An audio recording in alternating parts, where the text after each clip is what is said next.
What is going on, guys? Welcome to each and every one of you. Good to see you. Glad to have you. And guys, Happy New Year coming up Wednesday, guys. We're about to kick off a new year. Super excited today, guys. I got some awesome topics today to discuss with you guys before we get into the gameplay. Let me go ahead and do the roll call real quick, guys. We got Lava Lamp 64, Slave Braddock, Jordan Mitchalk, Fear the Reaper. Let's see, Dark Lord Zelric. What's up, dude? Let's see, we got the one, the only Xaines World. How you doing, my friend? .com. How you doing, buddy? Mad Scottish Geck. Welcome to it. Big Papa Timo. How you doing, friend? Guys, how are you guys doing? We got Blood Ravens in the chat. We got Truth Mechanic. Miss KJ, PC Gaming, the most awesome moderator in YouTube, guys. We got Arcos, Ashmorel, Chris W, My Dime. What is up, guys? Welcome. Good to have you. Guys, we're going to be doing just a little bit different of a format tonight, guys. We have got a special guest on the Sword stream tonight, guys. Let me go ahead and bump that music down just a little bit.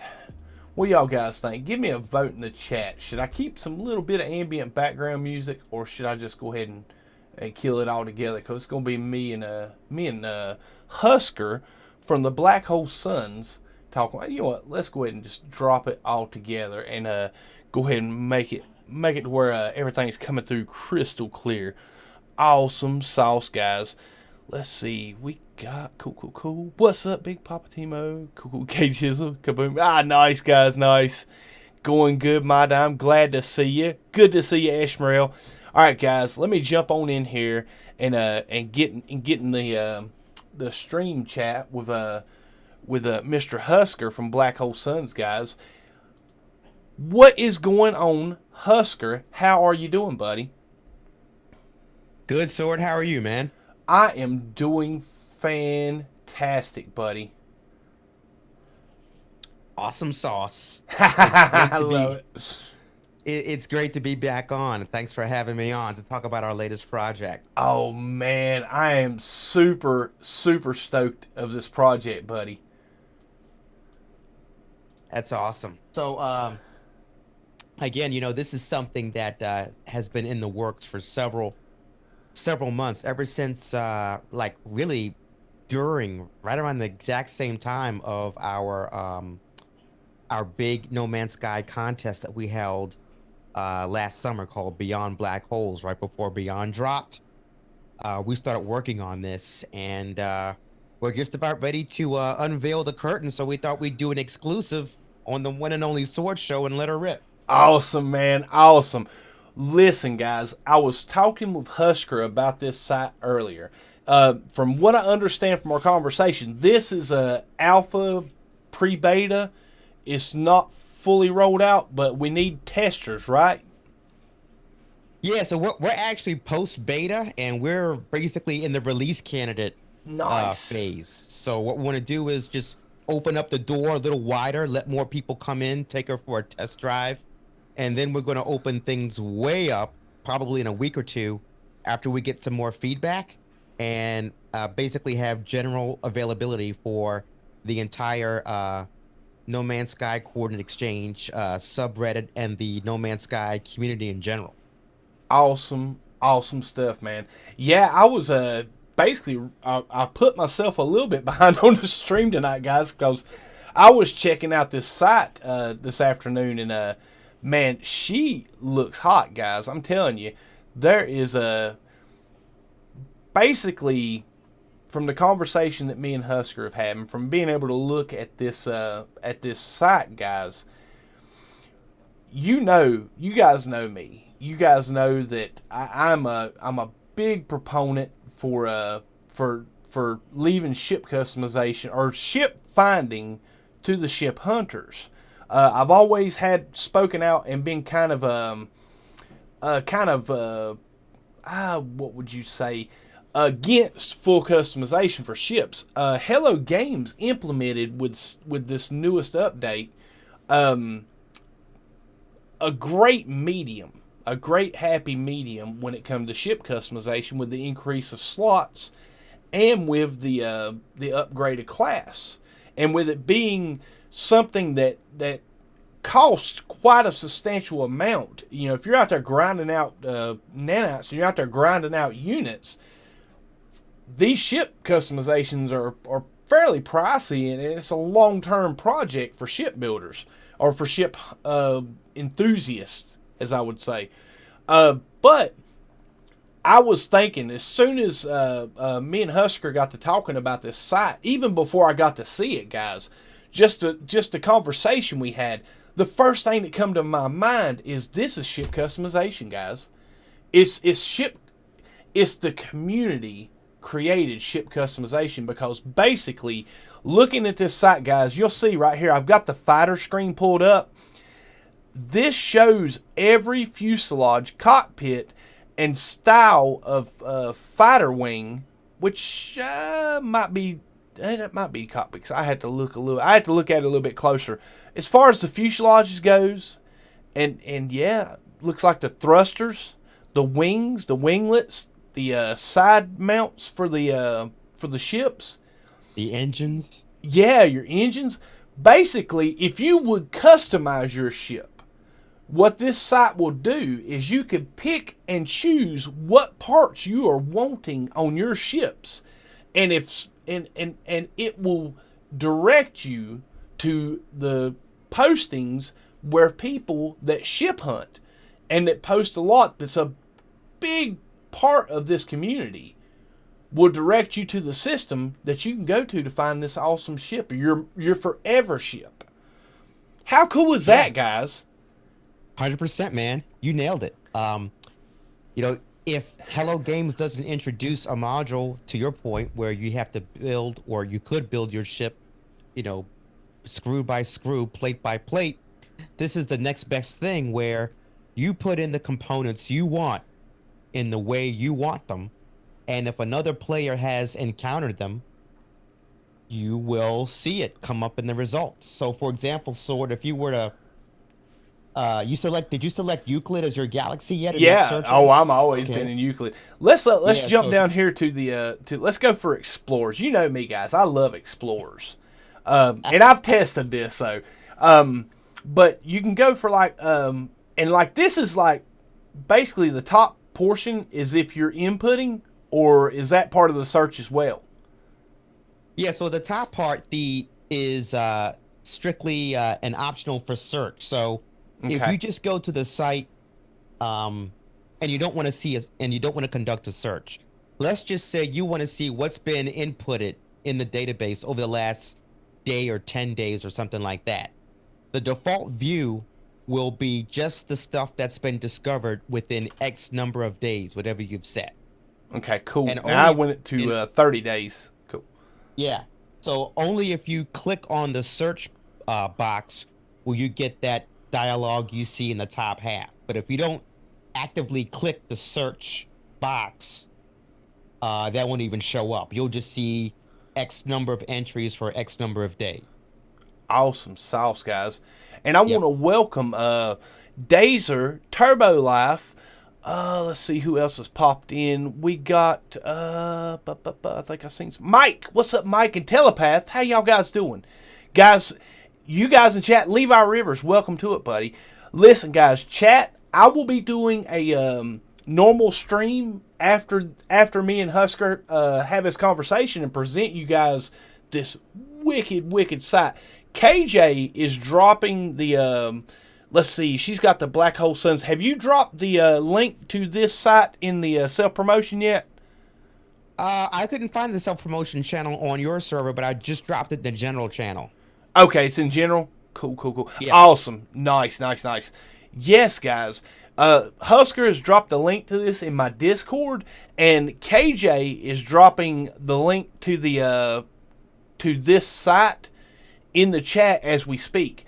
Guys, this, to me, this is going to bolster this community. And Husker, I want to thank you and all that are involved for this site. I mean, this, to me, guys, This is the type of stuff that keeps people playing the game. That's going to have people playing the game for months and months and months after an update or in between updates, is because you have created a site. Or, I mean, everybody involved. When I say you, I don't mean you personally, but I mean everybody involved. Right. Has created a site that has made posting these ships and discovering ships and making it easy to share your discoveries with this site. I love it, man. I really do. Y'all guys see, I haven't stopped. The look of it. I'm looking at my preview on Streamlabs, guys, and just the look of excitement that I've been. I mean, it's just got me ecstatic. I'm giddy over this, guys. But let's take it out for a test drive, guys. Let's take it out for a test drive. All right, so you guys know I like the Grasshopper. I do like that type of cockpit. I do love the fins on the above the cockpit and on the tailpipe.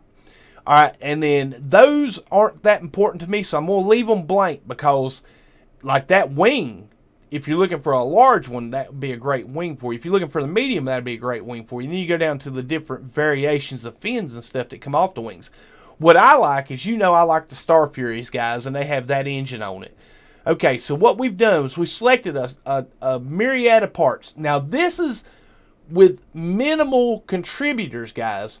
This is why I want to get this link out here today and share it with you guys in the community, because I know, as like me, you guys there's a lot of ship hunters out here in No Man's Sky that need to know about this site, because, oh my goodness, guys, you know me, I talk about the No Man's Sky coordinates exchange all the time. I use that app or use that Reddit site pretty much weekly. This right here, guys, when I get tired of farming, when I get tired of new saves, when I get tired or need a break from the normal grind and multitasking that I do on stream, this is going to be something that is going to drag me right into the game and keep me invested in this game, is out searching for cool ships and posting up awesome discoveries, guys. So I'm not fussed about the color. I want to hit the search button and see what pops up. 0 entries found. Okay, so what we're going to do is we're going to take off these 3. Okay, because the more specific you get, the more chances that nobody's discovered it. Yet, guys, yet. Okay, now let's go down here and hit the search bar again, and boom, there's 3 right off the bat from Mr. Bad Wolf for 2 of them, and Buzz Aldrin's Space Diaper. I love that name, dude. If you come across, it's the best name in the game. If you come across this stream, buddy, fist bump to you, man. That's awesome. But all right, so we've pulled up 3 discoveries, guys. Now let's click on let's click on it, and it pulls it up down here at the bottom of the page. Well, see, that's like a neon green and dark gray, but it doesn't have the full wings like I like. Which I wonder if that is a no, that's one option that y'all might add to it later, because there's 2 different wings to this bi-wing. But right here, this one does. And check it out, guys. This has everything I originally asked for, except for the 2 fins above the cockpit. That means if I would have put in that cockpit and the tail fins and hit search, this would have been, well, maybe not. Okay. Let's leave that cockpit off and then hit search. See, there we go. Oh no, because that one come up. Okay, cool. Yeah, guys, I'm chuffed about this. I'm super chuffed about this. Let's leave that off and hit search. See what comes up. There we go. Okay, so you left I left the fins off of it, and looky here, both of the original 2 of the original 3 showed up, guys. So we go over here and click Buzz Aldrin's Space Diaper. Okay, so this is not quite what I'm looking for, but is very close, because from this side it's perfect. Exactly what I'm wanting on everything. But right here, if we're missing a part, or if we're missing a location of a part, just let us know, and we'll bang it out as quickly as possible. Exactly, guys, and that's why I wanted to bring this to y'all's attention and discuss this tonight on the stream, because we need input. Husker needs some input on this. This site needs some input. What we need from you guys is to start using this site and checking it out. And when you see that, like just now, I've seen something that in the parts menu that is missing or could be tweaked. That's the input that these guys need. And now, Husker, let me ask you this: if we do run across something like that, where would we discuss it with you at? Yeah, so we have a channel on our Discord server. So if you go to discord.blackholesuns.com, that'll come up with the invite for the Discord server, and then we have a dedicated channel for this web application. It's called NMSCE, as in No Man's Sky Coordinate Exchange dash app, and you can go in there and give all feedback, ask any questions, and everyone who's been involved in the project will be happy to help out. And I do want to give some credit. I want to roll credits here for a minute, if you'll indulge me. Go ahead, buddy. Go ahead. Yeah, the mastermind behind the web app is the same mastermind who was behind the Black Hole Suns distance and route calculator and related tools. S. Piper has done an amazing job. Back, as I mentioned, back during the contest we held this summer, where we gave away 2 VR headsets and some gift cards and stuff. JC Hysteria and Apex Fatality from the Coordinate Exchange, we all got together, started exchanging DMs and stuff in terms of a collaboration, because they saw the power of what we were putting together for black holes in the game. And so we started talking about what could be done from a high powered search and submission engine, for the coordinate exchange. And so one thing led to another, and we started getting some input from folks, and the snowball just started rolling downhill, and here we are. But we definitely wouldn't be here without all the code and work that he's put into it, as well as all the feedback and ideas from the coordinate exchange team and all the other members of Black Hole Suns, and regular players who also came on board as a result of a couple Reddit posts and have been helping us, bang on the app and work all the kinks out. So big shout out to all of the folks who have been with us since the idea and the alpha phase. Now we're post beta. We're ready to light this candle, but we want to get like another dozen or so users using it for the next couple of weeks, just to make sure we didn't miss anything, like little fins or parts like you did. Just make sure we get everything in there, and it'll be ready. Awesome sauce, man. Now, let me tell you something, guys. This right here, I'm guilty of this. Really, really guilty of this. Is I'll pull up the Reddit post on the Coordinates Exchange, find an awesome looking ship, dial the gate address or the portal address. I call it the gate. It's the Stargate to me. I'm sorry, guys. Sorry. Dial the portal address and go to the system and start hunting this thing. And I'm there a good 20, 25 minutes before I'm like, okay, something's not quite right here. And then I go back to the Reddit posting, and if y'all want to follow along with my cursor right here, I don't ever read the comments where it's a satisfactory or medium economy or medium supply or a tier 2 economy, and then I'll walk away like, man, that was an awesome ship, but I don't have all, or even a poor economy. I don't have all the time to wait for an S-class, or there's no chance of me finding an S-class of this ship here. But with this being here, you'll see it in the search. If people that are applying these are filling out these parameters, and all the options we have here to put and to input ship discoveries, that's the first thing. As soon as I pulled this up and started reading down, I seen satisfactory. So I'm like, okay, this could be an S-class eventually, but it's going to take me a lot longer than if it was a high economy. But we see this thing's a T3 in slots, which I really like the subcompact haulers that are 48 and 8 stock that have the smaller frames. But yeah, guys, I am so stoked for this. I'm telling you, man. You guys are, like somebody said it earlier in the chat, you guys are wizards. you guys, no. Yeah. I'm just wizard adjacent. This is all of is all of S. Piper's work. I'm just wizard adjacent. I'm nice. The one about this. I'm just the what about this, what about that guy. But everyone works well together. We make a great team. It's been fun, and so this is the kind of stuff we want to keep doing for No Man's Sky. We want to come up with ways to leverage all of the data that gets shared by the community in one way or another, and make some sense out of it, if possible.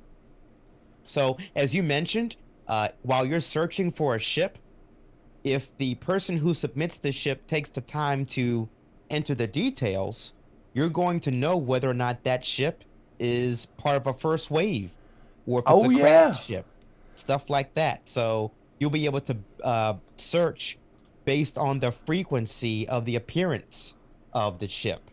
All right, now let's And try this. I'm gonna leave none of the parts. I'm not gonna be picky about any of the parts, but I want to see. Let's try crash ship, guys. Okay, not on the hollers. Let's look for fighter. Okay, let's go. For, yeah, we've only had maybe 10 people or so put in data, so it may be a little light in some areas. And if people are wondering, well, what about all the ships that have been inputted in Reddit, in the coordinate exchange subreddit?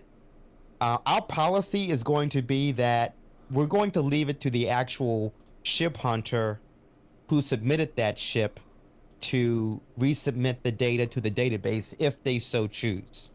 We do know there's somewhat of a hall of fame in terms of some ships have just gotten tons of upvotes and stuff like that in the subreddit.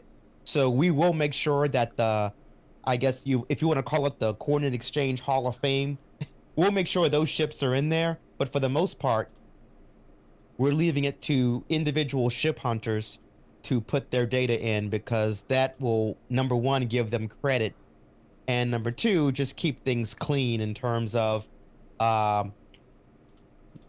letting the person who originally found the ship put the data in and get full credit, so that someone else doesn't get credit for their discovery.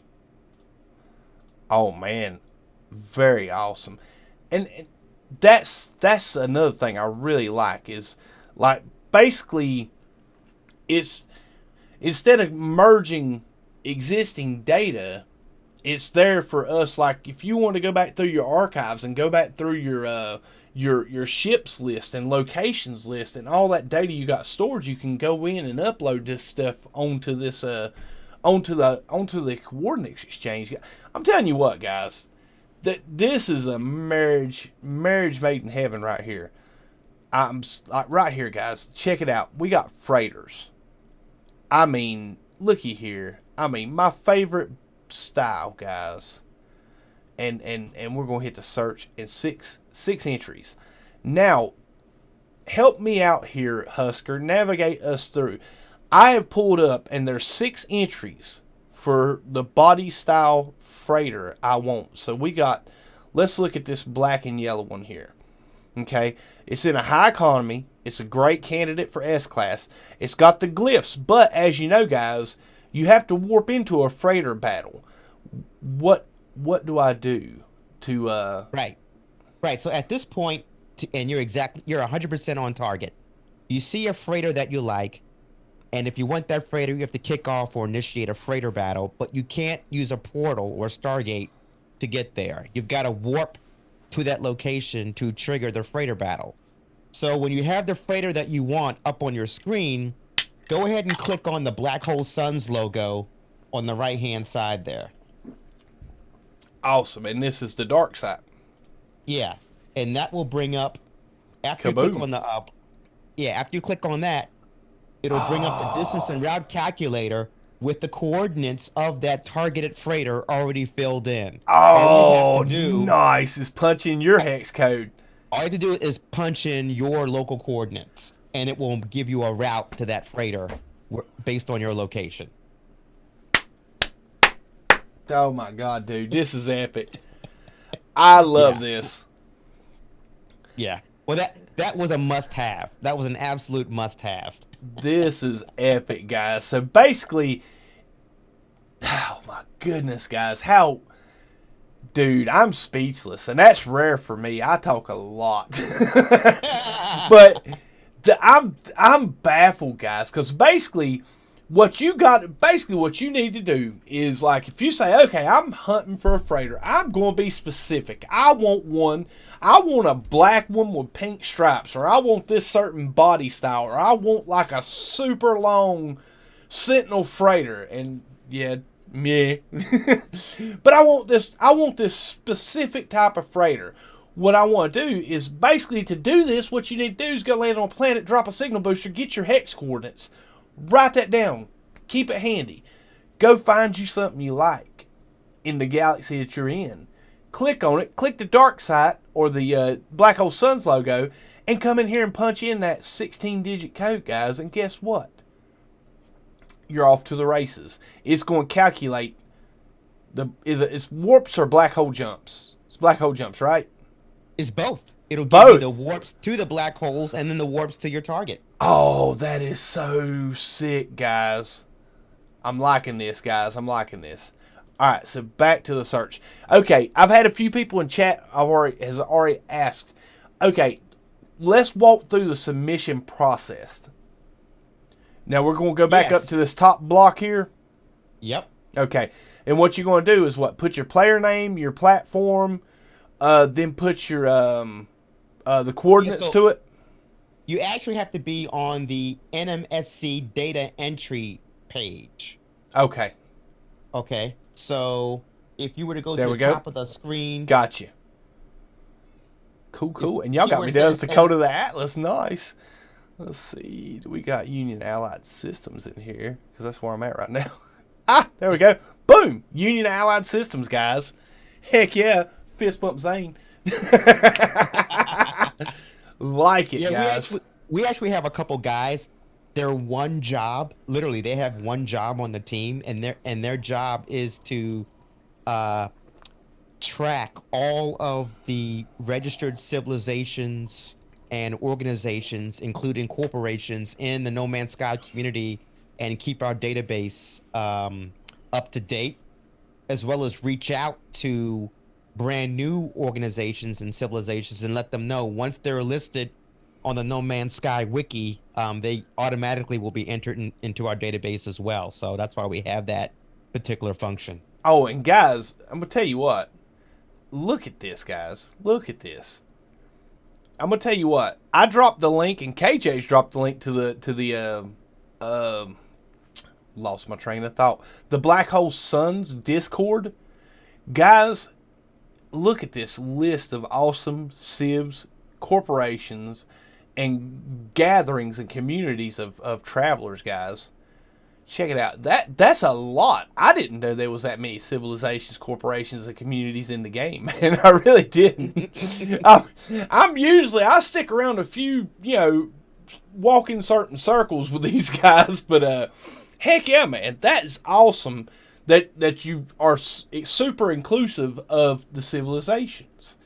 Absolutely. I mean, it's the community that makes this whole game and the experience so great. And so, if people want to have their organizations or civilizations recognized while they conduct research for the game, we decided that they should have full credit for that. Heck yeah, man. Heck yeah. Sorry, I was reading chat. KJ's. Heck yeah, guys. Heck yeah. Yeah, KJ's dropping links, and I didn't even say anything to her. I forgot to message her and say, hey, I'm going to need you for links tonight, Miss Link Queen. She's awesome. Thanks. I'm telling you what, guys. Yeah. I'm telling you what. KJ's like one of the best in the business. Oh, yeah. Oh, man. KJ's like, you know the Spider-Man, the new Spider-Man movies? And he's like, you need a guy in the chair, or a guy in the the guy in the computer, the guy in the chair. That's KJ. She's my lady in the chair. She's the one that, like, I wouldn't be able to be a superhero if it wasn't for her giving me guidance and telling me where to go. It's like, yeah, we're telepathically connected. That's great. Yeah, KJ, thank you so much for dropping the link. But one of the other features we're going to have, and apparently it's been working great so far, is when you do submit data to the database, you can post to the Reddit subreddit, or the subreddit of your choice. So so far, the last report I got was that is working. So it's not like you have to choose one over the other. It's just that um, one will be where you do all of your main searches, and the other will be where you can have discussions about what you find. Oh, awesome. Patrice Marie asked a great question. At Sword, the link said you don't need a login. Is it better if we do for them to see who and how many are using the program? Not really. We want the product itself, or we want the final product, or the way you use the final product to be anonymous. Awesome. But when it comes to submitting research, yes, then you do have to log in, but mainly for troubleshooting purposes. We're not really tracking usage, but we do want to have you log in so that if there's something we need to troubleshoot later on, we can do that. And guys, I've been going on and on and on about ships, guys. Dark Lord asked a great question. It was all one word: frigates.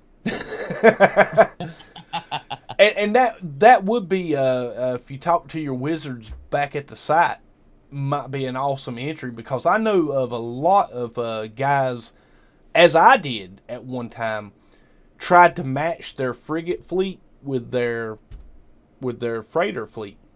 And as you know, some systems will only allow you to speak to or interact with or be able to purchase certain types of frigates. So I found really, really awesome colored frigates that I were looking for, but a lot of the times I'm only going to find explorers, or I'm only going to find industrial ships in the color I'm looking for, and then I have to warp and warp and warp and warp to try to find frigates that match or come close to the color I started with in the combat, in the trade vessels.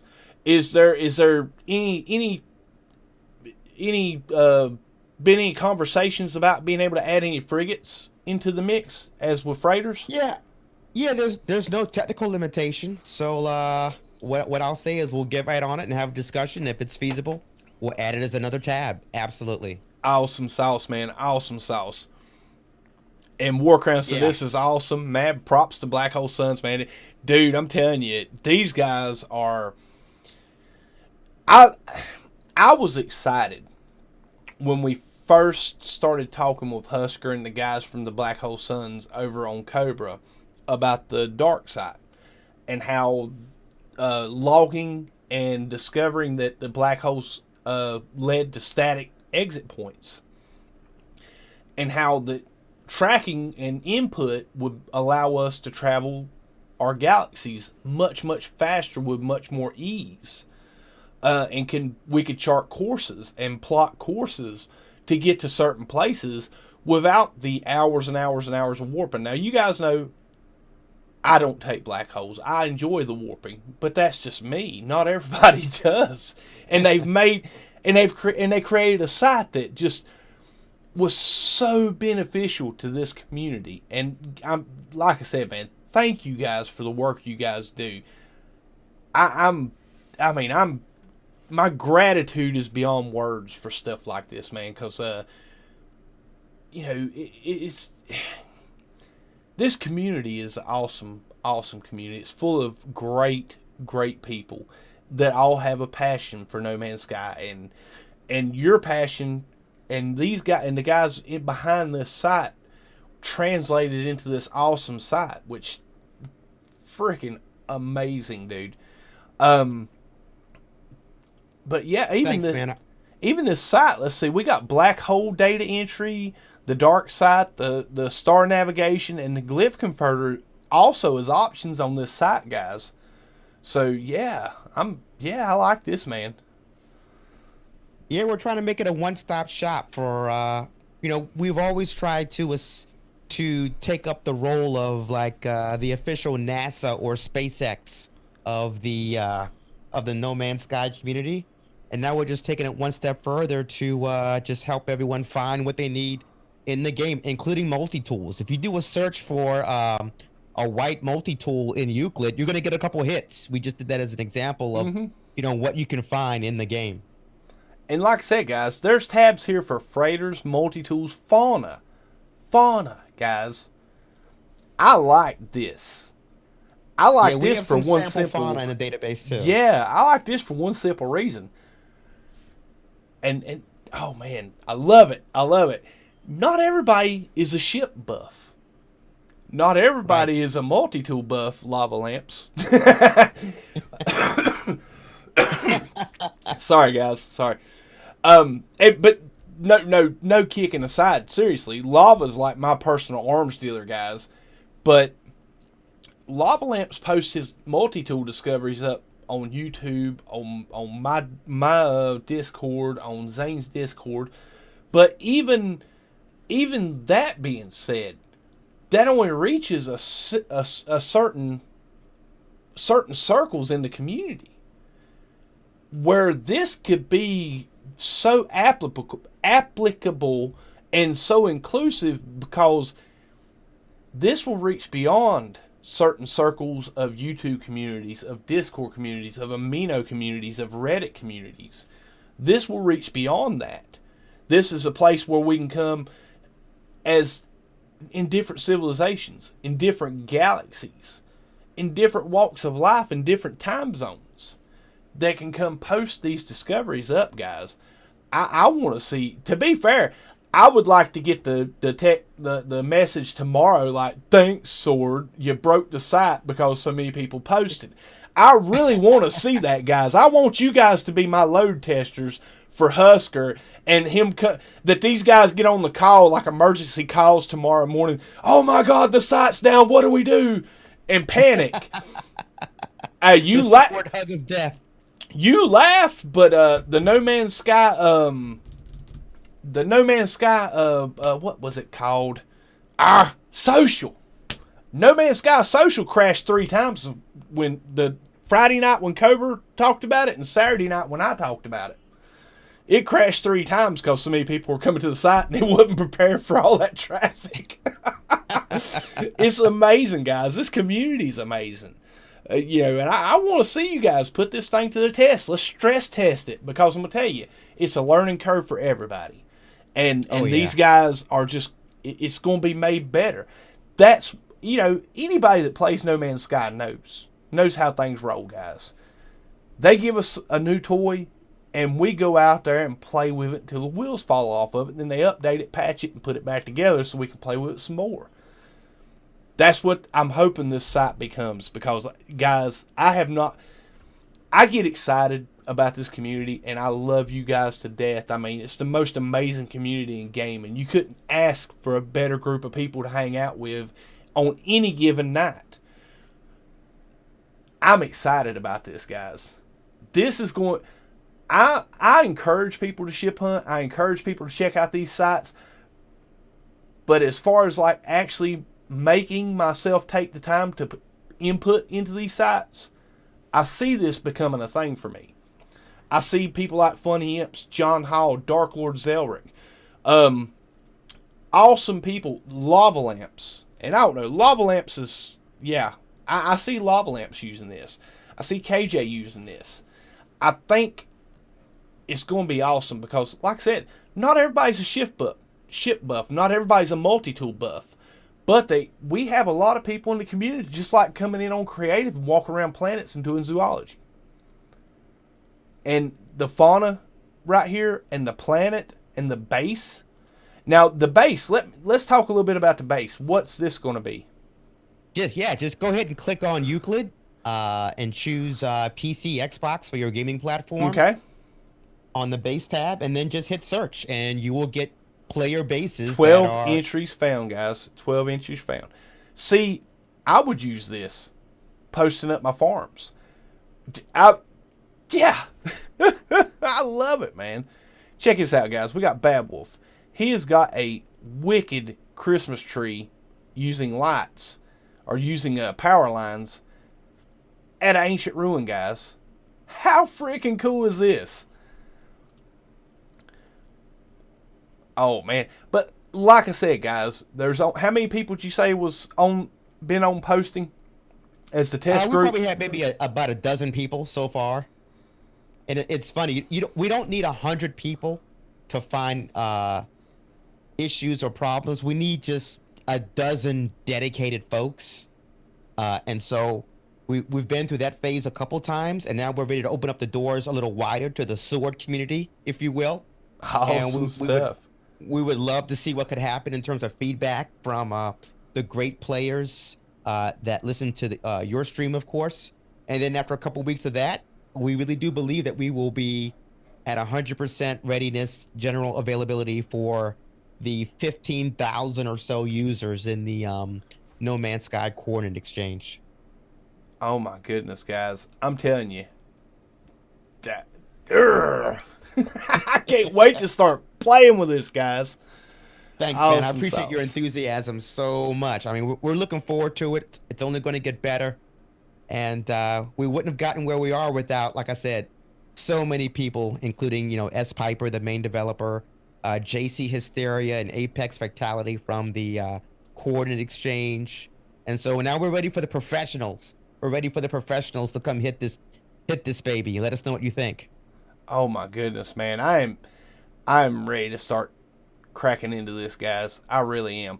Now, like I said, it is let's take it slow. Let's get into it, guys. Let's post a few posts. And basically, KJ's been dropping the link for the Black Hole Sun Discord, guys.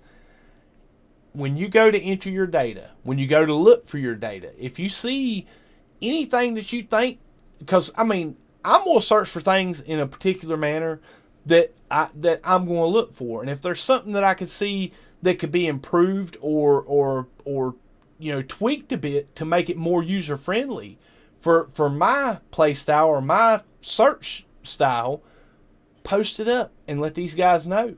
And don't get me wrong, it ain't like they're going to drop what they're doing and go fix it right there, but putting that input in is great, because they see the community growing, and it might point out stuff that like people like me would never notice. You know what I'm saying? It's like they might be search parameters that could be tweaked or increased or added to like Dark Lord with the frigates. I wouldn't have thought about that tonight, but it probably would have come up eventually. But Dark Lord, his mind thinks, hey, that's the thing I'm wanting to look for. That would be a great option to add to it. And stuff like that. They need this input from the community, so they can make this work better for you and make it more user friendly for you. And guys, I see this. I see this in 6 months, just being overwhelmingly larger. Yeah, like everything else, we predict that there'll be a time where the subreddit and the web app, they kind of run in parallel just due to the sheer size of the historical data on the subreddit. But then there'll be an inflection point where the majority of the data will end up, in the web app and the searchable database. And just to answer Big Papa's question, the app is mobile friendly right now today. Oh, nice. We do a lot of testing on Android and iPhone, so you can just browse to the same link, and it should perform pretty good on your existing mobile phone.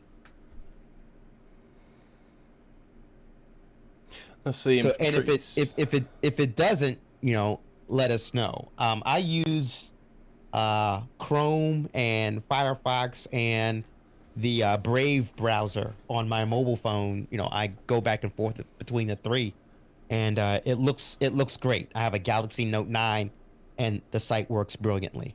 The same thing with the distance and route calculator is also engineered from the ground up to work on mobile as well. I'm telling you, man.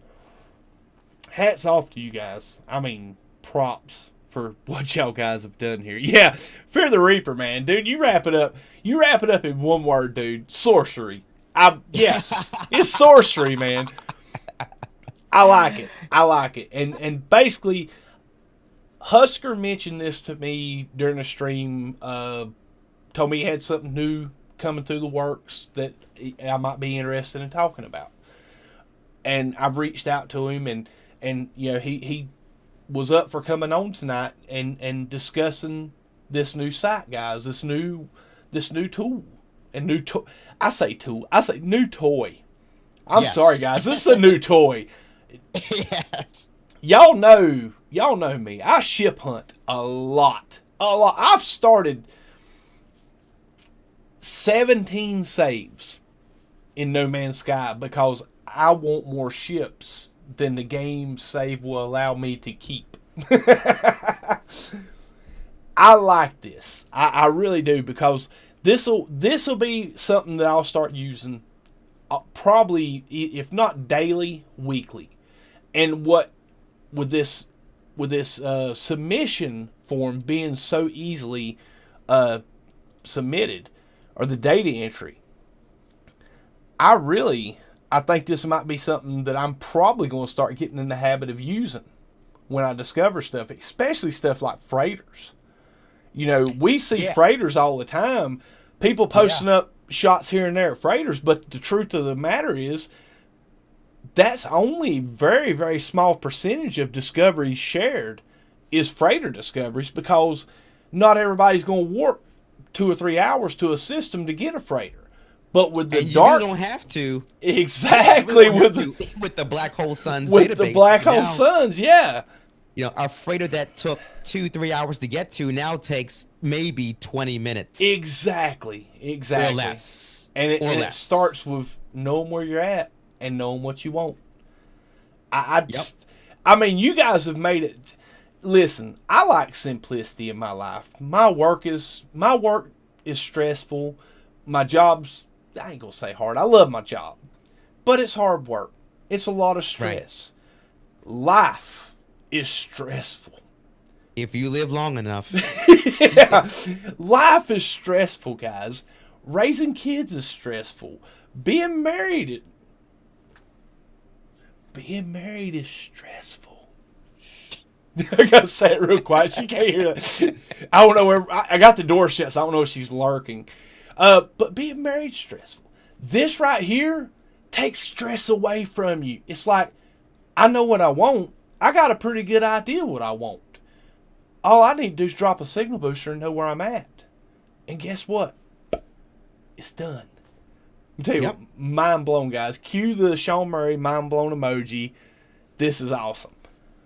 Yeah, this is, you know, think of this tool as basically a captain's log for things you've seen along your journey, you know, through the No Man's Sky universe. You can now log all the multi-tools and fauna and planets and bases and freighters and ships that you've come across, if that's how you want to play the game. You know, there are some what I call wizards at ship hunters. These guys are absolutely, you know, amazing. I've been on the No Man's Sky Coordinate Exchange subreddit, and I've seen people post up stuff like, hey, can anyone find me a blue single fin starship that only starts on Tuesdays? I mean, and they get it within 30 minutes. You know, it's amazing what these high-powered ship hunters can do. So what I like to think is that this new web tool will make the average ship hunter really good, and a really good ship hunter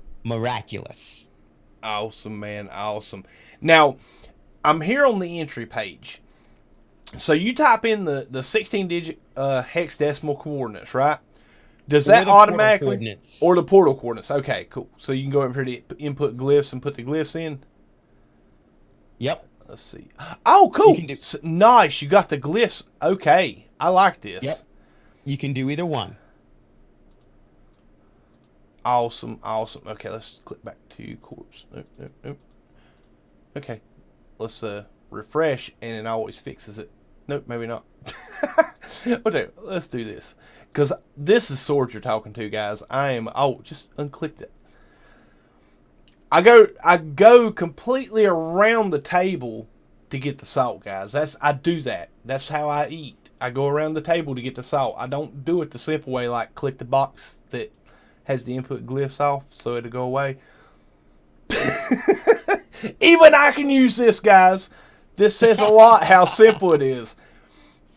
But yeah, guys, I mean, you got the life form, you got the system economies, look at this, guys. I mean, so much information that you guys can put into these things to be so useful for ship seekers. Yeah, and the other thing that we did though was we worked very hard to make sure that the bare minimum amount of data was required. So, for example, in order for the entry to save. So, for example, if you're submitting data, your player name is mandatory, the galaxy is mandatory, the gaming platform is mandatory, so that we don't send people after the wrong stuff. And then obviously the coordinates are mandatory. And then at that point, we're just trying to get there may be 20 things that you could put in about a ship or a piece of fauna or whatever, but we're only going to make the bare minimum required so that the data is useful to other players. But you don't have to do everything. You can do everything, or you can do a subset. But we didn't want to make it so that you had to put in 20 things every single time. If you only had time for maybe 10 attributes, you could just do that and hit save, and it would be in the database. Okay, now I got another question for you. And you may not know the answer to this because it's going to be a toughie. All right. So as far as say hollers, as far as the part searches go, like if you want certain parts, how does your discovery translate to this search? Yeah, so the submitter is the person who has to click on the parts that the hauler has. Okay. And that goes for any ship. And so once you put in a certain amount of data points, the parts list will show up on the right, and then you just click which parts your ship or your hauler has, and those parts will go in the database too. Oh, that is awesome. Okay, so guys, when you find a cool ship and you start the submission process, from what I'm understanding with Husker, at a certain point in the submission process, these parts will show up on the side that you can submit. Correct. And you just click on the parts that your ship has. And basically, when I come along wanting that same ship, I start looking for that cockpit or these wings and this, that, and the other. And your discovery is catered to me or shown to me or served up to me to go find, guys. That's exactly right. How cool is that, guys? Listen, guys, 07 these guys in the chat. Like, definitely, guys. Just clap your hands, guys. I'm telling you, this is truly, truly amazing. I like this. I really, really, I'm going to enjoy the site. I've already got this tab on my desktop, right beside the galactic coordinates or the Reddit coordinates exchange tab. Like, I've saved a desktop shortcut for this. This is going to be something that I see myself using daily, guys. Anything else that you want to add about this site, Husker? At some point, obviously. Well, first of all, just thank you so much for having us, the team on tonight, so that we could showcase what we're coming out with. This is not our tool. This tool belongs to the community. So as I mentioned before, if you have questions, issues, suggestions, or related feedback, just look for the NMSCE-web app channel on our Discord server, which again is at discord.blackholesuns.com.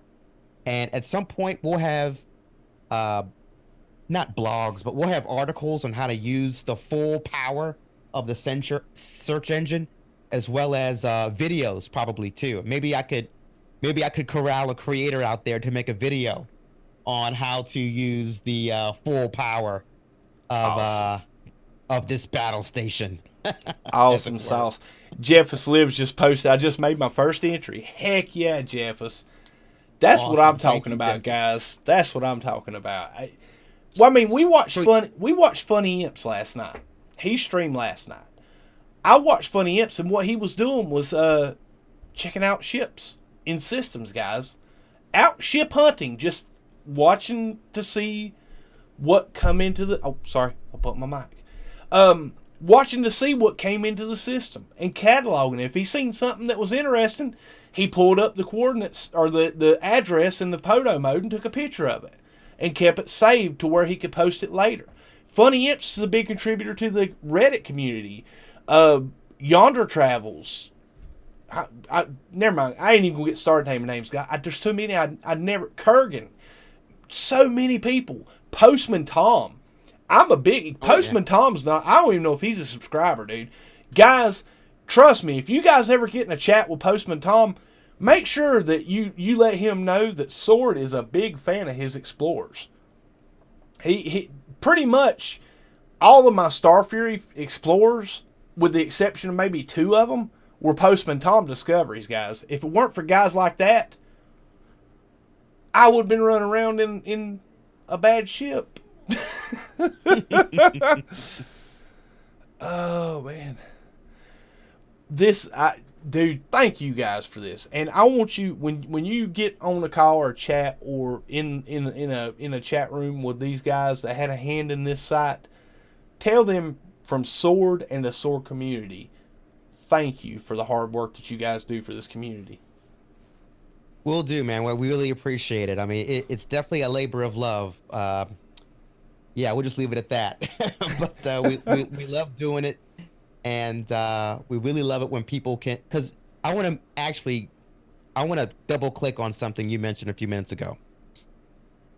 There are players from all over the world on all different platforms playing this game, and due to the parameters of real life, some people have 2 hours to play the game. Some people have 5 hours to play the game, per weekend. Some people only have 30 minutes, maybe every 4 or 5 days. Some of us go 90 days without playing the game. I'm guilty of that. Can you believe I logged into No Man's Sky for the first time 2 weeks ago, and the last time I logged in was right after Beyond came out, August 17th. Oh my goodness. Yeah, fun. I've been so busy. Yep. Busy on these projects, but that's what these projects do. They take you out of the game, but you spend time out of the game so that you can spend more time in the game. But to get to my point, some people don't have 5 hours to hunt for a ship. Exactly. Right? Or they don't have 5 hours to try, 50 different star systems to see the ship that they want in the precise configuration that they're searching for. So now they have a way to put down exactly what they want, and if another player has discovered it, they will get it within minutes. Exactly. I mean, these guys know me. These guys that's been with the channel very, very long at all know I'm an extreme ship snob.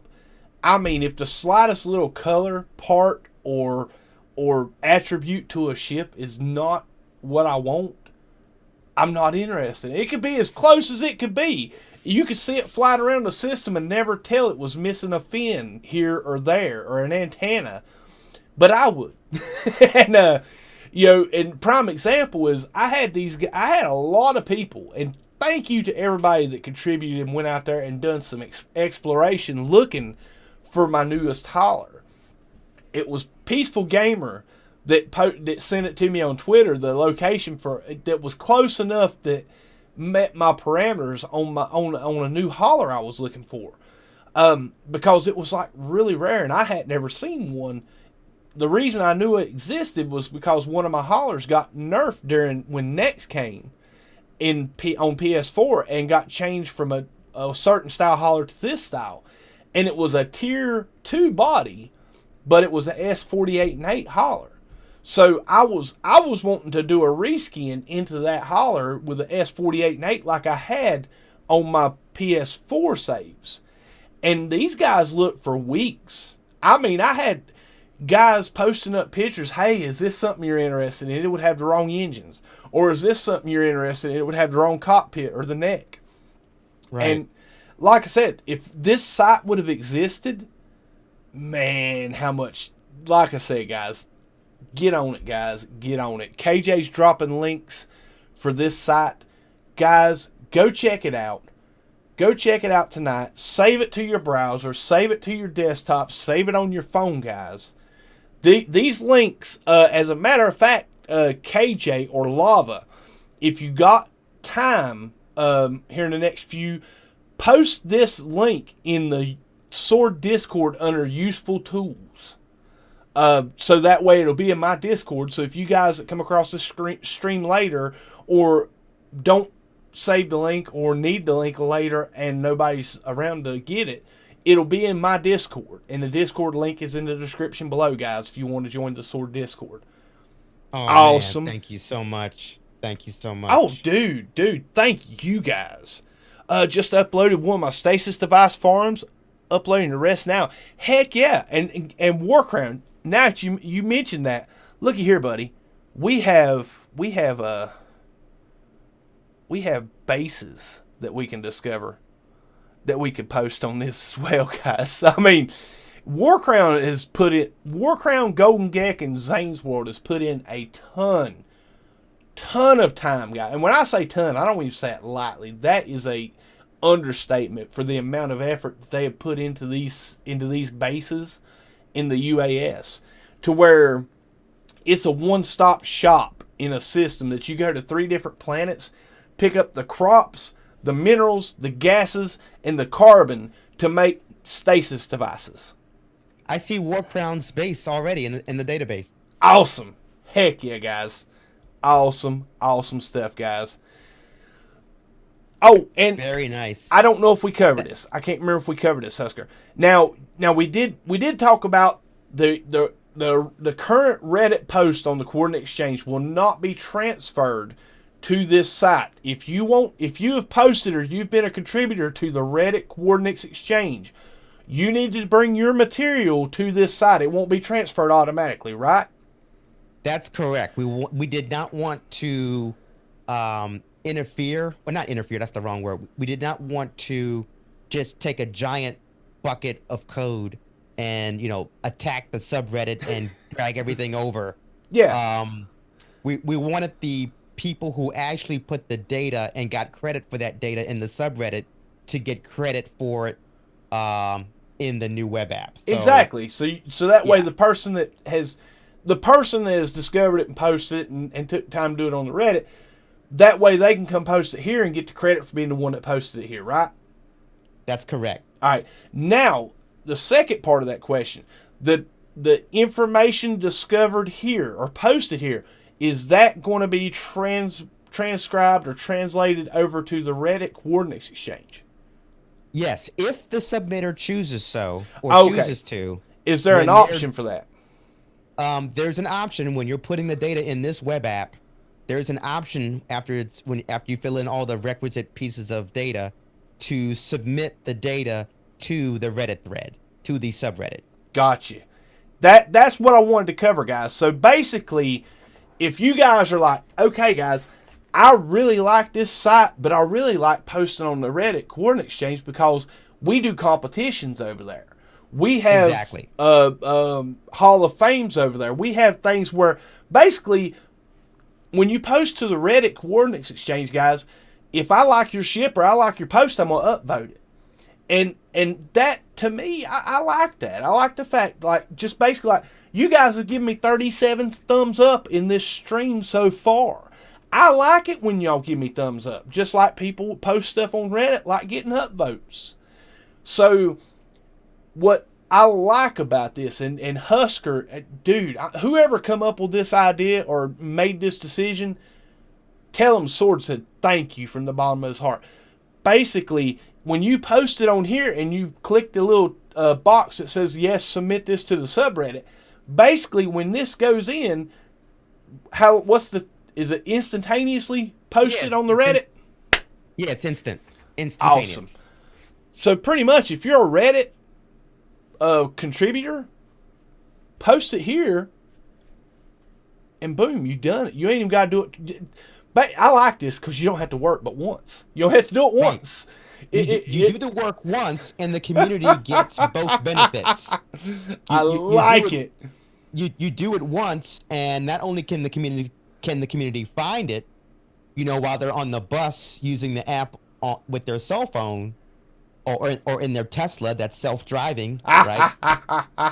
With no hands on the wheel. Oh They yeah, can yeah. also they can do what they've always done and discuss the discovery on or within the subreddit. Nice. Very, very nice.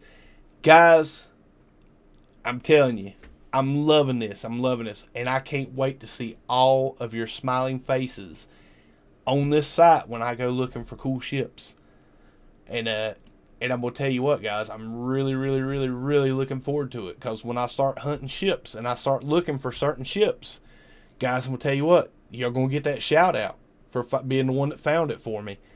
You know, like Postman Tom, Kurgan, JC Hysteria.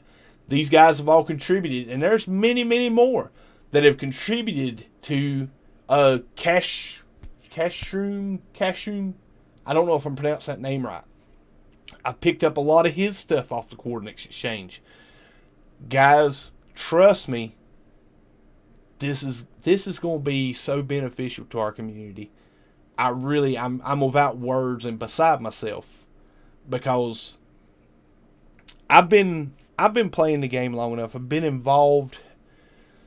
I won't even say involved. I've been a part of this community long enough to know that there's high tides and low tides when it comes, and it comes in ebbs, guys. When we get a big update, and then there's a long stretch between updates.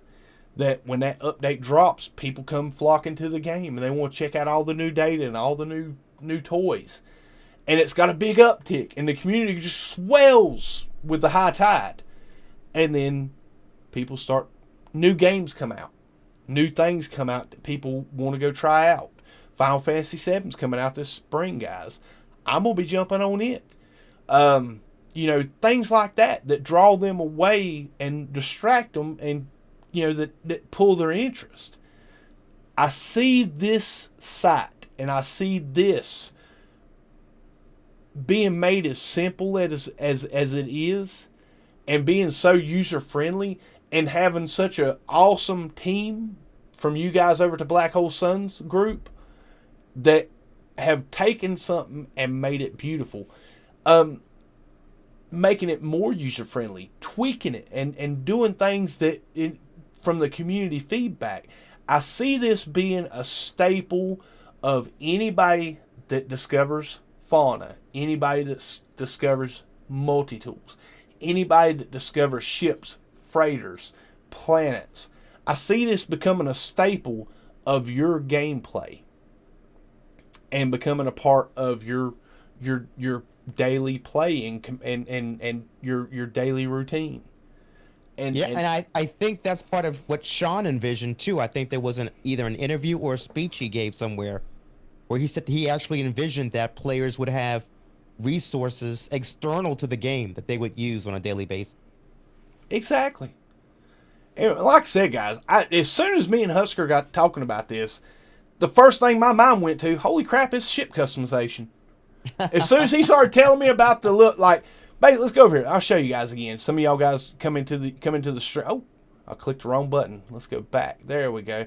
Now let's go back. There we are. We're back here in the search. Okay, so we go in here and look.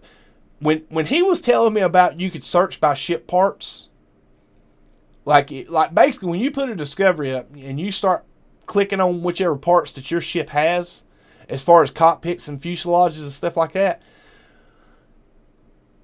When I seen that we can come in out here and do a part picking on our search parameters, the first thing that popped in my head is this customization. We didn't get customization with synthesis, and there was a part of the community that still want customization. There's a part of the community, including me, that don't want ship customization. This right here is the greatest happy medium and greatest compromise to those two thought processes on customization that I could ever have stewed up or come up with, guys. Because right here, you can customize and build the ship that you want, and then go down here and hit the search tab. And if these awesome people in the community have discovered it, guess what? You're going to be going after your forever ship. In a hurry. I know, in a hurry. Quick, fast, and in a hurry. Oh, yeah, guys. Well, listen. there's been 10 to 12 contributors to the site so far. In the testing process, guys. Let's spread the word about this site, guys. Click that link. Come over here to this site. Go share it on your favorite social media. Post it up in the social. Post it up on Twitter. Post it up on Facebook, guys. Post it up in Reddit, in your aminos, in your Discords. Go out there and share this site. I'm telling you guys, I want to get a message by 6 o'clock tomorrow from Husker saying, crap, dude, the site's broke. We're going to have to upgrade this, that, and the other, do something to fix it because there's too many people on it. That's what I want to see happen tomorrow, guys. So get out there, go find something cool, and go share it with this awesome community. How about it? Thanks, man. And big shout out to War Crown, who has uploaded 3 bases already. That's nice. Huge. Nice. UAS bases, guys. UAS. Yes. Oh, shout out to UAS as well. Oh, yeah. We always got to remember our fearless leader, Xaine.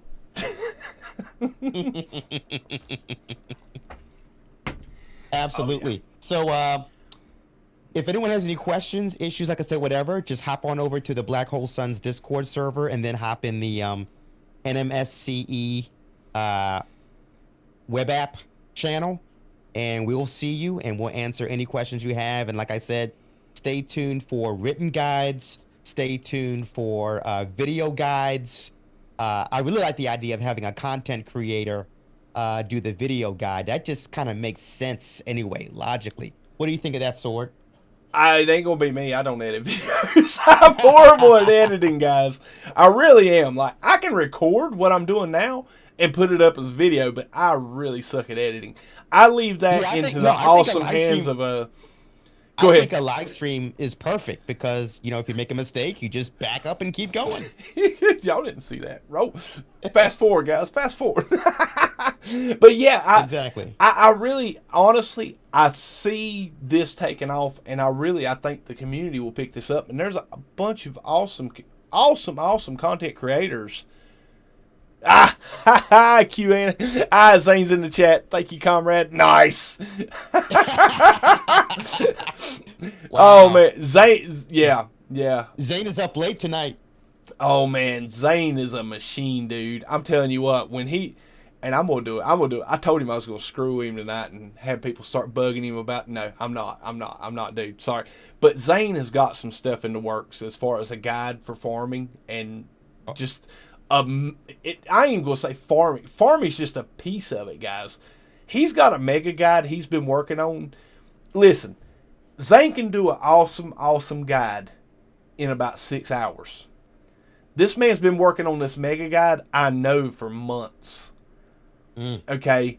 If that gives you guys any clue to how it's gonna be big. He don't do nothing small. Y'all seen him build bases. It is intricate. It is detailed. It is huge. I can't wait to see it, dude. And yes, I'm putting pressure on you. Make it happen, sir. But that's why he's up late. He's burning the midnight oil, putting in the work, getting this thing. Crap. Anyway, KJ, you ever on Twitch? I appreciate you, dear. But yeah, he's been working on this guide like extremely hard, and it's coming soon. And seriously, guys, check out this site. I mean, links are being posted in the chat, guys. Check out the Sword Discord. Links will be in the helpful tools section. Husker, anything else?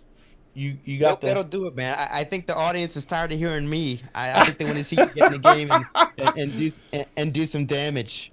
Oh man, I'm been building a farm tonight, guys. So it is what it is. It's something I run up against the deadline yesterday and couldn't finish it up, so I got to get it done tonight. But Zaine's World with the little sweaty emoji. Yeah, he's working. He's working hard, guys. Like I said, yeah, I got up. I got up the other day and looked at the Discord. I think because I leave for work really early, and like my really early morning is like the next day for Xaine, and I got up one day and looked at the Discord and seen he was still in game doing something. And I'm like, oh my God, dude, you're still up. He's like, yeah, it ain't about 9:45. Yeah, he's hands down one of the hardest working guys in the community. In a way, I feel bad that he may have another idea for yet another video guide. Yep. Oh, man. Heck yeah.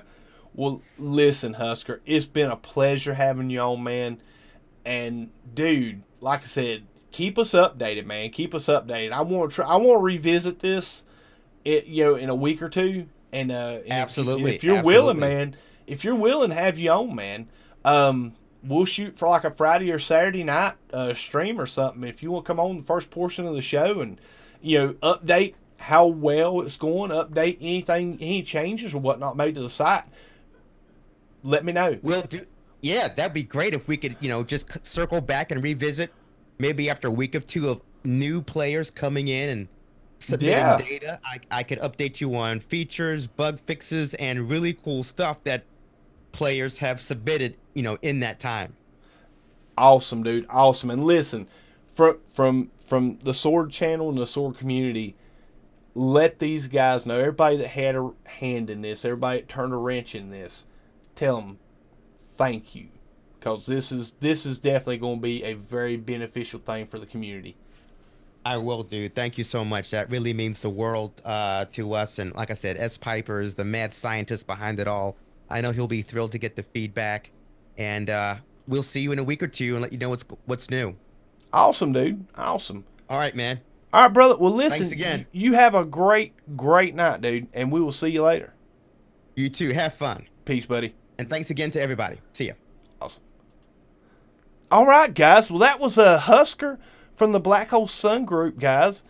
Man, how awesome was that, guys? Let me crank up. Let me put a little background. No, not that one. This one. Here we go. There we go. Let's put a little background music up. Let's kick it up just a little bit. Come on, that sword. I can barely hear that in my headphones. I know you guys can't hear it. All right, here we go. Cool. We'll put a little bit of background music up, guys, because I didn't even log into Steam before the stream, so I had to get logged in real quick. Make sure I'm not typing it in chat. Oh man, lovely stuff, guys. I'm telling you, ever since I heard about this site, guys, I have been super stoked. And just the applications for this, the usefulness for this site for our community is just astronomical. I mean, it's going to really be an awesome thing, and we need guys like you, players out there in the game, that can get out and make those discoveries, and go out and post. And like I said, it's an application that has it's an application that will be for any game or play style. Like if you're not into ships, that's fine. Post Fauna, guys, because I guarantee you, I've been saying this for weeks to people. I don't know what's got me thinking it or what's got me saying it. It's just a saying I've heard all my life. There's a lid for every pot. So there's going to be somebody that's wanting there's somebody that's going to want the stuff you're seeing and discovering and posting. It may not seem like it, and I don't know many people that like hot pink ships, but there's going to be a person in this community that's going to want that hot pink ship or multi-tool. Lava Lamps found one the other day. It was a pink crystal multi-tool, and I'm like, okay, he posted it in my Discord, but you say feel free to post it, but it's pink. But somebody's going to want that pink multi-tool, guys. So definitely, guys, check on this site. Check it out. I want a hot pink ship. There you go. Xaine's World wants. Xaine is the one that does the hot pink. That's what I was thinking. He always has some hot pink in something. If I'm not mistaken, it's Xaine. Might be somebody else. I'm pretty sure it was. But yeah, guys, big shout out. Guys, 07 Husker in the chat. Show him a little sword love. Let him know how much you appreciate the Black Hole Sun group and community. and all these awesome contributors that have built this site, put this site together. Awesome. Thank you, KJ. I love a bright colored ship. Nice, Grim Cheaper. And welcome to it, guys. Sorry, chat. There was glitter. Nice. Let me get my door open and my fan on, guys, because it has gotten plumb completely hot in my stream studio. Sorry about the fan background noise, but it is hot. All right, guys. But yeah, I mean, there's so much room for potential, or so much potential for this application. I'm excited. I'm really excited for this, guys. Really excited for the guys over at Black Hole Suns, because like I said, this is going to be cool. I think there's going to be a lot more freighters being posted nowadays than were before, because like I said, guys, you post, you know where you're at and know where you're wanting to go. You pick out a freighter you like and you already know where you're at, punch it into the dark side, and boom, they've plotted a black hole course to get you there quick. Instead of it being a 2-hour warp, it's a 20-minute warp. Awesome, Big Papa Timo. Awesome, dude. And frigates now. Nice, Dark Lord. Yeah, I'm hoping to see frigates being added soon. And like I said, good eye, Dark Lord. I mean, like I said, stuff like that, that's what they need the feedback from. Is you guys in the community using this application, using this tool and this site. And if you see something that is lacking, or see something that can be improved on, or something that can be tweaked, get on that Black Hole Suns Discord and let it be known. I mean, tell these guys, hey, I really think y'all would benefit greatly from being able to post frigates in this thing. And let them get to work, guys. Trust me. They've done awesome stuff with this. This group of guys has done some awesome sorcery. And I mean, you know, sky's the limit. To be fair, with this tonight, I don't put nothing past them. I really don't. You know, it's going to be cool, guys. Awesome, Husker. Heck yeah, man. Now, you guys are going to have to forgive me. My throat is really, really twisted up tonight. I'm going to tell you what happened to me today. And I'm not being out of shape or upset about it, no means. Basically, guys know, I deliver uniforms for a living. And I go to different locations in my route that, you know, different industries and stuff like that. And one of them, I went in today, they had a spill, a chemical spill, and I think it was acid or some kind of acid or whatnot. And as I was walking through the building, I'd run into like the fumes from it.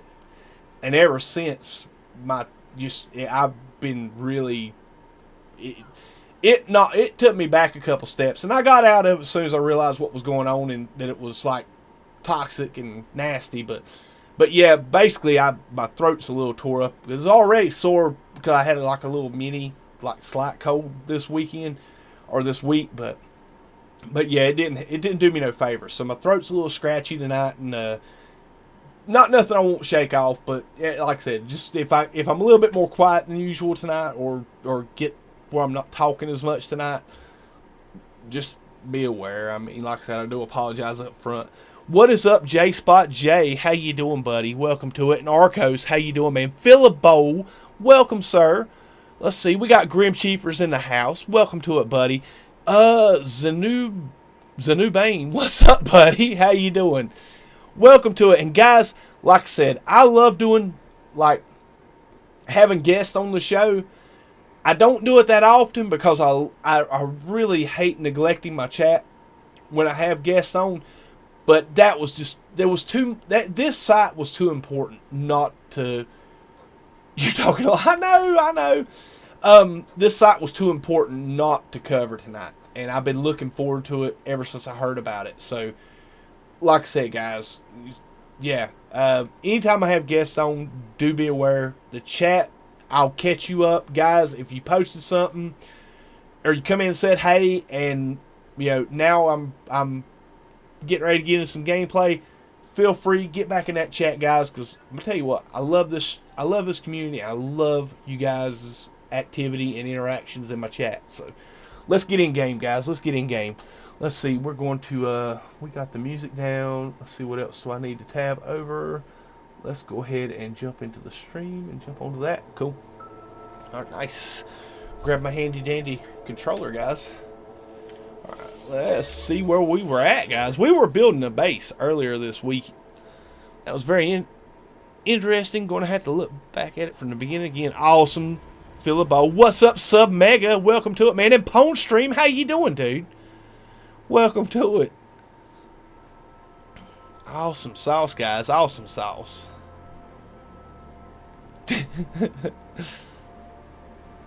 Man, how are you guys? How's your Fridays been going today, guys? So if we post our bases and we make changes, dude, we need to make changes to that post.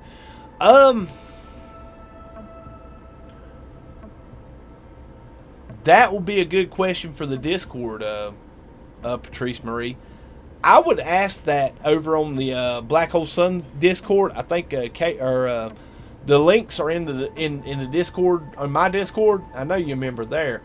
And just post up in the chat, you know, hey, you know, is there any, can we go back in and edit posts that were, or locations or coordinates that we've already posted?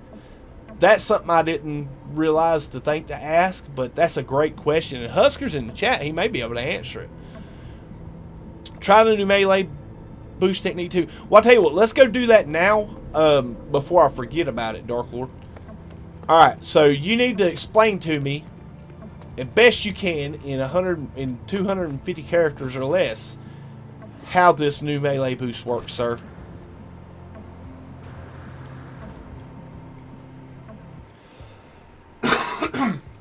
But I'm going to be coughing a lot because that stuff got it loosened up. Awesome. Thank you, KJ. Awesome, awesome. People see what you upload at your base computer. Oh, awesome. Cool, cool. Well, I think she means if you upload something onto the site and you make changes to it, you don't have to reload your base unless you want to. Cool, cool, cool. Awesome. Good Friday so far, just relaxing while everyone around me games and drinks. Nice, Grim, nice. You can delete your own submissions. Okay, cool. So you can delete and resubmit. Okay. Have a weapon set that uses ammo and take a shot. Okay. Okay. And shot. Okay.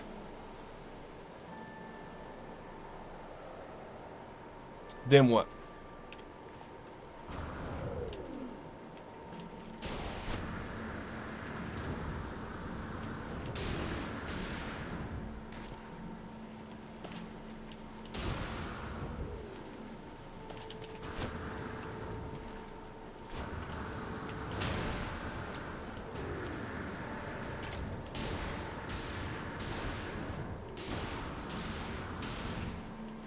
Huh.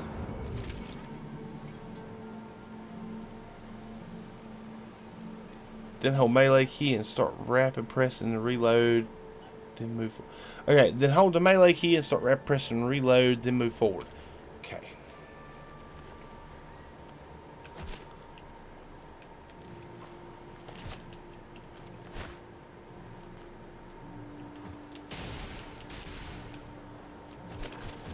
Holy cow, dude! This is awesome! I love it! Dude, that is freaking sick! Oh my god, man! Holy cow! My god! Look at it! Dang it, Dark Lord! Freaking glitch master, guys!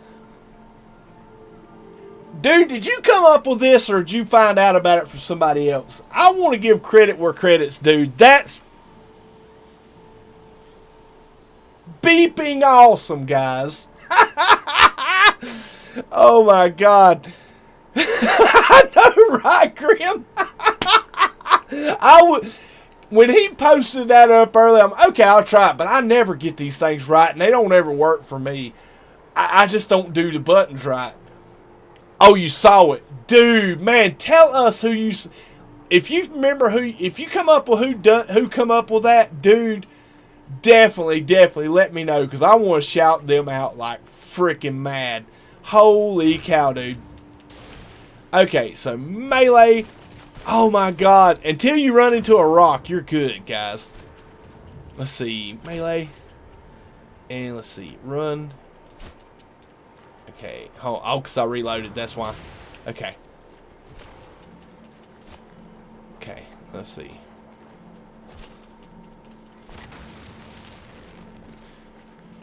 It takes some timing, guys. How was that? Okay, cool. So you just... Okay, so you don't start moving forward until you've already started the reload. Like spamming the reload. Okay. Okay, so okay. My god, dude. Man. Oh my god. This is freaking awesome. Let's see if I can go across the water. Let's see if I can run across the water here. Alright.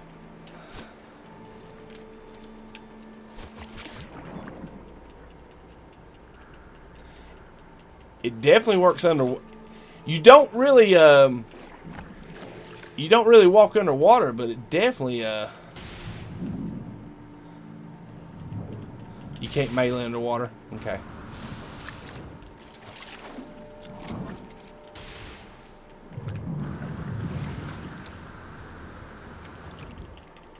Yep, you can't melee underwater, so don't use it unless you're already ready to go, guys, because on the water, because once you get in the water, it don't work no more. Not trying this in VR, I might throw up. I know, right?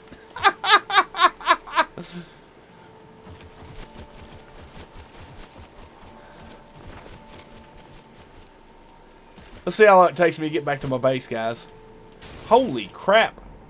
Okay, I ain't scanned him yet. It's a freaking albino crab, guys. Holy crap.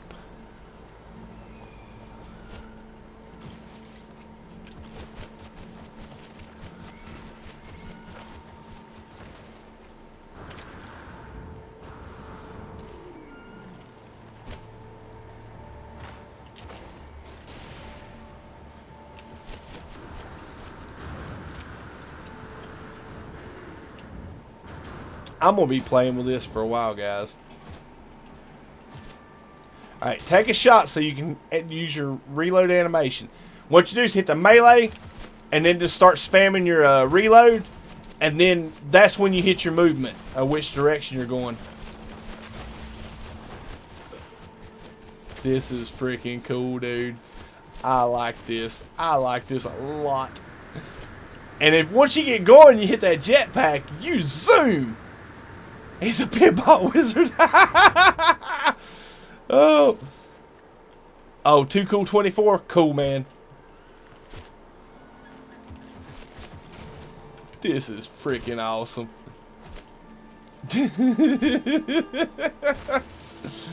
Alright, okay.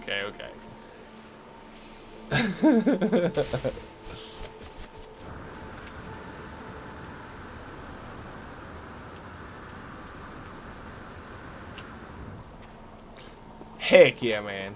That rocked. Okay. Whew, my goodness. What's that sick? I know it's for real. Heck yeah. Oh my god, dude. Sword Mr. Grim and everyone else here says how awesome, Grim, and welcome to it, Grim family. Taser. Talking pinball play in VR. I know. Oh man, that'll be the hurl bus right there. Of course you get cool. Nice, guys. Nice. Awesome sauce, guys. Holy smokes, guys. Thank y'all for the 46 likes so far in the stream. And my little disliker, thank you. I was getting worried. I was afraid you was going to miss the stream. I'm glad you made it, buddy. How's the family? Okay, everything good. I know you was running a little late at Christmas and stuff, so I want to make sure you was all right, man. You know, we worry because the Sword Channel cares. I'm definitely mad. I know, Xaine. Heck yeah, dude. The only trick to it is like as soon as you hit a rock and get stopped and let off the button, it reloads your gun. So you have to take a shot every time you do it. But this is freaking epic, man. He showed up for my video yesterday. I could have told you he was okay. Oh, okay. Cool. Nice. Called Sakura Pinball. Oh, man, this is wicked. Okay, so I got to right here with the planting yesterday. I was doing good, guys. I was making progress. I was getting domes planted and taking names. But I got tired and distracted, and oh my god, if you only knew. Let's show you what I did yesterday. How about that? We'll start off with that, and then we'll come back down here, because to be fair, I got a lot of domes to plant, guys. This thing's got 52 if I'm not mistaken. It is not going to be it's not going to be an awesome sauce stream. It's going to be a mediocre sauce stream, but that's all right. You got to have them from time to time. People learn from mediocre stuff as well as awesome stuff. So, but yeah, my goodness, guys. Like I said, my whole head is funky today. I told you it's a new bag. I'm telling you, dude, I like it. Thank you, Dark Lord. Heck yeah, man. And guys, y'all heard that from your top pop sword stream powered by Peach Red Bull, guys. And we already on the second can. Oh, you need to rename that freighter sword. What is it named? Holy crap. Yes, I do. Okay. All right, let's see.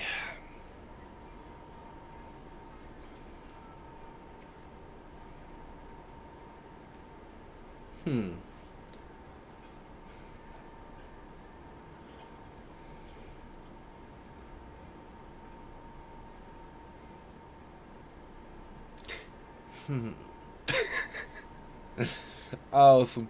Oh man, I do need to rename it, but I'm drawing a complete blank, guys. It took me 25 minutes to come up with Death Dealer for my Explorer, guys.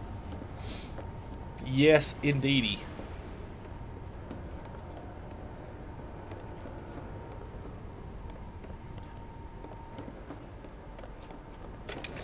Black Lightning. Nice. To be fair, I probably going to do like most of my freighters and stick towards like Greek mythology. I think my original was Agamemnon. River of Stars. Sort of had an awesome time playing NMS Guy with Fire Night last night on my Xbox One. He helped me find a way to stop getting stuck on ladders. It was too funny. Nice, Patrice. Heck yeah, guys. Awesome. I need this freighter in my life. Love the colors. Dazer. I'm just sort of. Listen, I'm gonna give you fair warning, Dazer. I dropped the coordinates for this. I think like as soon as I found it on the stream. I'll tell you what, I can warp there and get you guys the coordinates real quick, because I'm not far from the system. The sticks, nice. The Dark Lord Freighter, I love it. But guys, looky here at these beautiful inline crops. Look down those rows, guys. All of them are facing the exact same way. Oh yeah, that's super sexy planting crops, guys. But basically, this without an upgraded multi-tool and without the proper configuration on your technology, this freighter will produce 12 living glass and 12 circuit boards, which doesn't seem like a much, but when I first started doing freighter farms of this size, I was heavily involved in crafting stasis devices, which 12 stasis devices will net you quite a lot of units. What is up, Captain Admin? How you doing, buddy? I love that freighter farm, man. I'm telling you what, I built this thing on stream. I think was it the last? Yeah, it was the last stream. And I explained to everybody how you get all your plants facing the same direction and what you got to do. It all starts with these rooms, guys. Like the room that the farm is in, this big hall or this big open area, it all starts from there. But basically, you have to like add it, like put rooms right here and start facing this way when you add this first room. They all have to be added in facing the same direction. By doing that, it will make your plants in your planters all face the same direction. So if one of these rooms, like say, here you go. Let's do this. Let me show you for an example here. All right, let's see. Let's add a room, and then what I'm gonna do is, oh, did you see it? Look at this. Okay, go into the menu. You see the menu? You see the room? Watch it. See how it turned when I came to this side of it? Okay, so we're going to add this room right here. And we're going to start with something like, let's put gamma root in here to show you guys how this works. Let's see. And I don't have enough metal plating. We need 4 of them. Let's go and do 10 of them. Okay. But right here, there's a planter there. And let's put a planter here. Okay, right there. Okay, so this is turned one way. This is turned the other. Let's put a gamma root here, because that's Dark Lord's favorite plant. And if you go right here, you see, look at the tall stalk. It's facing off to the right. When you go over here, oh, well, maybe not. Oh, right there. That stalk right there is the one you want to look at. You see how that one's facing towards the front? This one is facing this direction. So just by having that one room switched over the wrong direction, it changed the way the plants. Let's do a this is probably an easier one to read. Yeah, this one's easier. Okay, you see how that one is facing, when it's planted, it's going to be facing out to the left of my character. When you come over here and plant this one, it's going to be facing directly towards my character. And the reason, well, I hope I got my plants back on that. I did. Cool. All right, cool. All right, so what you would do is delete that room and then come back down here and go into your freighter room. And instead of adding it from this side where it's twisted, you're going to come around to this side. And you see how the room just twisted? And then you're going to put your plant in, or your tray, and then your plant. And it should be facing you. See? And that is why I was so particular when planting this farm and setting up these trays. I think I built a farm similar to size on this on my first PC save. And it took me 3 hours of playing around to discover this is what had this happen. Thank you for the demonstration. I really missed my old freighter farm. Had close to 20K worth of iron investment. Oh, nice, Captain. Heck yeah, dude. Awesome. Reminds me of a pre-next configuration. Awesome. It was a stream I missed. Now another important thing about this farm and these trays being placed in this and all the plants being in one direction. You can't have any rooms above your farm or any rooms below your farm. That will actually cause an interaction that will twist your plants inside your trays.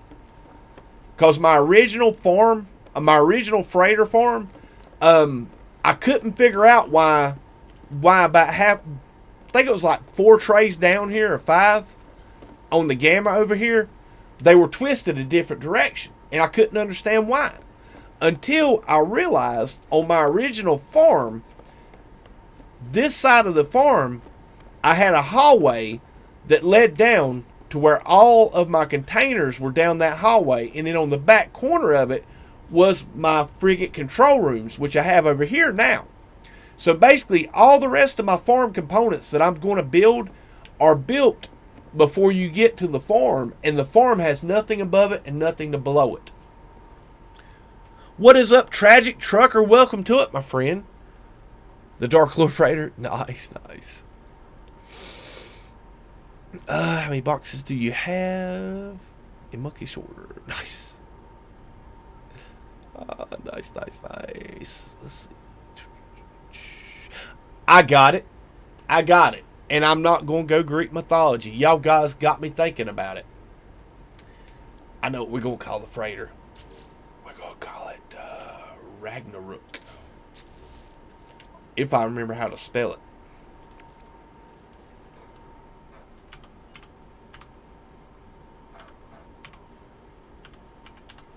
Is that right? And I got my caps lock on. That's why it didn't shift.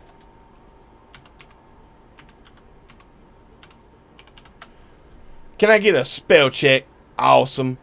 Thank you, Captain Admin. Is that correct? You guys are awesome. Thank you for the spell check. Y'all know spelling in English is my weakness.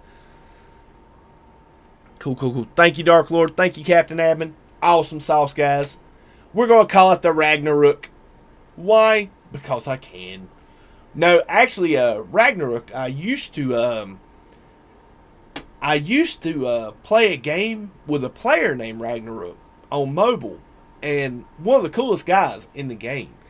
And I used to name one of my generals after him because Ragnarok is also a sword off of Final Fantasy VII that I really liked. That was not top tier, but up in the top 5.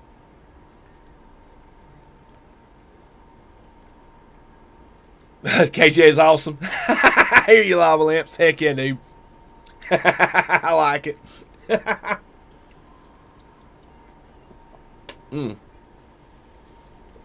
I like it. It isn't red, though. No, it's not red, though. I do love this blue and black stripe. So let's go. I've got the system named Blue and Black Freighter. So I can find it real quick in my discoveries and waypoint it. Ragnarok in Swedish. Ah, cool. Alright, so let's go to my discoveries page and let's go find the system. There it is. Cool. And let's set a custom waypoint. Nice. So, guys, if I know somebody asked about it, Dazer, if you're still with us, buddy, I'm going to warp to that system and get you a portal address. And it's not very far away, guys. It's right next door, as a matter of fact. I don't even have to stretch the legs on this Explorer. But I will give you guys a fair bit of warning. While the freighter battle was... Look at this. Look at this, guys. Walked right into a freighter battle. How crazy is that?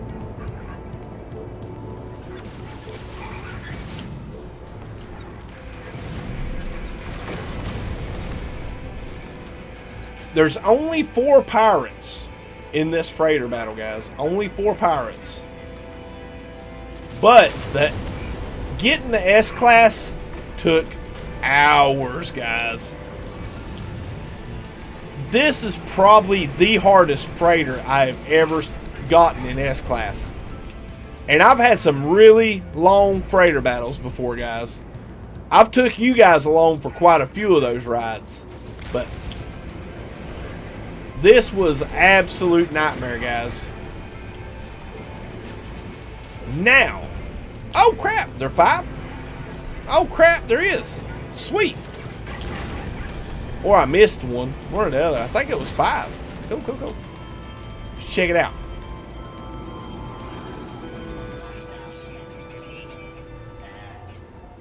Rock the red and black and red and Final Fantasy. Nice. Let's see if I pull an S-Class, guys. Let's see if Sean does the ultimate troll on me. B-Class. Okay. Well, at least he's still up to the screw sword button. He's still got that prominent on his desk, and he reached it just in time. But, no, seriously. All joking aside, I spent, my God, 5.5, 6 hours. And when I say 5.5, 6 hours, that doesn't seem like a lot of time investment. But you got to realize, I was reloading my save, completing the battle, and checking the freighter in just over a minute for 5.5 hours. That's a lot of freaking battles. And there you go, Dazer. Sean is watching. He does. He's got facial recognition software. If he sees me hunting a ship, he just, there's nobody in the game can get in the S class while I'm streaming because he just shuts it off. That's the only way he can troll me, and he does often, very often. Found a decent A class and stuck with it ever since. I hear you, Captain Abbott. Got to go sleep almost 4. Oh man, fill a bowl, dude. Get some rest. Have a great night, and I will see you tomorrow, man. Sean is watching. I know. Man, feels like I'm coughing up parts of my throat. It was that fumes like actually burnt when it was like, oh, awesome stuff, guys. Heck yeah. Let's see, sword. Is that how long it took me to reload for my awesome sword class shuttle? Ah, nice, Lava. Heck yeah, dude. But yeah, guys, if you want to come grab this freighter, and I'll tell you what would be a great idea. Let's zoom around and get an optimal picture, so that way I can take a picture and post this thing in the new site, guys. In the new site.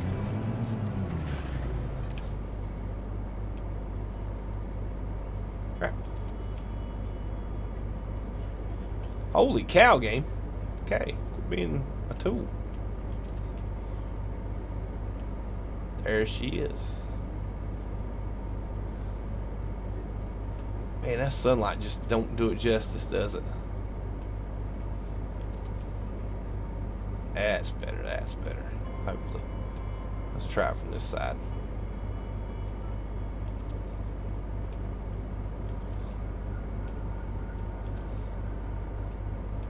Start moving it down a little bit. And there we go.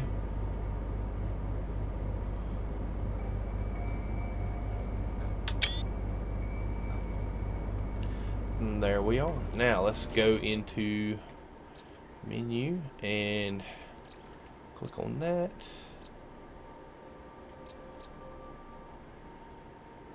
Let's see. Get right there where I can see, where I can get all the information in one thing. All right, cool. There we go. Cool. And that's pretty much, I think that's pretty much all I need. I got the portal address, the system name, economy, and economy type.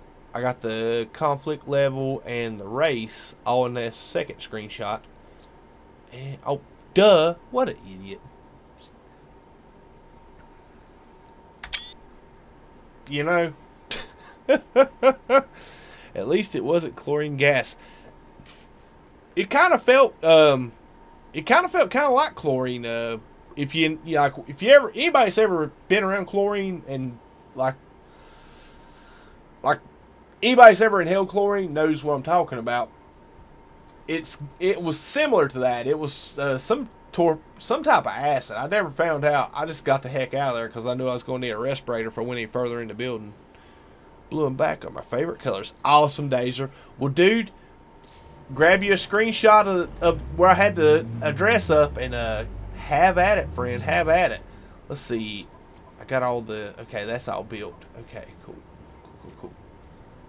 Alright, so I think I'm good there. Let's look at the exosuit. That's all done. No, I got a spot missing here. What do I got to put here? Oh, that. Okay.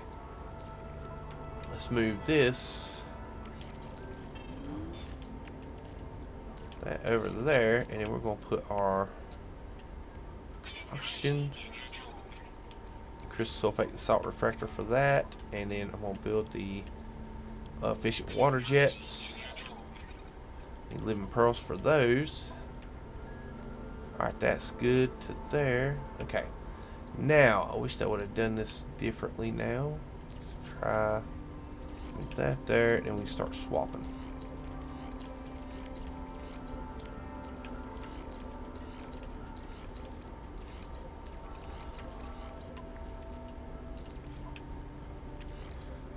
kind of hoping that gives some like some kind of touch tech, but I don't think it will. But we're gonna try. All right, so I need to put. Let's see here. What do we got going on? I need to swap around. Oh my God, this is gonna be brutal. Free sale at a expert level, guys. Okay, no free slots. Nope. Ah, cool. That'll go. Nope. And there we go. Cool. All right, so that freed up some slots. Let's move this stuff over. The reason being, I'm gonna put it on the bottom because I'm gonna put 5 techs with this, so it's gotta work itself. It gotta work it down, so I have space to put it all.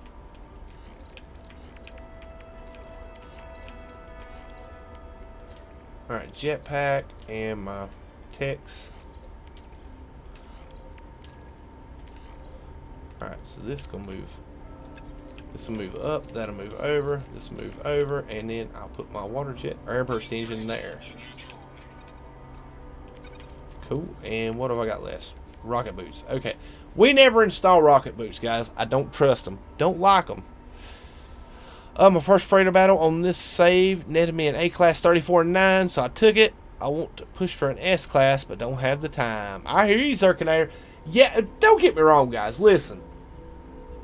Don't let me shame you into thinking an A-class or a B-class or a C-class is bad. They're not. Only time an S-class is really, really needful is if you're warping long distances with your freighter.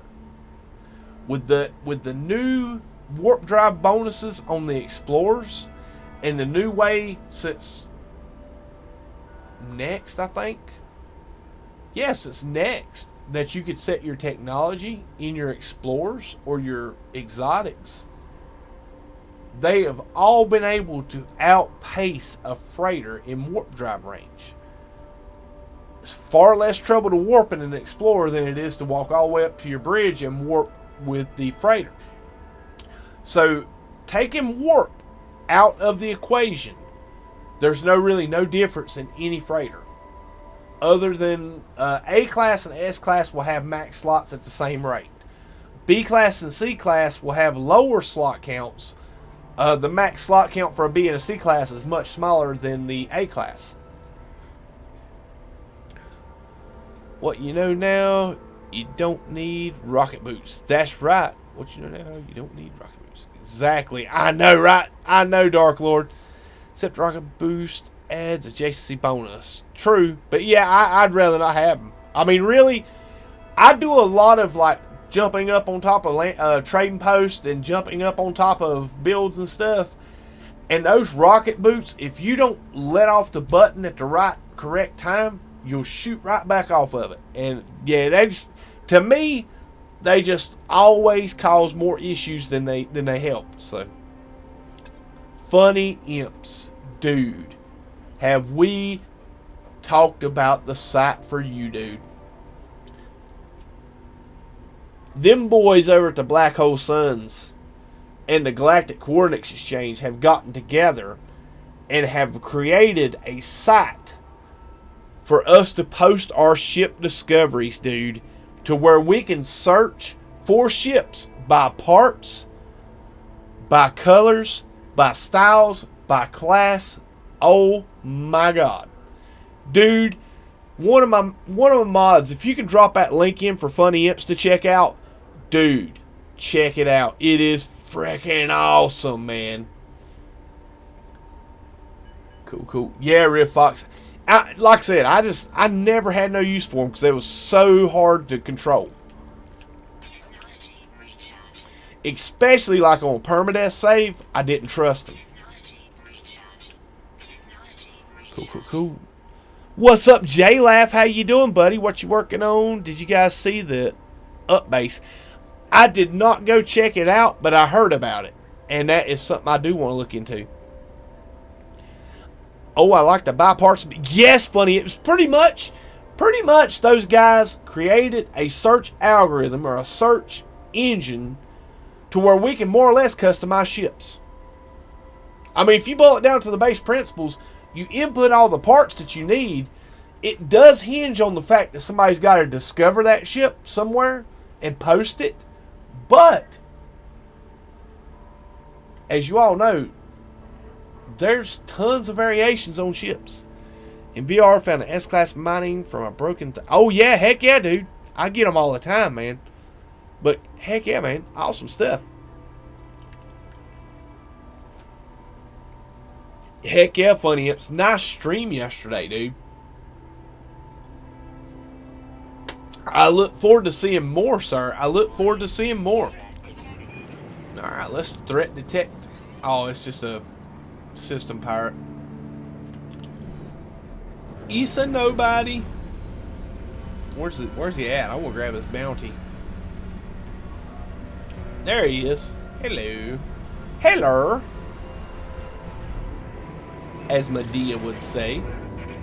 Whoa, he's already on top of me. Sweet. And no, that come out much worse than it was intended to sound. And he's toast. Now, back to base.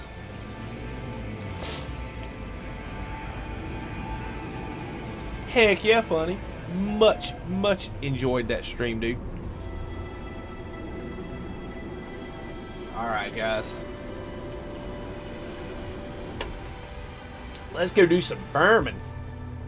And guys, thank y'all for the 49 likes so far on the stream. Much appreciated. I do have a question. Do the translators actually work? Because I sat beside an NPC in the station and never got language, or am I missing something? The translators do work. Basically, once I get these things completely built, this one will give you 2 words in a phrase, that one will give you 1 word in a phrase, and that one will give you 3 words in a phrase. So, in truth, you should get 6 words per phrase, or per screen. Is it useful? It is to a point. And then at a certain point, when you learn enough of the language, it really becomes a moot point. But early game, they are kind of worth building. Because like with manufacturing facilities, with ancient ruins, with, or not ancient ruins, monolith quizzes, tasks, they do help. Because the difference between you getting an answer right at a manufacturing facility, I have experienced with having 1 word that puts context to the options you can choose to get the right answer. But yeah, manufacturing facilities, they're definitely useful. Now, will you need them a lot after you get all your blueprints? Not really. Yeah. Sorry, guys. To get adjusted in my chair. And I'm going to disappear for a second, guys, because I need some nicotine. And y'all know how I roll. Alright. Let's roll. Let's get this thing done. Nice, guys. Thank you all for that. Yeah, they come in very helpful at manufacturing facilities. They really do. Cool. Cool. Nice. Well, thank you, base computer. So glad that you dropped me out below the farm. Let's see, where's the landing pad at? There it is.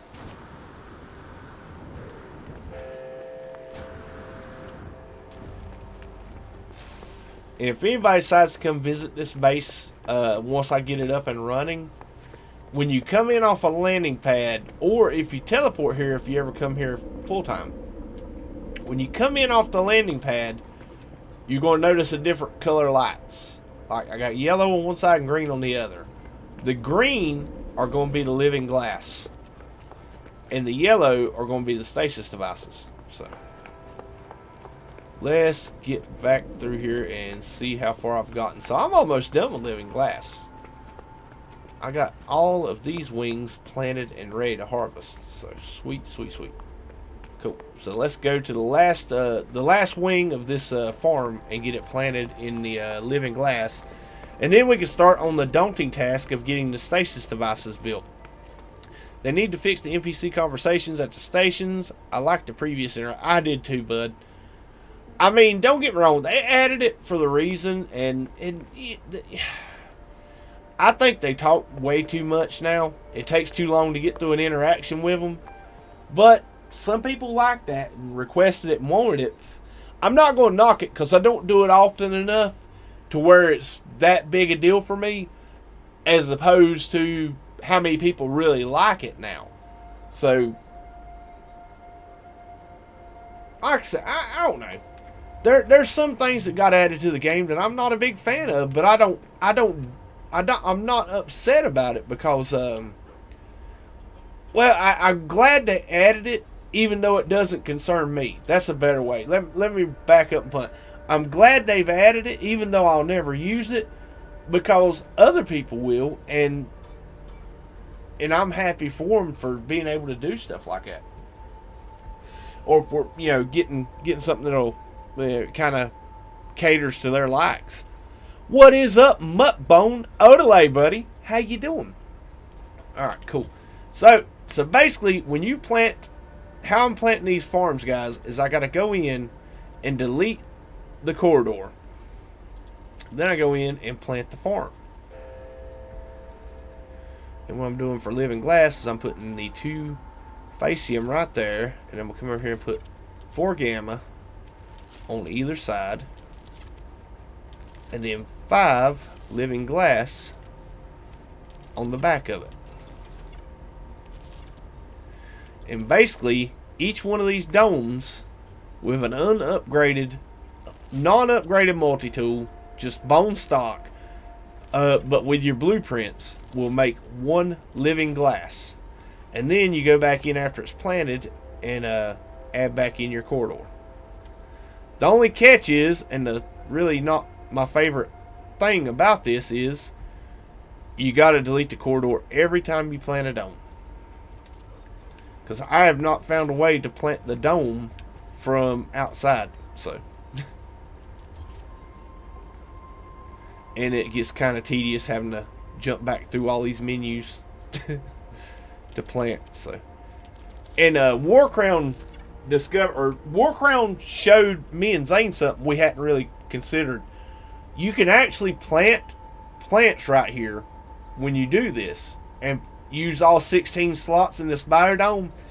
I prefer not to, because each dome will make a will actually make a unit, or like a stasis device, or a living glass, or a liquid explosive using this method. So you don't have, I mean, you end up having extra if your multi-tool's laid out different, but if it's just bone stock, it will actually make an even number on the living glass and circuit boards by having 15 plants in here. Alright, cool. So that is done. Let's back down to this menu. Oh, and it's the wrong color again. What? Okay, cool. Let's see. And this is why it takes so long to plant this farm, so I've been putting it off so long.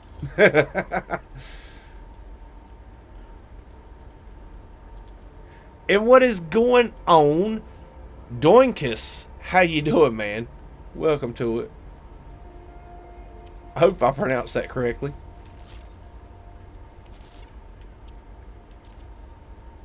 Alright, let's get this done, guys. Let's get this done. Alright, there is 4 gamma on that side.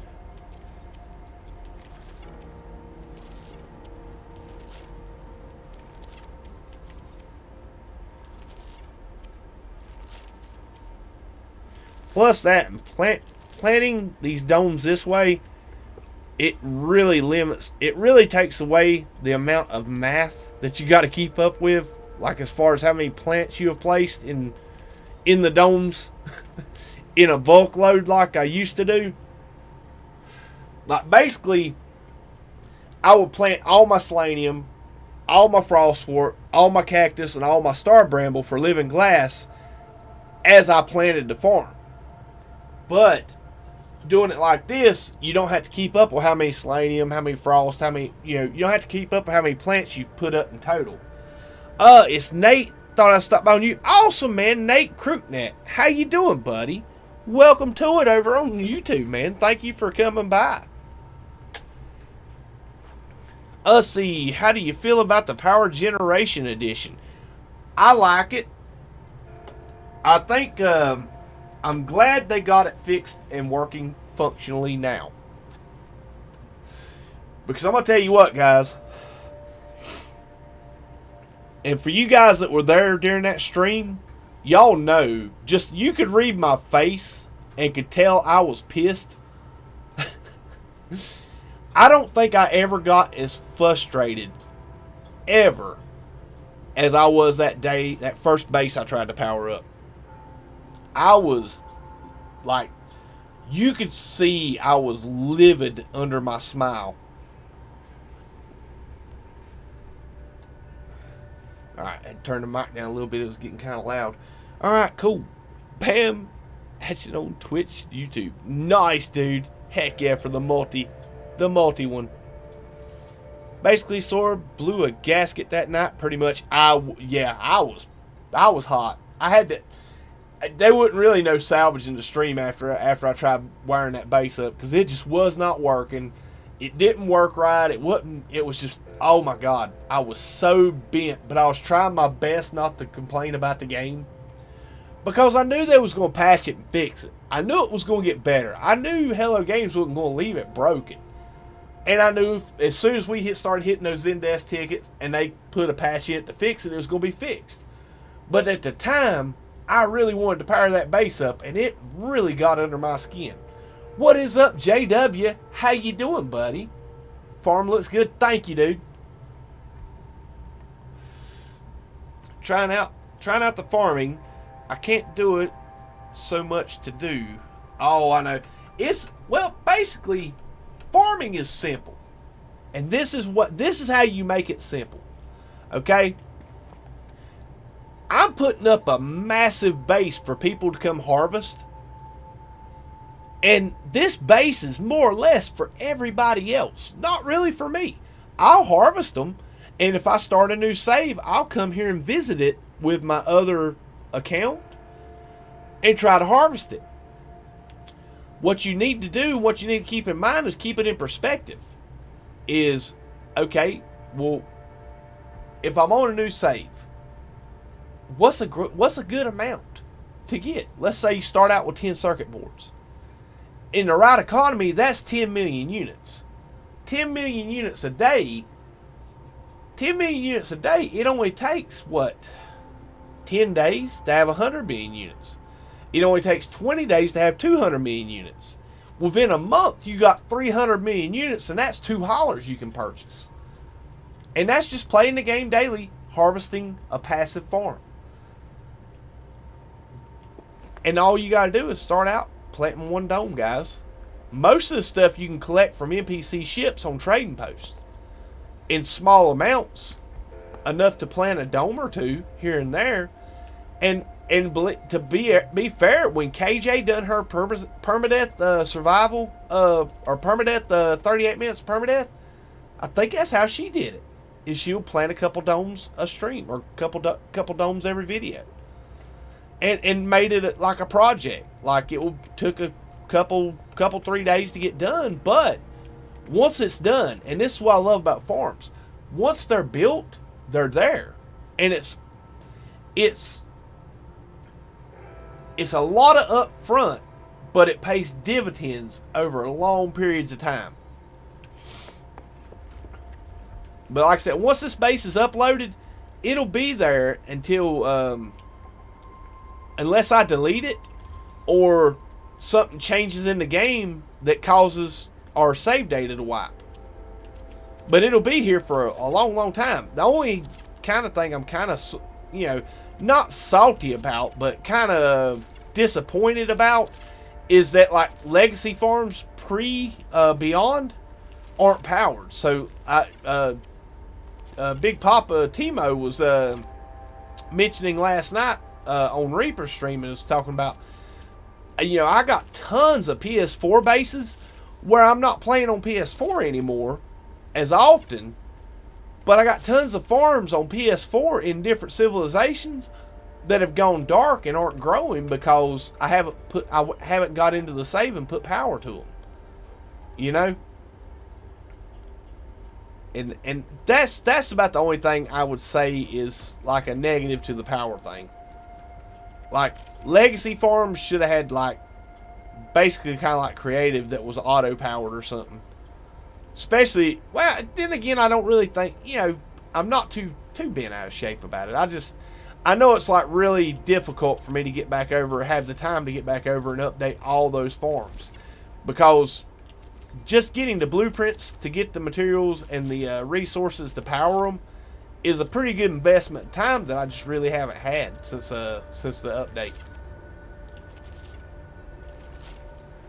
But then again, I did break out the PS4 last night and played a little bit with Reaper and Timo, so I'm not ruling it out. And to be fair, guys, just a quick FYI, guys. For some odd reason, my son's PSN account was not letting me purchase Beat Saber for him. So what I ended up having to do was go purchase it on my main PSN account. So if you ever see me on the PSN playing Beat Saber, it's not me. Please be courteous. Don't say, oh, he's on, and send a whole bunch of messages, because trust me, yeah. Hit me up in the Discord, the amount of blueprinting and material hunting required for bases is the one thing I really hate about No Man's Sky. Oh man, brutal, Nate. Yeah. What are worst, first base power up or first VR experience? What's worst? Honestly, the VR experience I wasn't too negative about. I actually really enjoyed VR. I was a little disappointed with, well, not disappointed. I kind of was, I don't know. I had unrealistic expectations for a 2060. How about that? Because I was expecting it to encode the stream, run all the tabs in my PC, and handle VR at the same time. And it couldn't. And I had some issues, with that first original VR stream. Now, VR gameplay, awesome. I think it's, if it's within your means to afford VR, and you really like walking around and discovering and seeing cool stuff. As far as like me, my play style is more game mechanic and like min-max and stuff. It doesn't really fit my play style as much. But if you like walking around planets and seeing really cool stuff, VR is epic. I mean, you notice so much more of the landscape and so much more of the textures in VR than you do in normal gameplay. It is, I mean, you can't. Cobra told me before I got VR, you can't really describe VR to somebody. It's just an experience you got to see. Once you've seen it, you'll understand it. But until you've seen it, you kind of can be explained all day long, and you might not quite understand it. So, I think like my VR gameplay, excellent. I really enjoy it, and I should get back into it more when I have more time to do it. But yeah, VR is like spot on for this game. Now the first base wiring experience, I don't think I've ever been more upset. And it wasn't really upset with Hello Games or the game itself. I was upset because I wanted to be upset, but I knew better to get upset. And it kind of threw me. For anyone who's running a PC with a 1660 Ti card, just curious on how the performance is.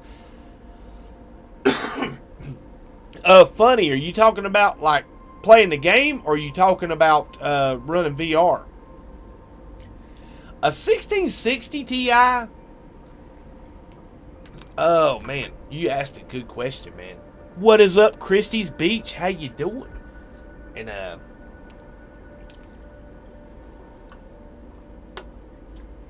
if you're buying a pre-built that has a 1660 Ti that's not interchangeable,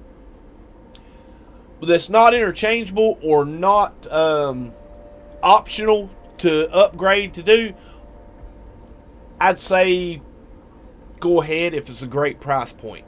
If you're building a PC, like a custom PC or like building a PC, I would recommend instead of going with the 1660 Ti. And the reason being is there's so many entry points to graphics cards and price points.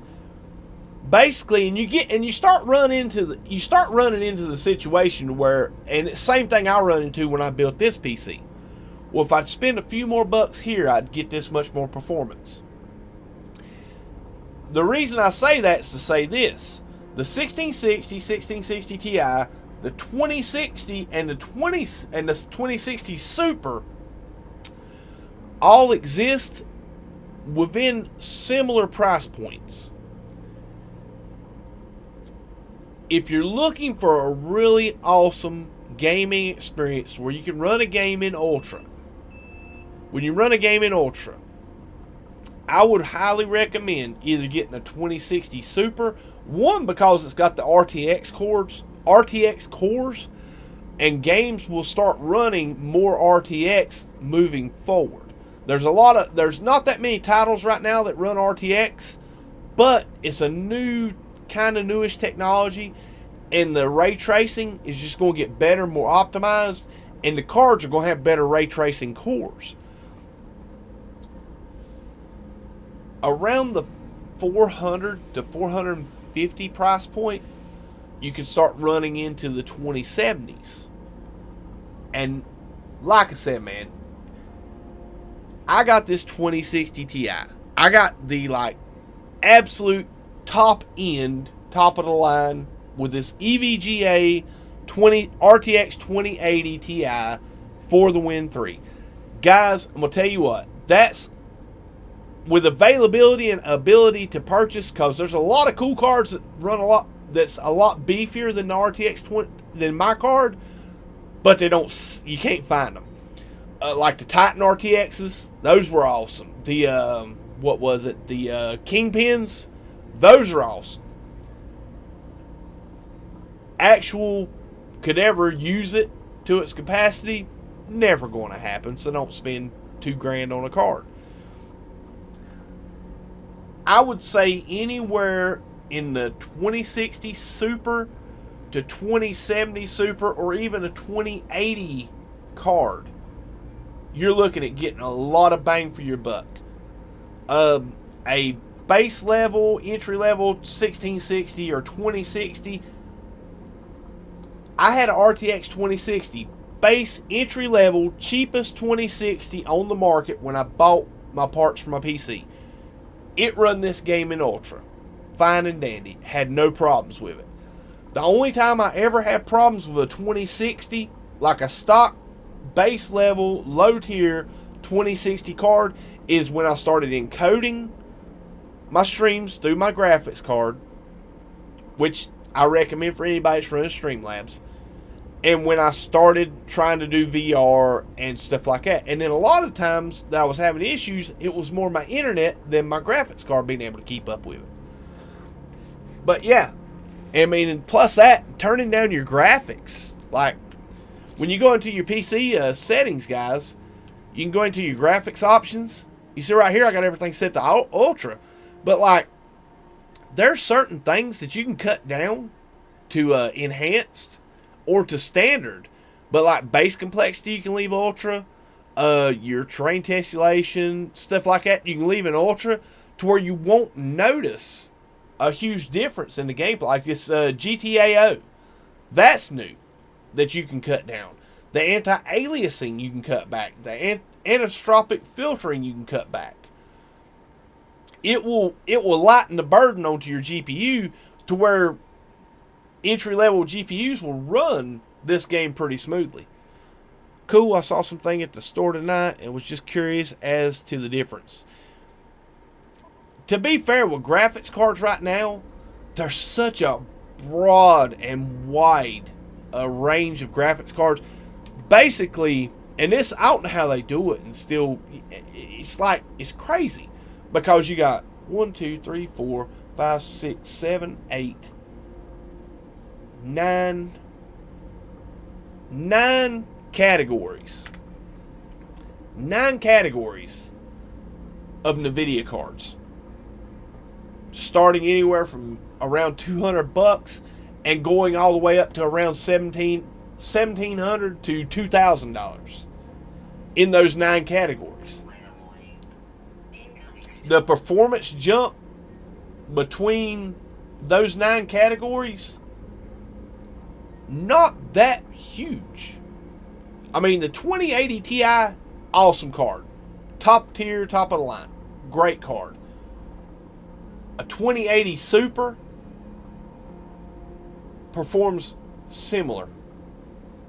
Not, and I mean, 2080 Ti will beat it hands down every day in frames and quality, stuff like that. But a 2080 Super, to like the general public or somebody that just is not like a frame chaser, you might not even can tell the difference in the gameplay in a 2080 Super and a 2080 Ti. But there's almost a anywhere from $400 to $500 difference in that card price range.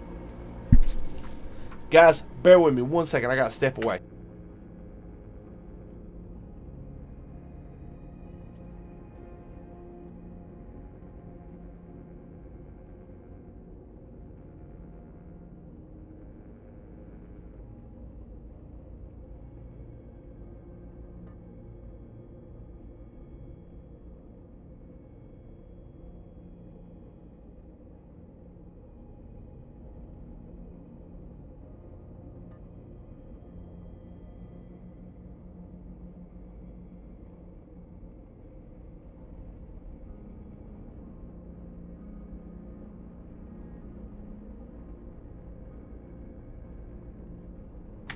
Sorry, guys. Sorry about that.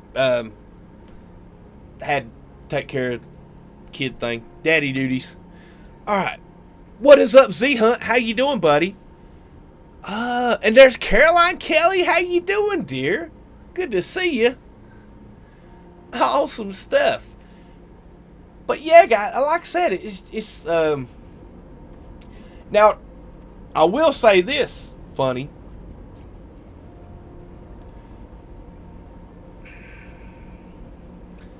Even the entry-level tier CPU and GPUs, and some of the base entry-level PC builds that you can get, like say you want to try to get into a PC, but you're trying to do it on a budget or a low, a entry level or a low level price point. That PC will outperform a PS4. That PC will outperform an Xbox. Will it be able to do some crazy graphic stuff? Probably not. Will it run much smoother than a console? Yes, indeed.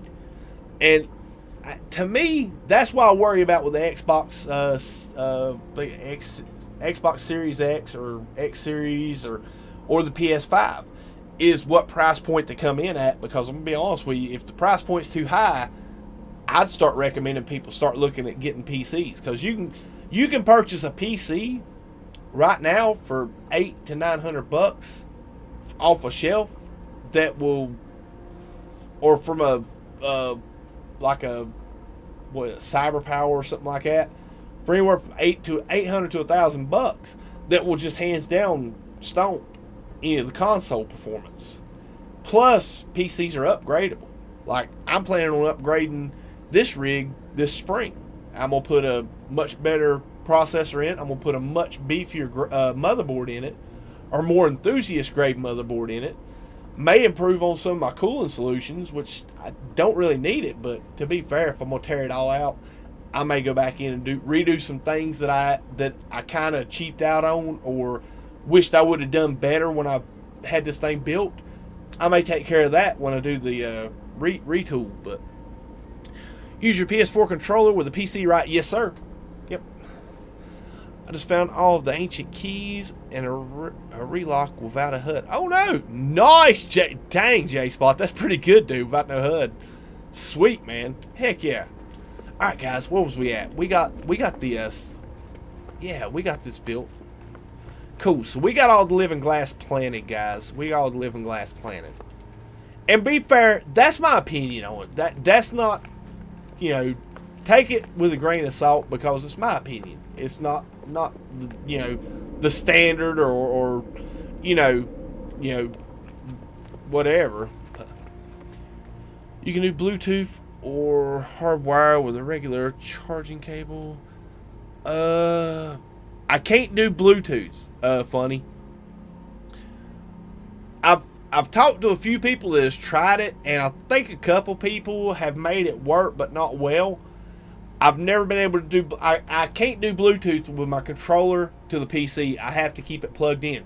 But to be fair, your PC is always going to be near your monitor, and you're always going to be sitting beside your PC case when you're playing. So having a wire controller really isn't that big a deal to me.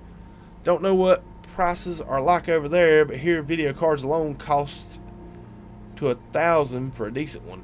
Oh my, well, you're in Australia, aren't you? Yeah, Australia is brutal, dude. Australia is freaking brutal. I bought my CyberPower 1060 off the shelf for $1,100 US. There you go, KJ. But then again, too, KJ, you bought it right as some of these prices, like, basically, KJ bought her PC back when graphics cards was really crazy. Before the RTX had taken off real well, and before the Super series of the RTX cards took off real well, and before they added the 1660 series. With AMD coming out with their XT series, and with AMD coming out with the Ryzen 2 and Ryzen 3, it has really dropped the prices on building PCs. Basically, the only tier of graphics cards that have not lowered in price this year has been the 2080 Ti's. Same up for 2070. Ouch. Yeah, I know, Ashmarel. I know. Yep, so my same computer is now like two. Don't feel bad, KJ. Don't feel bad. I went with the AMD Ryzen 2700X. At the time, was a sick card, man. Had super high reviews from a lot of tech reviewers. Granted, it didn't beat a 9900K for performance, but it was $200 to $300 cheaper than a 9900K. I bought the X470, slapped her all in.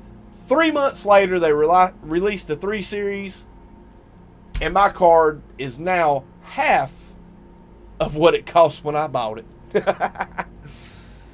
It's got the 2070 in October. Nice, days. Heck yeah. 8 gigs. Yes. My PC is 2 months older than Swords. Yeah. Which, I mean, don't get me wrong, though. It was a great investment because it got you back in the game, dear. And to be fair, I wouldn't take it as a loss. Just like I don't take this, like, basically the parts being half price of what I spent on them not even a year ago, I don't take as a loss. It got me into PC gameplay. I'm happy. Loving it. Nice, dude. Heck yeah. Now, I painted that stuff the wrong colors, didn't I? See, yeah, it is a black bow dome. Okay, cool. We're good. All right, moving on. Now, let's start planting my circuit boards, guys. So we're going to start with frostwort, just like we did with the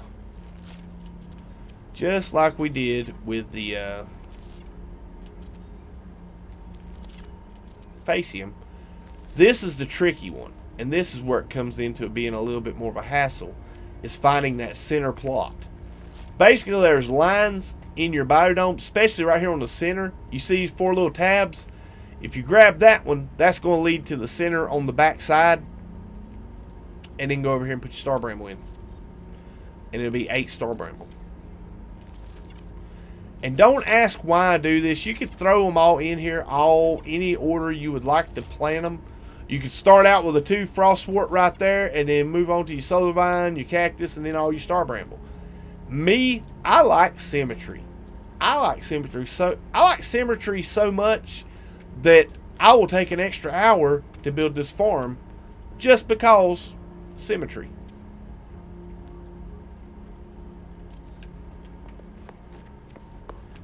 All right, guys, let's get this done. Get this done.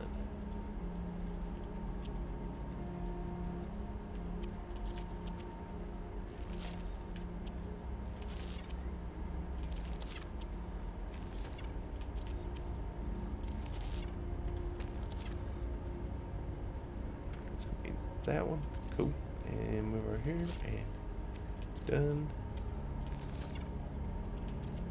done, done, done, done, done, done, done. All right, guys, all right, and done. Cool. Now, let's put our corridor back. Nice. And I always go back every time I add a corridor and double check, make sure the ones I planted by the door is still there, because I've had it get funny with me sometimes and delete out the plants like once I put the corridor back in. I mean, though, to your point, Sword, people can see what my gameplay looks like, and they can see that everything is just as possible on my 1060 as also. Exactly, KJ, exactly. I will never get an AMD piece of junk crap. I got a new laptop and replaced my 5-year-old Intel laptop a few years ago, and it's massively slow. No kidding, it was 3 times slower. Oh my god, brutal lava.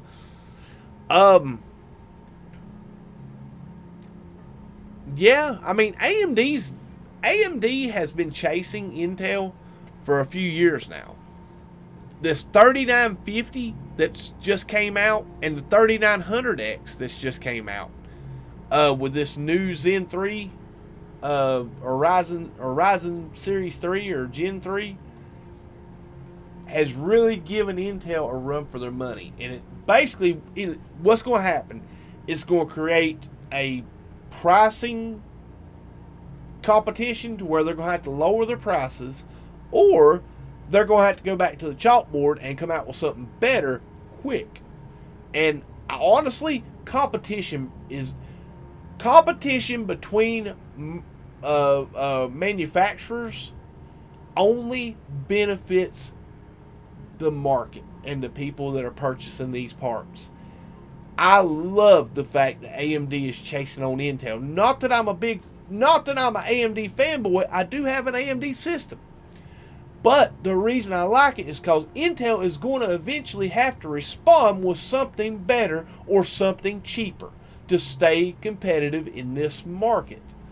And that only benefits me as a consumer. Upload a 30-minute video to YouTube. Take 5 hours on my AMD laptop. Oh my god, Lava, that's bro. But that might just be your internet connection, dude. All depends on the chipset. The new Ryzen 3950 is crazy fast. Oh my god, yes. Just looking here, Asus Dual GeForce RTX 27 Super Evo Advanced Edition, 8GB, costs $1,000. They have cards over 4K here. Yeah, Australia pricing is like insane, dude. Really is. Add a tier bit solid as well as the Vibe Pro. Nice.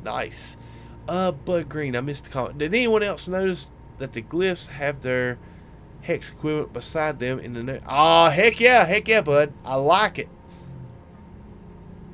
Sword is down with the sickness. Yes, I am. Yeah. Well, it's not really as much sick as like recovering from. Yeah. Welcome back, Jeffus Lives. Welcome back. Oh man, let's see. That was a what was it? Asus dual GeForce RTX, two fan GeForce RTX 2070 Super. All right, let's for giggles, Z Hunt. Let's see what we got here. Let's go to components. Oh yes, I got Newegg on my phone, guys. I'm sorry. Trust me, it is not a good combination, guys. It is not a good combination because I will spend too much money this way. All right, let's see. Desktop graphics cards. What is that? Asus 2-fan.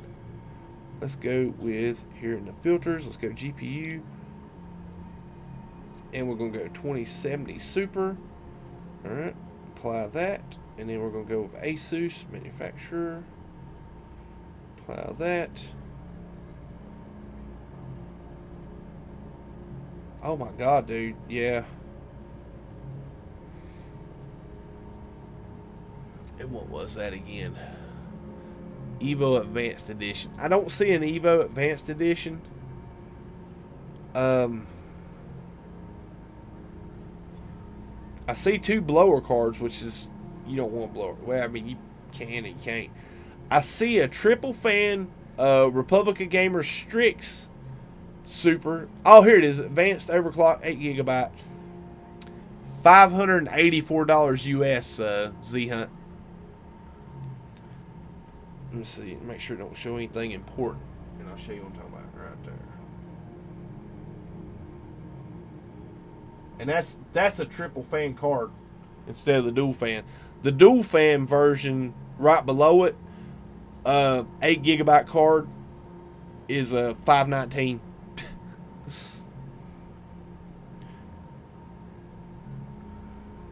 Just for, well, kind of curious now.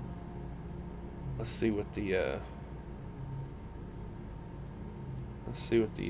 card I got is going for now. I think it's probably the same price.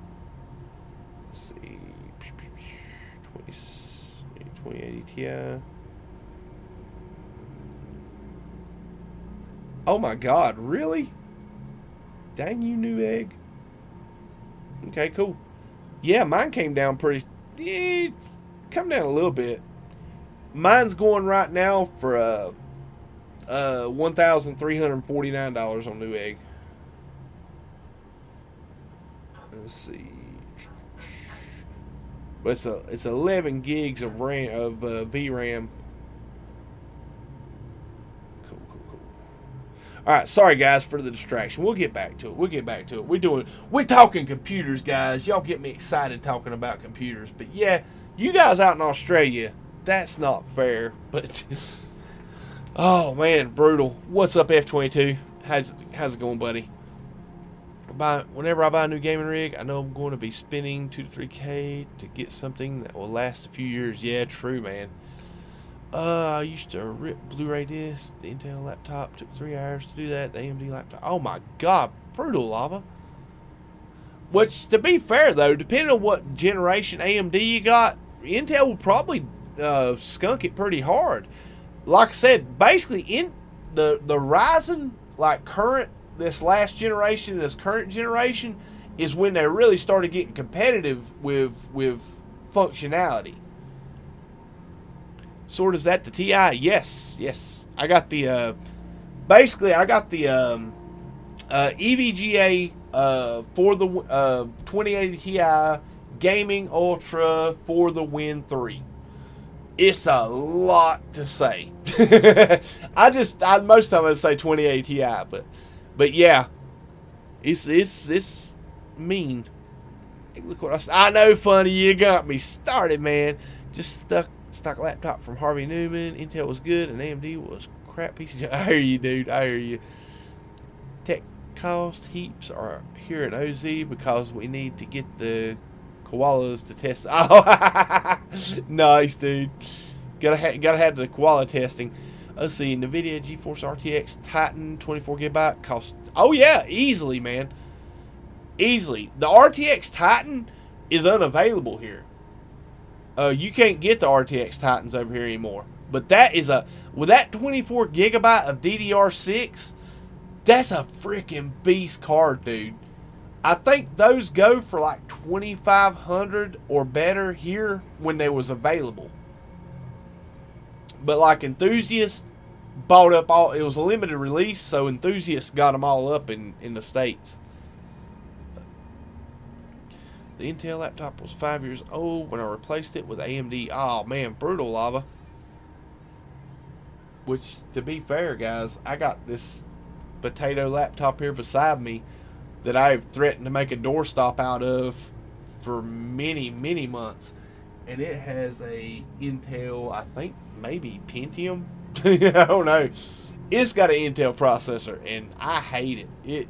It was brutal. In today's machines, the video card means as much, if not more, than the platform it's on. Yep. Means as much. Yeah, true, bud. I'm telling you, man, the graphics card, I mean, it is what it is. Because, like I said, I started out with a base, base entry level 2060. And to be fair, if I didn't stream, it run the game just fine. I mean, extremely well in Ultra. I didn't have to cut down. What am I doing here? Come here. I didn't have to cut back no settings whatsoever. I mean, it run it as hard as I could run it and run it well. Encoding the stream taxed it a little bit more, and then on top of that, trying to do VR and run a stream, it just couldn't handle it, guys. It just couldn't handle it. So, I mean, it wasn't the card's fault. I was just asking it to do more than it was ever intended to be able to do. But it's still a good card, and to be fair, once I upgrade, I plan on putting it in. Like when I upgrade my PC, I'm planning on buying a case and a power supply, and putting that card in my son's rig. So, like I said, I saved a card just for that reason, But plus that, it wouldn't be like, 6 months old when I upgraded.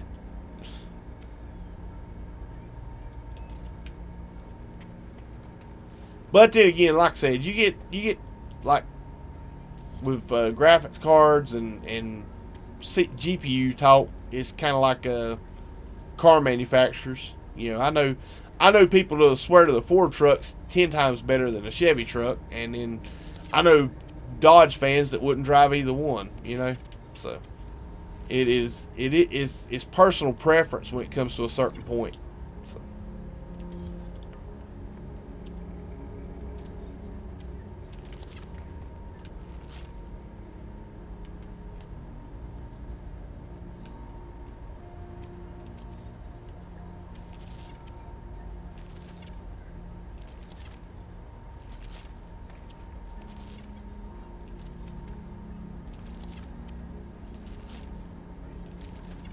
Alright.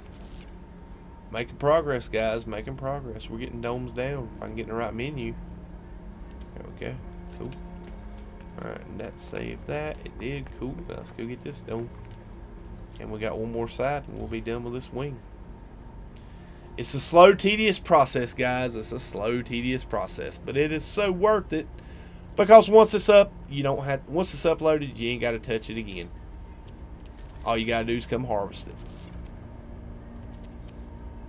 Which I quite enjoy the units off of harvesting these things.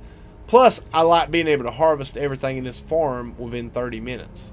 Or within 5 minutes, sorry. Within 5 minutes. Instead of it used to be in 30 minutes.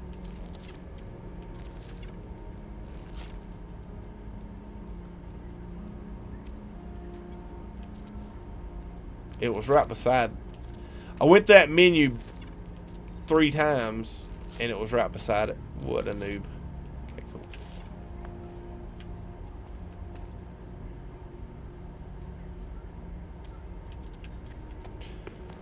Alright, check my frost. It's there. Cool, cool, cool. Check that. It's there. Cool, cool, cool. And we're done. Moving on to the other side, guys. Holy smokes. Let's catch this chat up, guys. Let's see. 12 to 15 years ago, AMD were the best for gaming. Then it changed, and Intel outstripped them, and now AMD are on the rise again. True.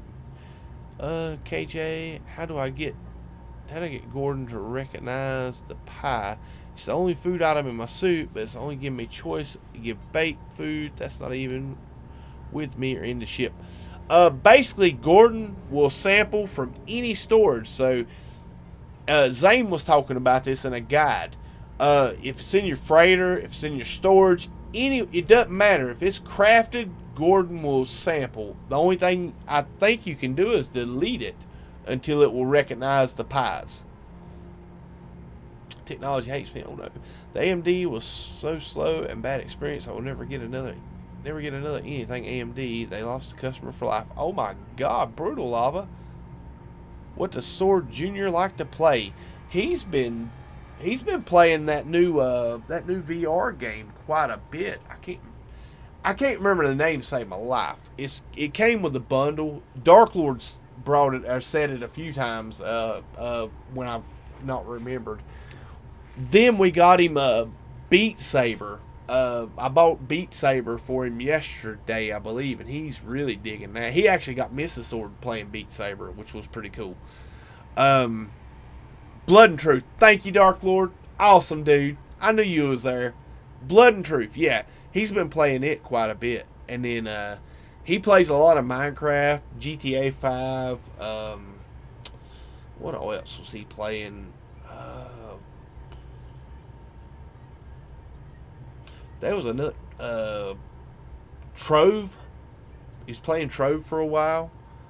But yeah, him and his friends from school play it quite a bit. But yeah, to answer your question, every Ford I ever had's been a lemon. Ford sucks eggs bad. No.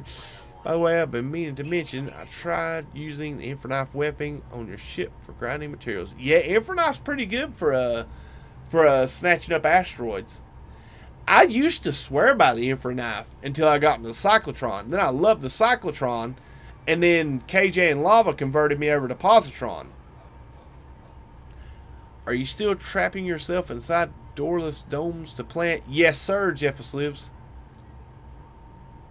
Own stock in NVIDIA. Bought it at $13 a share. Now it's $2. Oh, nice, dude. Heck yeah. Heck yeah. He won't look at things in your storage container either. Oh, okay. Cool. Wow, that stinks big time. Hope they change that. True. Smart move, Jeff. Oh, heck yeah, man. That was a good buy-in, dude. Heck yeah. But yeah, I have to delete the corridor and plant these two planter spots to be able to put 15 plants in a dome. When I visited Warcrown's base in the UAS, the new stasis device farms, he actually planted items at the entry point, which if you're just doing like basically the stasis device farm base that I'm going to do, will have to take advantage of that to be able to make the resources I need from it. I probably won't do either side because it's going to have 2 entry points. But yeah, just wish I bought more. It was my first foray into investing. Nice. Well, heck yeah, good choice in investments though, dude. That's not bad.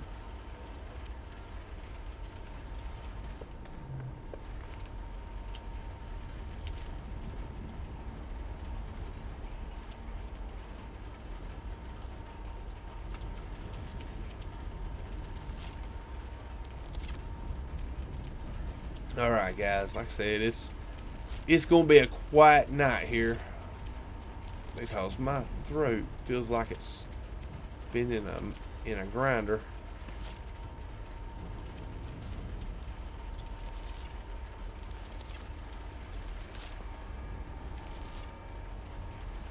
Alright.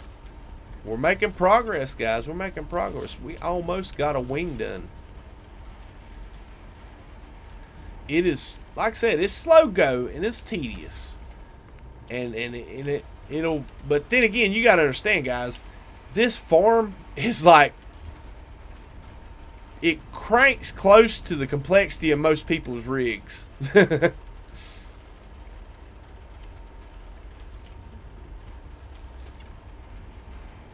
Like you see, I got a 2080 Ti pushing the graphics on this, and I'm down to 56 frames. I think I got it opened up to 144 frames, and it's dipping down into the 50s and 60s in this farm already. Let me double check that. I think I got it set for 144. Yeah, I got it set for 144 frames. And that's a little concerning. Let me check something real quick, guys. Let me see what my temps are running.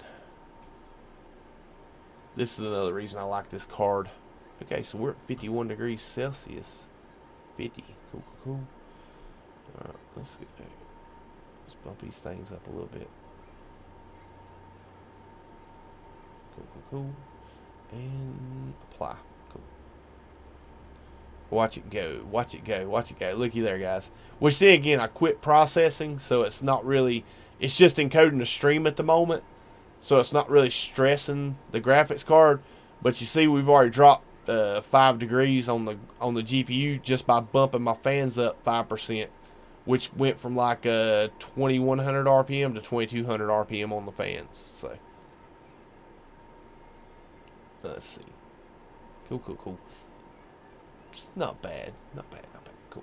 All right, save. I can close that. And get back in again. Cool. Nice, nice, nice.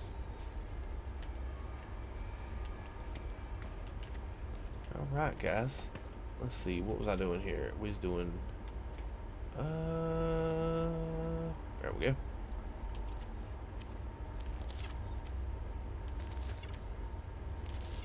Oh, nice. Check it out, guys. I've already... Well, it's not a huge difference, but basically...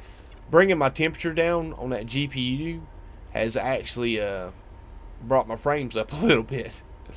Not a lot, not a huge difference, but you know, I'm back up to 60, above 60s, but moving around it does drop some more. But there's a lot of glass in this base, guys, a lot.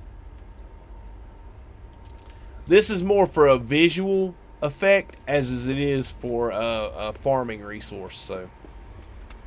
Like I said, pretty much every part in this base has got a glass component to it, so it's going to be a little bit stressful on graphics cards. My sister has an old Holden, still going strong, reliable as heck. Awesome. 45 to 50C is nothing for a card like that. I know. Yeah, it's rare this card ever jumps over 60C. Oh my God! I drove from Darwin to Adelaide. It took 12 liters of oil. Brutal, dude. Dang it. Oh, let's see. Crap. I've had a Fords in the past. I had a Holden too. Oh no. What's up, Fire Knight? First time I collected an item for the community mission since the first one. Taking a little bit. Nice, dude. That sucks, dude. I got over something a few days ago. Was sick from extra. Oh yeah, Jeff. No, I've had some sinus congestion and stuff like that over Christmas. Well, I got it Christmas Day. I don't know. It just my head got congested. No, one of my customers today. I was in servicing the account and they had some kind of acid spill in their back lot, which was being drafted up into the back side of the building, the fumes of it, and I walked into those fumes and it breathed in that what was it?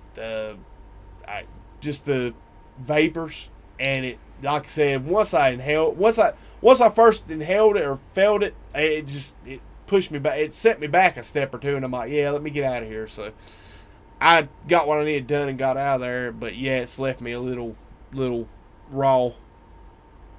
Sort of about the distance from Seattle to San Diego, I think 3,000 kilometers. Oh, okay. Man, that's still a lot of liters of oil, dude. That's a ton. I guess you could say it's a big glass base. Yes, it's a big glass base. Well, like I said, all the like these corridors are about the only thing that isn't glass. Like all the walls and panels and everything is glass. So it definitely drags down the frame rates pretty tough. Plus that and being a high complexity, because this thing's 52 domes, so it's got a lot of plants in it. It's got a lot of lights on it, so. Alright, so that's the first wing of circuit boards, guys. We got 2 more to build. I think I better save it while I'm at it. Alright, cool. Acid fumes, yes, acid fumes. Which, I mean, like I said, it was my own fault. The guy said, hey, be careful. And I'm like, well, okay, what's up? And he said, they spilled something in the back lot. I'm like, okay, I'm not going to the back lot, but I was going to an area near it, or near the rear entry to that building, and the fumes were coming in. And as soon as I realized what was up, I turned around and got back over to the clear air and got sorted out. But like I said, it wasn't too bad. I didn't really notice. It didn't make me short of breath or anything. It's just when I was on my way home, I was noticing my throat was getting really scratchy, and it's not nothing I won't recover tomorrow. But it's like today I'm a little off. So why do you use the 4-part squares for your bases instead of the cube room for the corridor? The cube room has a higher complexity, Fahrenheit. Basically, if I use cuboid rooms for this base, I would already hit complexity limit before I ever got the plants in it. I'll try to catch it probably Monday. Cool. Awesome. Up they got hazmat out there to clean. Yeah, they had guys out there cleaning it up with respirators and basically in suits, full suits and respirators. Yeah, they actually I think what happened, they had a container tip over and spill in the parking lot. So, but those guys handle that stuff like on the daily, so that they was out there getting it sorted. But it was just a bad misstep on my part. What is up, Commander? How you doing, dude? Welcome. Holes don't die; they just rust away, as Kara said. Nice, heck yeah. The car won't start throttling bandwidth until it's at 80. Oh, cool. Yeah, I need to learn how to overclock it a little bit. I haven't messed with the slides, just gradually messed with the slides. But yeah, this PC, see, I'm reaching back to the rear exhaust on this thing, and it's basically the rear exhaust on this case is just maybe 8 to 10 degrees above ambient. The front intake, what it's pulling in, you can actually feel the cool air getting pulled past your hand on the front intake. And then the top exhaust, it's a little warm. Not bad. Not much above ambient, so yeah, it's not bad. Lurking, can't change phone, need to charge, watching on Fire TV, YouTube. Awesome, Chester. And good to see you, man. Cool. Oh, try to catch you probably Monday. Oh, for the farm, I mean. What sort why do you use the... Okay, yeah, definitely, dude. Yeah, cuboid rooms are really high complexity. Dark Lord and Xaine have charted out what the individual parts complexities, like, assign points value to them. Glass is horrible. Like, all this glass... Like, if I build all this in concrete, like all the wall panels and stuff in concrete, it would look really plain Jane, but it would be great for complexity. Like, if you were needing, if you didn't have the graphical overhead that I got on the PC, and you wanted to do something similar and to similar scale, all these glass panels, glass and wall panels, and floor panels replaced with concrete. Oh, crap. Sword, could you please let the people that missed the beginning of your stream know what happens so they will know to read? Yes! yeah, guys, basically the first probably half an hour to an hour of the stream, I had Husker from the Black Hole Suns group and organization on the stream talking about a new tool that them and the No Man's Sky Reddit Coordinates Exchange have collabed on. And basically, it is ships, bases, multi tools, fauna, planet, and freighter discoveries. They created this new site where the search engine is really refined on what you're looking for. Sadabatsu Kaba, how you doing, buddy? Lurking, no problem, buddy. Oh, I see my GPU and CPU about 20%. Okay, cool. Oh, you overclocked my GPU and CPU about 20%. I need to learn, because basically, I'm bad for pushing buttons when I don't know what they do, because I want to see what they do. Majority of the time, it's fixable, but I have run into instances where I've really screwed up stuff by doing it. So, I'm afraid Xaine's going to like have a hand pop out my screen and smack my hand when I do it, so I try to stay away from it until I learn. It only squeaks in the 5 to 8 frames. I don't. Oh, okay, cool. Thank you, Funny Imps. Funny Imps just dropped the link to it. Awesome sauce, dude.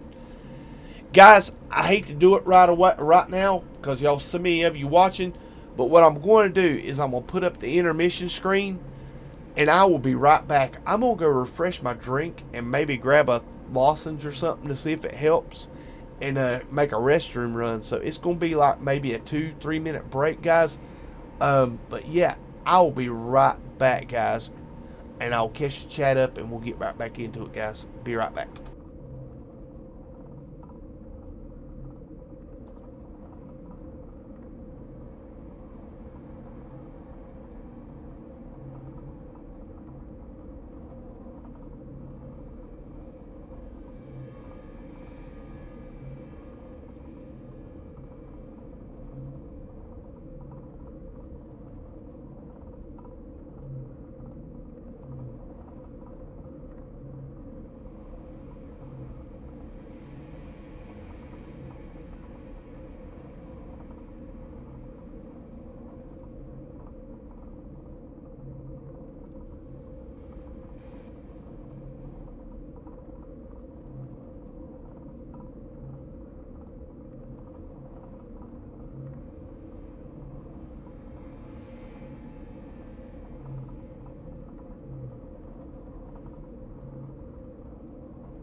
Alright, guys, sorry about that. I'm back. And put them in my pocket and forgot to grab one. Okay.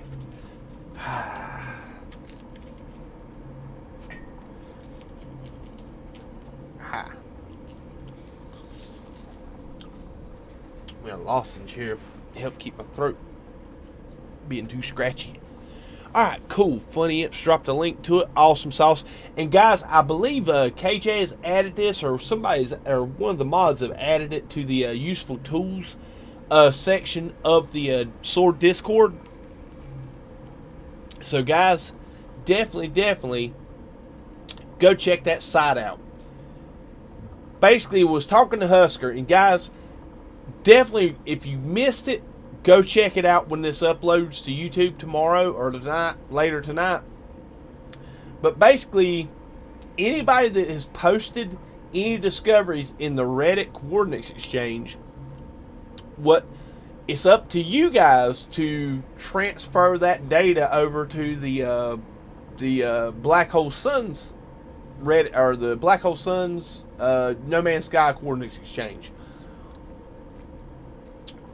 But anything you post in the Black Hole Sun site, it has a box you can check when you upload that discovery that will automatically transfer it from the Black Hole Sun site to the Reddit, so it'll actually get sent to Reddit to post up as well simultaneously when you upload it. So if you still want to keep updating to the Reddit site and get the conversation, the comments, and the upvotes there, it works hand in hand. But they didn't want to like take people's discoveries and bring them over and post them for them. They want to make sure that you guys take the credit for your awesome job discovering these cool ships and discoveries. Push button sword. Oh no. What? Okay. Alright, let me see. Oh yeah, push the button sword. I know, man. Whiskey, I recommend whiskey. Yeah, I know. To be fair, as sore as my back has been from having to fix that well Wednesday or Christmas Day, it's not a hard sell for me. But yeah, unfortunately, I have no alcohol. American honey, nice. Beverage and lozenges in one, yeah. Thanks, Patrice. Alright, the next chance to get oh, awesome. Heck yeah, Fire Night. Awesome sauce. There you go, guys. Definitely. Thank you, Patrice. Awesome. Heck yeah, Kara. And like I said, guys, I am super excited for this, guys, because what this means and what it can, the impact it will have on the ship hunting, multi-tool hunting, fauna discovery, base building community. See, base building community as well, guys. All you guys out there do these really cool creative bases, guys. Post it there for people to go check out. It's definitely going to have a massive impact on the community. Just as the dark site, the coordinates, like the calculator, and the Black Hole Sun logging had on the community 6 or 8 months ago, this is going to have that same impact. It's there, it's awesome, and it's there for us to use freely. What is up, Joaquin Trevino? How are you doing? What you got to do? What you got to do? Oh, you got to do what you got to do. I hear you. Cool. Thank you, guys. Thank you for being so understanding. Like I said, guys, yeah. All right, let's see what happened. Sword, the sweetest thing happened to me over Christmas. I'll Discord you about it. Don't want to share the details here, but was awesome, North Ghost. Heck yeah, dude. We had good company while you're gone. So good. So all good. Awesome, Caroline. Oh, that you're really a softie. Yeah, he is. You don't post up 3 hearts in one post about being a softie.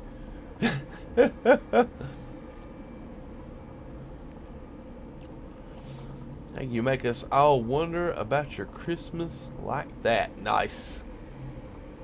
Let's see. I'm almost out to try to beat your record, but sadly, I wind up having to use The man room. John Riff. Oh, John. Nice, Riff Fox.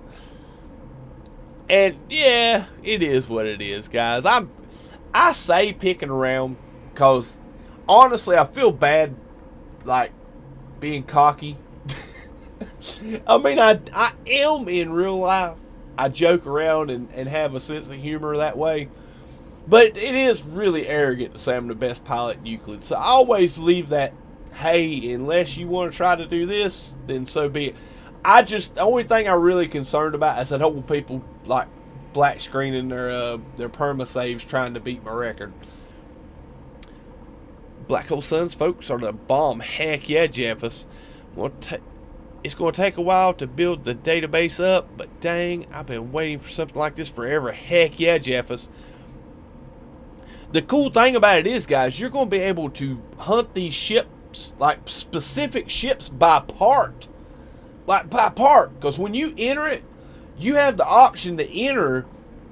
You have the option to enter the wing type, the tail type, the engine type, the cockpit type, and all kinds of variations.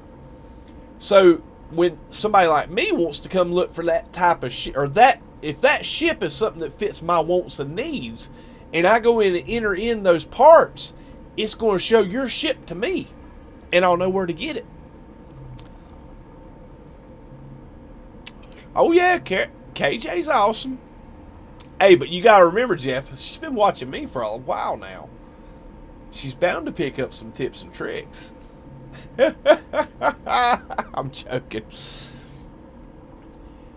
Had to put my base with rock critters there. Heck yeah, Caroline. What is up, Randy Nichols? Happy Friday to you as well, sir. Wait, what? We can search by part now? Yes, but it's going to take the community input. We're going to have to start sharing our discoveries on this site, guys. Reason being, it's only had about 10 to 12 people contributing to the discoveries in the site so far, basically for testing purposes. This has not had a full release or a major advertisement yet. It's going to happen, but Husker wanted to bring it up, mention it to me, and let me bring it to you guys and share it with you guys tonight. So some of you guys can start contributing to this site and the discoveries and basically give some feedback in their Discord on what can be improved, what can be tweaked, and what can be added, or what is kind of difficult that needs to be made easier in the site before they go live with it and make a big grand opening to it. So, my however shoot short, I hear you, KJ. You wouldn't. Yeah, but I ain't, going to be shooting any space stations. Nice. Sort of have my awesome sword class shuttle upgraded on my permanent save now. I'll do a Sentinel kill stream sometime soon. Awesome lot. Please be careful. Please be careful. Don't lose your perma save because I was talking smack. That really would hurt my feelings. Alright, let's see. Watch out, sword. She'll smack you. I ain't scared of KJ. See, KJ hits other people, smacks other people full force. I get 50% off because me and her's buddies. So, like, it don't hurt as bad as it does when she smacks you guys. Heck yeah, KJ is awesome, Lava Lamps. And there's the link to her channel, guys. Every time you post something to your Amino or to Twitter, dupe that info over to Black Hole Suns. Exactly. Well, the cool thing about it is, if you was already a contributor on the Reddit Coordinates Exchange, basically you can post to this site, and it'll post to the Coordinates Exchange when you enter it by clicking to share to the Reddit. So basically, you're only entering it once, and it's getting applied to two applications. I love it. 250-hour permanent save. Oh no! Oh my God! I'm gonna feel so bad if he gets killed doing this. But T-Rexes are so cute. Only shoot the ones that bite me. I hear you, KJ. Heck yeah. You only say that because you're on the other side of the country relative to KJ Sword. I do. I'm not very afraid of KJ, but then again, she is about 3,000 miles away from me, so. Exactly, Caroline. Exactly. That's what I'm saying, guys. It's going to be sick. It's going to be sick. I'll tell you what. Let me show you guys this real quick. Let's see. Let's go there. Give me 1 second, guys. I believe that is it. That's it. Cool. Alright, for all you new arrivals, guys, I'm going to show you this real quick. Hold on a second. Let me get the right menu up here. Let's get full screen here. And boom. There we go. Here it is, guys. This is the No Man's Sky. I don't know what to see. It's coordinate exchange. Oh, No Man's Sky. Sorry. No Man's Sky coordinate exchange search. Alright, so basically, this is the part of your entry stuff. Here's the search parameters. So basically, let's say we want to look for a holler. Okay? We want a... I already checked. There's no shielded balls or shielded ball haulers posted yet. Let's make it happen. I like that engine or that engine. Okay? I like this cockpit or that cockpit. That's the mid gooseneck. That's the broke neck. That's the stubby, that style cockpit. Then they got the medium neck, the crook neck, and the really, really long fuselage for that cockpit. Alright. Then they got the really, I think it'll be this right here, or yeah, I'll leave it blank. Then we go down here. None of these parts that apply right away. So hit search. No entries found. So let's delete that. Hit search. No entries found. So let's change cockpit. There we go. 2 entries found. So with that cockpit and a ball hauler, there's 2 entries show up. Okay. Let's see what we got here. There we go. And there you go. Then you come over here, and what I really enjoyed about this, and I know this is kind of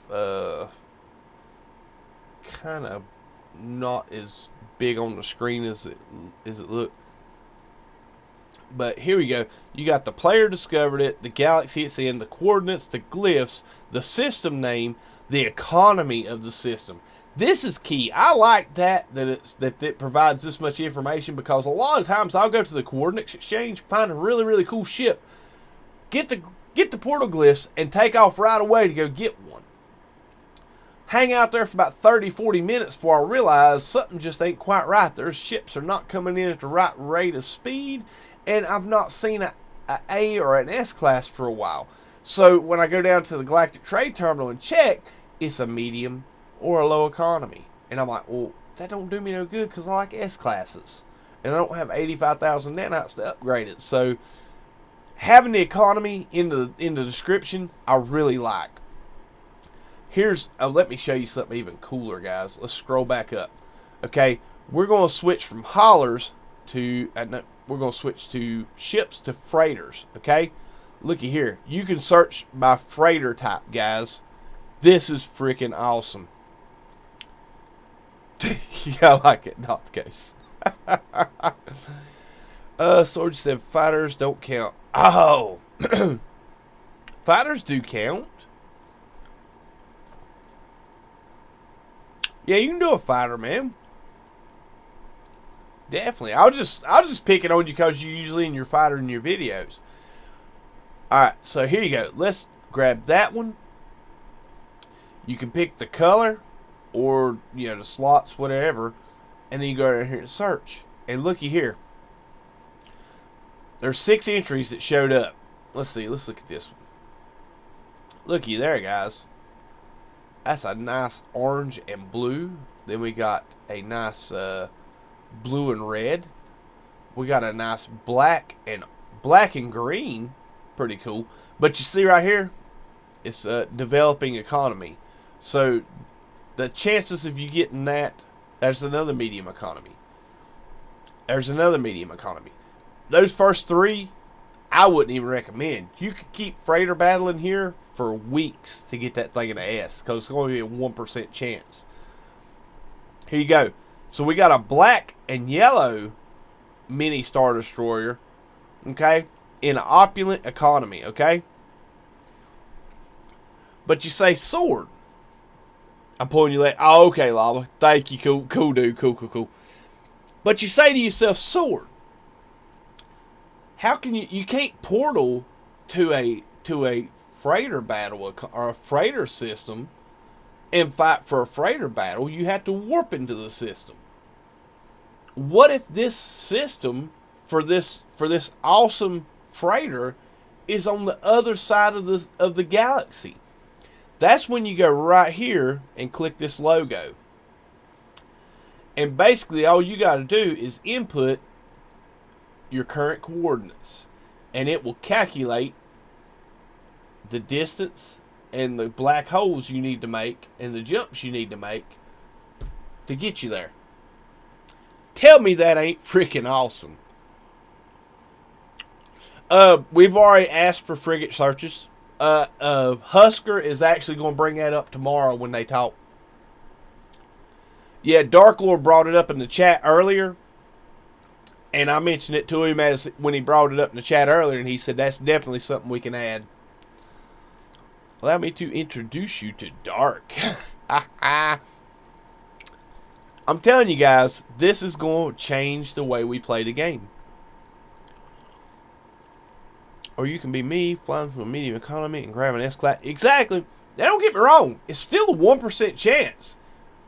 There's a much higher chance, like higher unlikelihood that you'll never see an S. But, yeah, there's still always a chance you'll warp into an S-Class. It happens. KJ's done it. But, heck yeah. All right, guys. So we got this. Okay, let's bump that. Let's go ahead and kill the display capture. There we go. And then kill that. Nice. And then we're going to switch back to the stream. Then we're going to turn my headphones back on because they powered down while I was... Well, I got a heating pad from my back. I'm officially an old person now. Dude, trust me. Welcome to the club, man. Welcome to the club.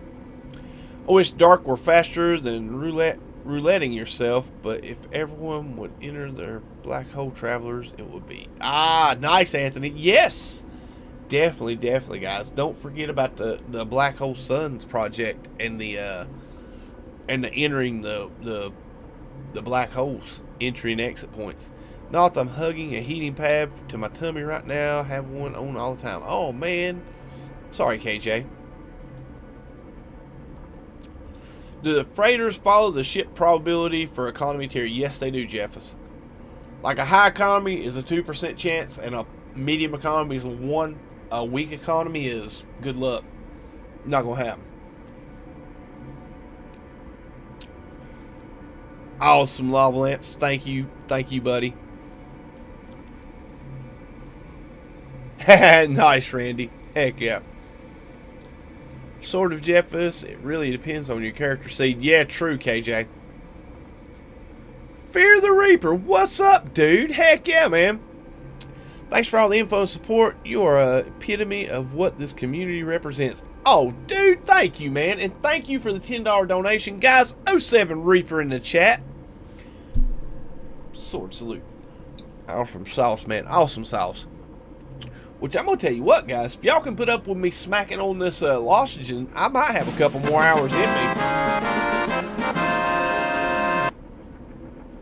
Note there are no black holes at the center without saving any. Oh, yeah, Dark Lord. True. Oh, waking frame. Oh, cool. Alright. Now, we'll see what's up here. Yeah, if y'all can put up with this Lostogen smacking around in my mouth, I can go for a while. Because I'll be honest with you, my throat feels a lot better since I started chewing on this, or started letting it dissolve. Definitely an improvement. Heck yeah, Reaper. And guys, definitely check out Fear the Reaper's channel, guys. One cool dude.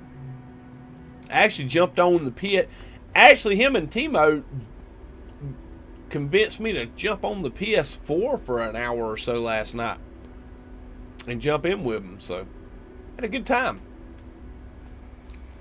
And definitely appreciate you having me last night, dude. Let's see. We're going to do Frost. Frost what?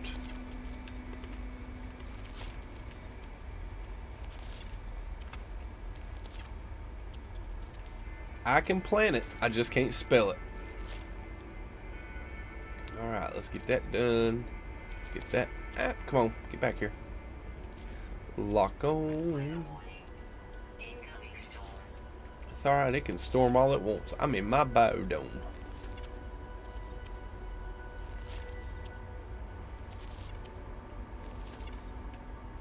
Awesome sauce. Alright. Oh, KJ. Bounce. Oh, you might soar, but I don't. Folks gotta lay down into the alert. No worries, KJ. Dear, thank you so very much for coming and hanging out and mobbing for me as long as you have. Definitely get some rest, dear. Definitely, definitely. There's magic right there. Oh my god, the pain is literally melting away. Nice, dude.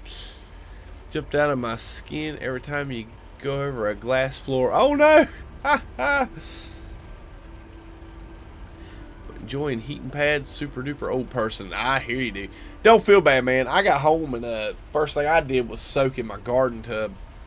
Like I'll run that garden tub like about as hot as I can stand it, water, and just climb in and lay back and soak and let it take my cares away. Heck yeah, good night, KJ. Have some sweet dreams. Let's see, you may have to go back and watch that one. Me and Mythic Variable AK are having a good time last night in our game. Ah, cool, cool, cool. There you go, Lava Lamps Drop Reaper's channel. Guys, definitely check him out. Go sub him up, man. Show him some of that sword love. Loving the dome sword. Oh, thank you, Joaquin. Thank you, thank you. Thanks for the link drop. Heck yeah, heck yeah. And KJ PC Gaming. Heck yeah. KJ is awesome, guys. I'm telling you. If you're not subbed to KJ, seriously, what are you thinking? I mean, I try bringing you guys some, like, up-to-the-minute, awesome information. And I'm going to tell you, this Black Hole Sunsight is awesome. But I'm tell you what, KJ's channel is just as awesome. And, you guys definitely, if you're not subscribed to her, check her out. You only gotta watch one of her videos and you'll be sold, just like I am, just like Lava. And you guys will be fans of hers for a very, very long time. All right, let's get these things planted and gone.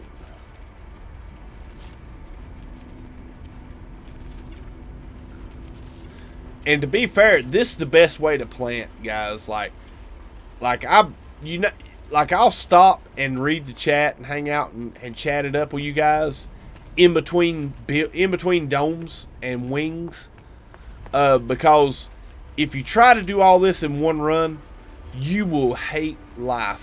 It is not an easy thing to do all this in one go. It is really not. I was like, oh my god, I still got this many domes left to go, and it's just a slow go process. But like I said, you do it the one time and it's done. As soon as you upload this thing, you don't have to edit, touch, or plant anything in this farm ever again. But it will give you daily dividends. So definitely well worth the time investment. I highly recommend planting farms and biodomes. Alright, let's check the frost on these two and make sure they're still there. Nice. Alright, let's see this wing. Oh my god. Heck yeah, guys. Gotta ice my knees a couple times a week. Going up and down the ladder 30 times a day is catching up to me. Oh my god, Sub Mega. Yeah, I can imagine. Awesome sauce. Maybe it's time for me to join the shuffleboard tournament at the I hear you, Noth. Oh, man. Have it sub to situation rectified. Ah, nice, Caroline. Heck yeah. Awesome job, guys. Reaper, next time we need to count how many times Big Papa breaks the game and how many ships he steals. I'd sub to KJ, but I'm waiting for a live video so I can do what I did to you and drop it in the middle. Ah, nice, Riff Fox. Awesome. Yeah, KJ don't go live that often, but man, when she does, it is fun times, guys. It is fun times. Speaking of which, when was the last time you saved? Right before I took a little break and grabbed some lozenges. So I haven't got much done since the last save, so I'm going to finish this. Basically, every time I get a wing of this base built, I'll go hit the save button. But thank you for the reminder, Jeffus. Man, Scottish Gek. Nice. 07 Reaper. Sweet. It was a fun time. Look forward to the next time. Awesome. Awesome. Awesome, Patrice. That is awesome stuff, because, like, being able to reach out, find and connect to people in this game and do some multiplayer is definitely some fun stuff. I'm glad you guys got hooked up and started playing or having some good multiplayer stuff.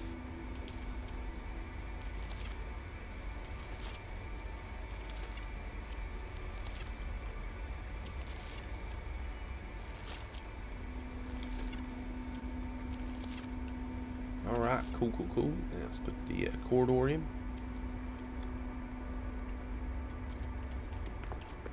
Go across and take it out.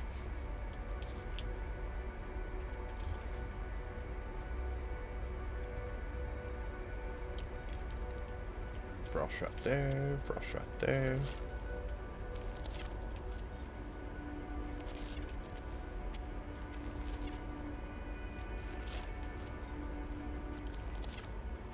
Alright, guys, making progress. Making progress.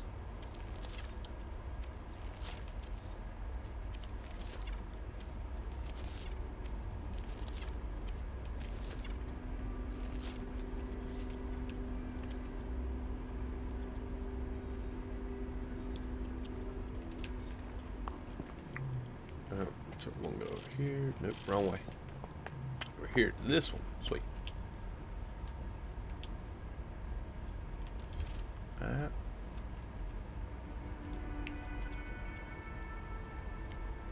Now let's put some frost in. Right there, right there. Do my selenium.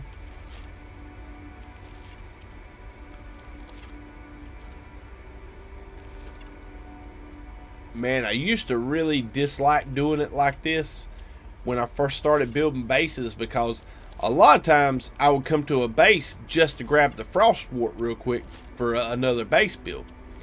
And if, like, basically these domes, you'd have to hit every dome to only get 2 frost wart on the circuit boards. Where if you planted all of them, you know, is like in bulk, you could just go hit the frostwort domes.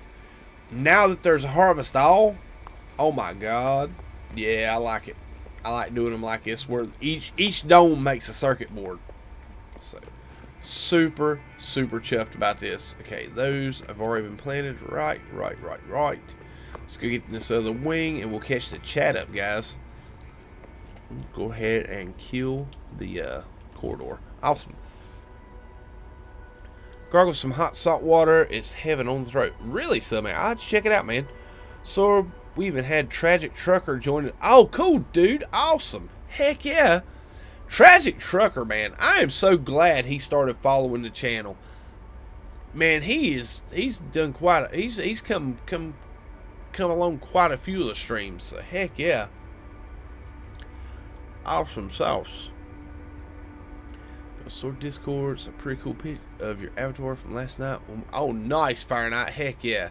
What's up? It's Michael. Welcome back. Reaper, you streamed for so long yesterday. I went to sleep. When I woke up, you're still going. I know, Big Pidge. Heck, I think he went like 16 hours. Yeah. What's up? What is up, Turbo Life? How you doing, buddy? Welcome back. was a marathon. I caught the start, the middle, and the end. Nice. That's enough. If that cough lodges, gets it. Check, my friend. Oh, if that cough lingers, get it, check, my friend. Well, it's not really a cough. The cough's from smoking. The sore throat is from, basically, I inhaled some acid fumes today. It wasn't really good. So, which, I mean, it is what it is. Most times stuff like that doesn't stick with me. Just needs a day. Just needs a day to heal up. So basically, I'll be sitting in my studio tomorrow morning, not talking to nobody for several hours until the stream. Probably try to do some warm tea and honey. That usually does pretty well for sore throat. These lozenges actually hit the spot. I'm kind of happy my wife had some. Hashtag Mrs. Sword for saving the stream, guys, with her lozenges.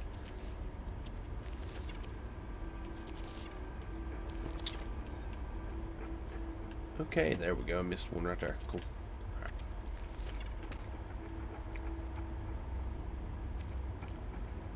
Alright, and put you right there. Cool. Come over here into this dome and delete you again. And start back up with the plants, guys.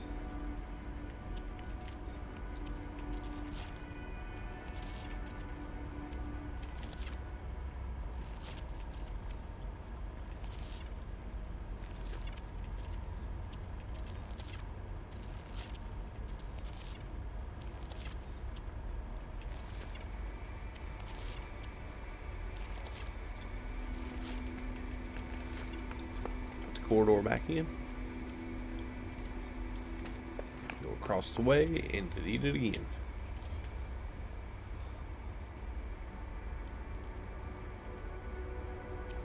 But definitely much appreciate the concern, guys. Definitely thank you all for being such awesome people.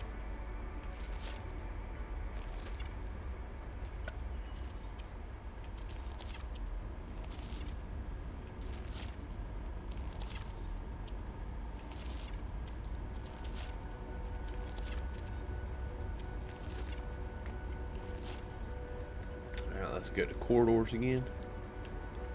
Go. Done and done. Now let's go check and see my plants all held up. Cool. Wrong way. And one more. And cool. Nice.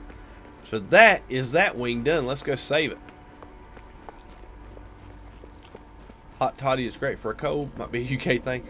Yeah. I think it's a natural virus killer. Just putting that out there. Okay, cool. It's Michael. Yeah, I think somebody mentioned honey earlier. That might have been Caroline. Yep.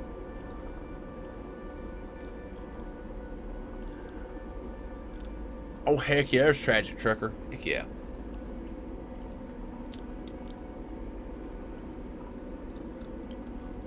Alright. Grew Esmeralda. Watch it if it shows any weird signs. Just go get it checked. Will do. Will do. Lozenges Queen. Heck yeah, Caroline. Well, like I said, my oldest one's got a little cold cough right now, so I'm sure he's the one to give it to me. But yeah, he's basically he's type 1 diabetic, but like the cough syrup that he takes has sugar in it, so it's like fighting battles with his blood sugar and stuff with that cough medicine. That's why I had to get up and deal with earlier when I had to bust out with like, hey, I'll be right back. It was like I had to go. His meter was going off. We had to go address his blood sugar. So, no UK thing. We like it in the States too. Awesome. On that melee glitch bug, you should try that stoned in first person view. It's such a trip, so much fun. I hear you, Riff Fox. Awesome. Well, I don't know if I can do anything with the stone, but I can definitely try it in first person. I'll try it sleepy one night. That's about the same results for me. Only ever had my dad go on about them. Ah, okay, cool. That explains the old person thing. Cool. Awesome. Alright, so we've got that saved. That was this dome, I believe. Yes, cool. Okay. How far have we gotten? Oh crap, we only got one more to go. We don't. We only got one more to go. Yes! Heck yeah. One more wing to go, guys. Here I was thinking it was going to be more work. Pardon the sniffles, guys. Heck yeah. Last wing, guys. We might get this base up and uploaded tonight. I'm on person. Every time I'm sick, I usually have one every night. Nice, nice. Thanks. Check it out. I'm trying to do harvest, but have a hard time reaching them. Don't try on permadeath on the edge of a cliff like me. Oh no! Lava lamp's brutal, dude.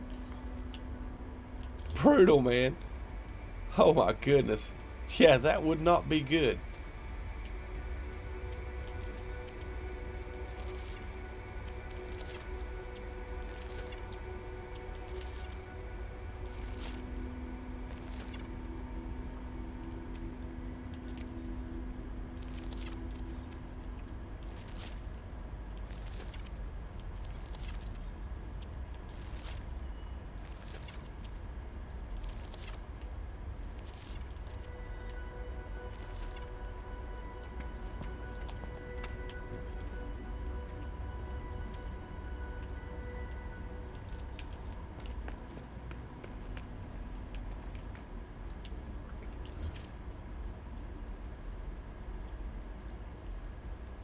Alright, back at it. Back at it.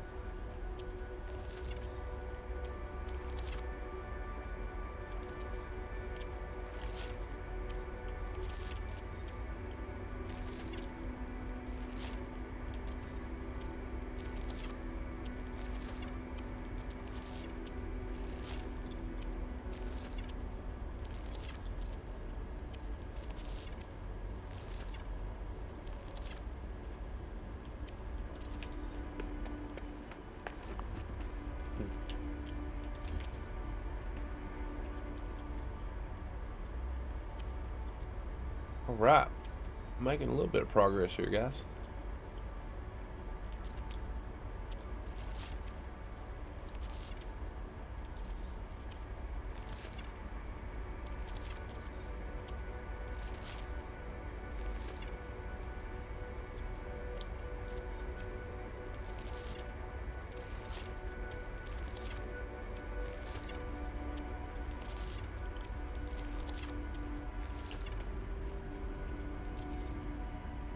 And done. Cool. That cluster is done, guys. Check my domes, make sure none of my plants got deleted from moving this corridor around so many times. Alright, the end of it's built. Now we gotta do this cluster. Alright, let's catch you on chat. This is extremely off topic, but has anyone here played Soul Calibur? Briefly with my kid. Try some PlayStation on the edge of a cliff. Oh, brutal, brutal, brutal. The thing is, it doesn't seem to use your jetpack to work it. Yeah, it doesn't at all. That's what I like about it, man. It's super hot. Also, it doesn't use your sprinter either. No, awesome. Heck yeah. They'll probably patch that out for long, guys. So have fun with it while you can. I think any patches that come along probably fix that. So games on my bucket list. Okay, cool. It's Michael. Heck yeah. Late night sequel to date. I hear you, dude.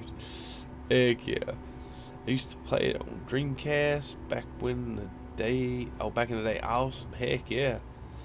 Oh, I started my new perma-save last night. Nice, Caroline. Heck yeah. And what is up, Jeff Koski? How you doing, buddy?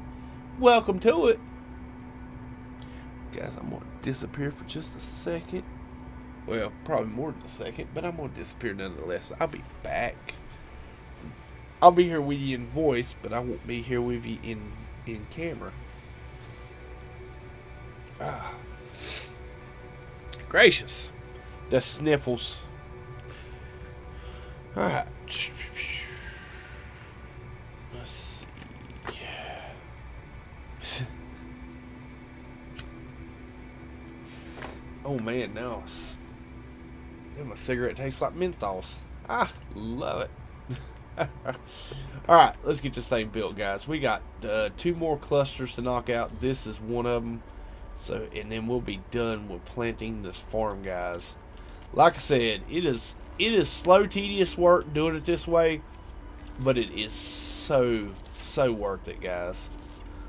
Because like I said, it takes 5 minutes to harvest this base and craft the items in it, and the units it produces just by doing circuit boards and living glass alone is well worth the investment. But pairing it with gas harvester farms and mineral harvesters and making your making stasis devices with it, it's insane the amount of units produced by a base this size.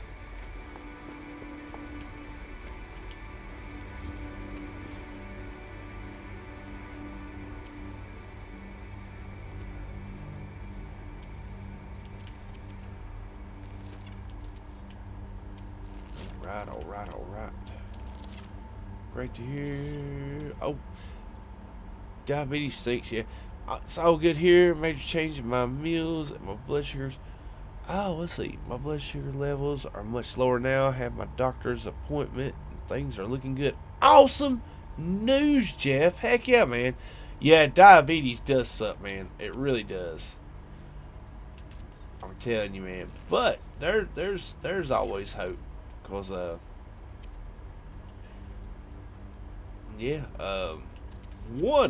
my oldest brother actually had a pancreas transplant. What was it? Almost a year and a half ago, and he is completely came off of insulin. So yeah, I mean the technology and the medicine is getting much better in preventing and fixing. I wouldn't say curing, because it's a transplant and that's a big ordeal, but it still was quite awesome. So I will say, guys, if you're in the U.S., I don't know how it works in other countries, but if you have not considered becoming an organ donor, I highly recommend it, because you could maybe save a life. I know I definitely am grateful for the person that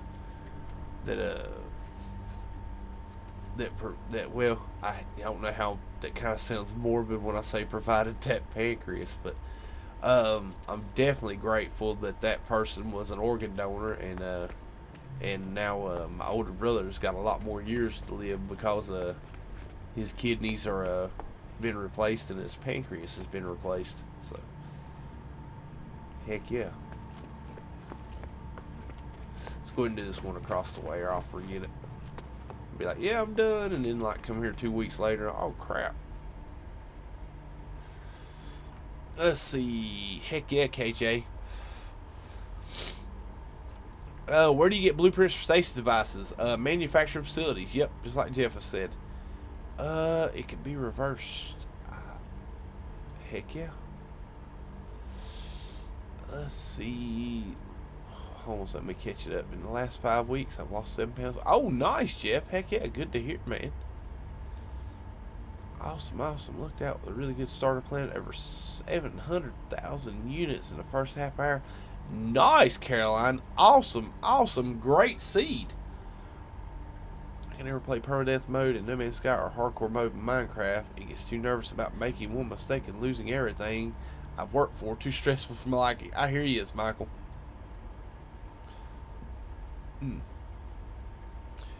Cool. Let's see. Cool. Like the edge it gives the game. Yeah. Like the edge it gives the game. Oh, I agree. And Lava Lamps is right. KJ has taught a lot about permadeath. Jefferson Reefer. Heck yeah. Cool. What a pancreas. What? Whoa, a pancreas. Yeah, yeah. Well, basically, he was type 1 diabetic for most of his adult life, and probably the last 4 or 5 years, he was having to go to dialysis because his kidneys was failing, and he went through a lot of lifestyle changes. Because, to be honestly, to get on a donor program, you got to be, a lot of things have to line up good, and he just got really, really fortunate that kidneys and a pancreas was available through a donor. Somebody filling out that donor card and making sure there was an organ donor. And when they passed away or whatever, I don't know what the whole deal was on how they passed, but they became available, and he got called in one day and said, "Hey, bring it on. Sword likes are forthcoming." Nice. Thank you, MT. Heck yeah, guys. Nice job on the 64 likes. Awesome. Heck yeah. Yes, I can put the save beacon on half a dozen manufacturing facilities near your base, and then do circuits of them every so often as they will refresh. Oh, no, I didn't know that, Caroline. Awesome. Yeah, my 3 times base is all gas based, making 5.38k of each nitrogen, radon, sulfur, make around 300 million an hour if I go and gather up the materials for making fusion igniters. Heck yeah, Riff Fox. What conversation did I walk into? We was basically was talking about my older brother. We was talking about my son originally, but yeah, it's about being diabetic. But yeah, he went through the transplant surgery at the probably beginning of spring this year. Is actually, I'm pretty sure he's come off all the anti-rejection meds, and everything's stable and working correctly. And yeah, he's a fully functional human being now. So what did I do? Oh, I didn't delete the portal. Okay, now let's do it. Alright, building a farm. Uh-oh, crap. Okay, this sucks, because what happens here is the okay, so what we got to do here is, let's see, I want to try one thing real quick before I delete this dome, because basically deleting that dome will screw over everything I did in the adjacent domes. But I think that was a new dome, or a new beginning. So let's reload my manual save, see if that fixes it. Awesome. Heck yeah, Caroline. I didn't know that. Heck, I might start doing that. Just going by once a day and checking them. Sweet. Alright, so we reloaded the save. We're going to run back in here and see if we can get this dome sorted. Let's see. Did I plant? Which one did I plant? There it is. Right here. Okay. Cool. And then I went in here, and this one is planted. Okay, cool. Am I in the wrong dome? I think I am. Or the wrong cluster. Alright, let's see. That's planted. Everything's stable here, and here. Okay. I can dig it. What do we got in here? Okay. So this is the one I needed planting. Basically, you got to be careful deleting domes. Sometimes if you place a dome in camera mode outside of the base, you'll have this issue where you can't plant in the where you cannot plant in the in that spot. Okay. Right there it's snapping. Cool. So it's snapping now on this dome. Let's go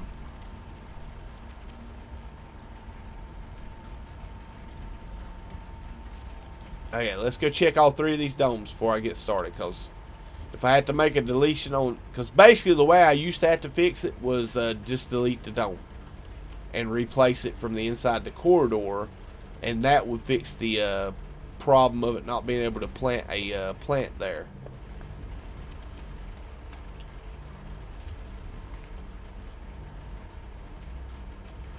Okay, cool. So the reload fixed it. Sweet. That's what I was hoping for. The reload fixed the problem where I couldn't plant on those two spots, or that close to the entry. But basically, once you build like this cluster of biodomes that I have built here, if you delete one after you've already started planting the other ones, like you see right here where this thing's phased in, the plants in that dome will not be available, or they'll be gone. Let's see, is that the right spot? No, that is right there and right there. Okay, let's see if we can repeat this over here on this side. So we're gonna go there and right there. Up. There we go. Cool. Is that right? Let's try.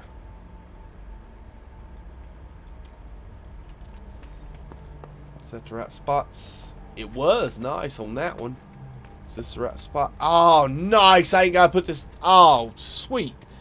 Man, why did I not know that already? Crap. The stuff you learn, guys. The stuff you learn. Cool. So, yeah. That'll save me having to delete.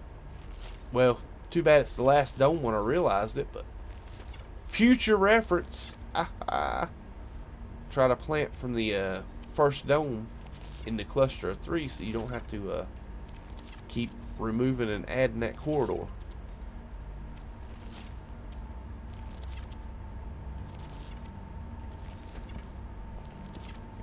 Cool. Now let's go in here and do this side.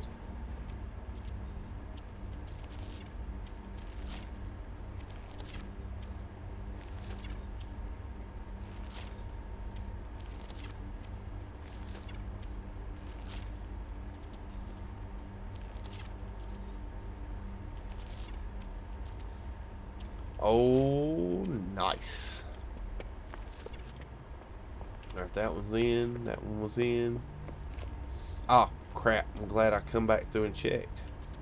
That would have got ugly real quick. Okay, cool. So, we got everything planted. Let's run back through them one more time before we upload, guys. Sorry, chat. I will be right there to catch it up. Cool. See, wow, glad to hear he's doing well. Post a transplant, that's awesome. Heck yeah, thank you, Caroline. It takes some of the grind out of it, and each one has about 4 different blueprints and randomly cycles through. Nice. How many circuit boards live in glass is this farm going to make sword? Big Pidge.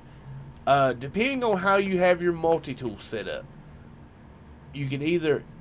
Basically, if you don't have it set up to where you gain any extra products from the plants, you will end up. I think this will make 22 of each. Let's see, it's 9, 9, and 8. That is 18 plus 8, 26. Okay, yeah, 26 of each. It'll make 26 circuit boards and 26 living glass. Per harvest, every 16 hours.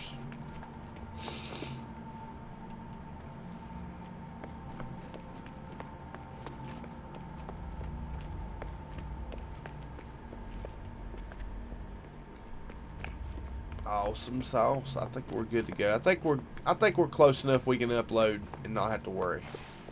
So is there anything else I need to do this base before I upload? I got both the domes on. I got all my refiners put in that I'm going to use. Let's see.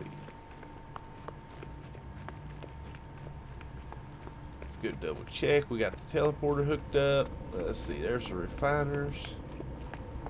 Nice. We got the circuit boards and the living glass domes planted. I think we're good here, guys. Let's go find the base computer and upload this thing. And there she is.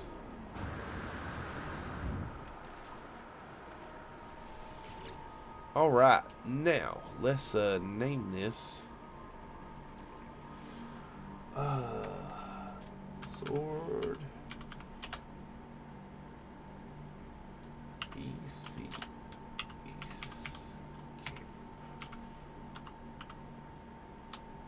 All right, yeah, cool, and cool. Let's see, upload base, nice. I'm hunting an S-class settlement cabinet now. Awesome. Heck yeah. See. It's your fault. I'm not only hunting ships, I'm hunting multi-tools as well. Same time. Nice, Rift. Heck yeah. Where do you get the blueprints for the carbon planter? You can't at the moment on a new save. It's only available to legacy saves that had it before Beyond, I believe. Or maybe before next. Might have been before next. Yeah, I think it is before next. Like, none of my PC saves have carbon planters. But the nice thing about carbon is the trade-off for the carbon planters is these large refiners. Because you can come in and drop oxygen is probably one of the cheapest items in the game. And you come in and drop oxygen in one of these large refiners, and it makes carbon fairly quickly. So only get legacy pre-next saves. There you go. Carbon players come from Atlas Rises saves. There you go. Awesome. That's why I have large refiners on my freighter and large refiners at my bases, so I can make so I can basically grind out or refine carbon.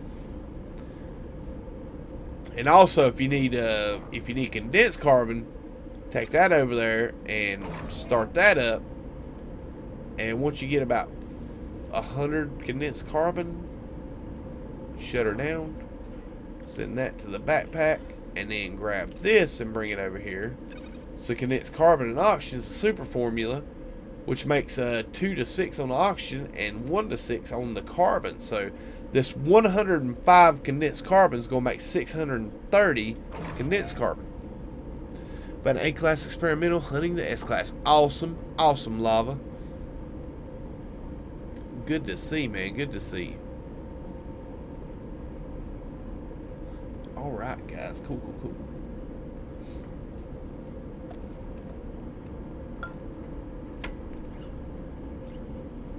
Let's see, pretty much all plants also refining the carbon in the storage containers you can craft for your bases, make condensed carbon and antimatter. Nice. Oh yeah, the red barrel. Yeah, definitely. But yeah. Alright guys, we've got this base up and running. Base camp is done, guys. I'm happy about this. Basically, the red beacon is my portal. So this is the new PC second Steam account save. And I have got the bioflake up and running. Let's go over here and make a picture of this. And I may go drop this on the coordinates exchange, guys. Let's see. Let's put some daylight up here. Check it out.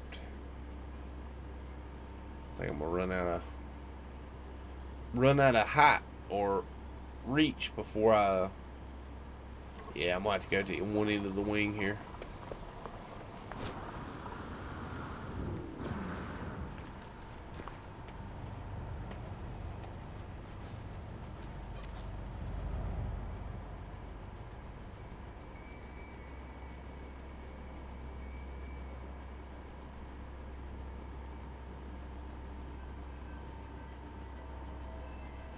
Oh, I already see a boo-boo.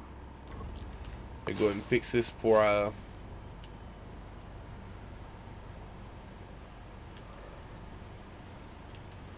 There we go. Now, let's see. Let's get out of that menu. There we go. Cool.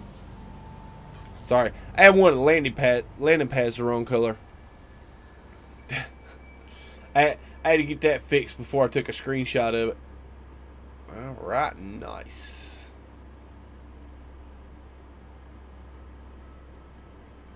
And this thing is wicked close to the portal, so grab a screenshot. Nice. Now let's go into discovery menu, and this is,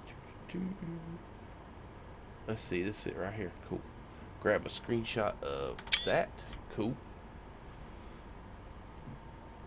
Now I have all the information I need to upload this thing to the No Man's Sky Coordinate Exchange, the new one. Awesome, awesome. But yeah, we'll show you a few highlights of what I've done in the base so far. Let's see. Let's make it dark. So y'all guys can see this nice lighting ornament I have. Basically, I come down with the wall panels and then worked out a way to glitch in the core. Basically, I come down with the wall panels, put corridors facing in, then pulled the wall panels and put all my containers onto the corridors I just laid down, and then come back and deleted all the corridors to make those floating storage containers in your base to where you can access them when you're here.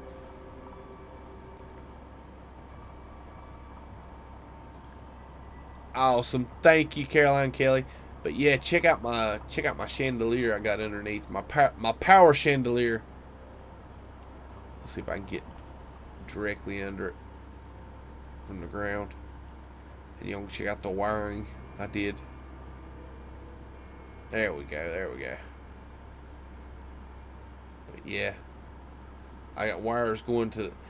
Basically, most of this is not necessary, but I like being symmetrical. I really hated that my storage containers didn't go around any better than that, but they ain't really. There's not really any good way to space them to where they, where I can get them a full circle around the base with no gaps. But being only 10 of them, it's hard to get it completely centered. All right, let's see, what do I got in chat here?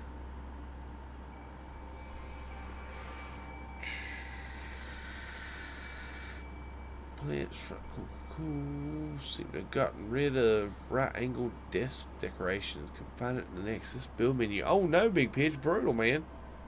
An A-class experimental pistol. Nice, it's Michael. Sorry to turn my fan off there. See, honestly, I set up an oxygen farm to make condensed carbon. If you put the medium or large refiner at 1:6 ratio using oxygen and condensed carbon, yep. You can do the same for ionized. Exactly, Rift. I think about the only thing you can add oxygen to that doesn't do like a 6:1 ratio is sodium nitrate. Such a sexy base there. Oh, thank you, Rift. Thank you. There is an old rumor of faction wars coming to No Man's Sky. I hope something like that comes to the game at some point. That will be amazing. Honestly, it's Michael. I don't think anything like that would ever come. I mean, I could be wrong, but this community is, to be fair, is like really chill and laid back. And I don't see anything like that being able to take hold or gain traction amongst the main community.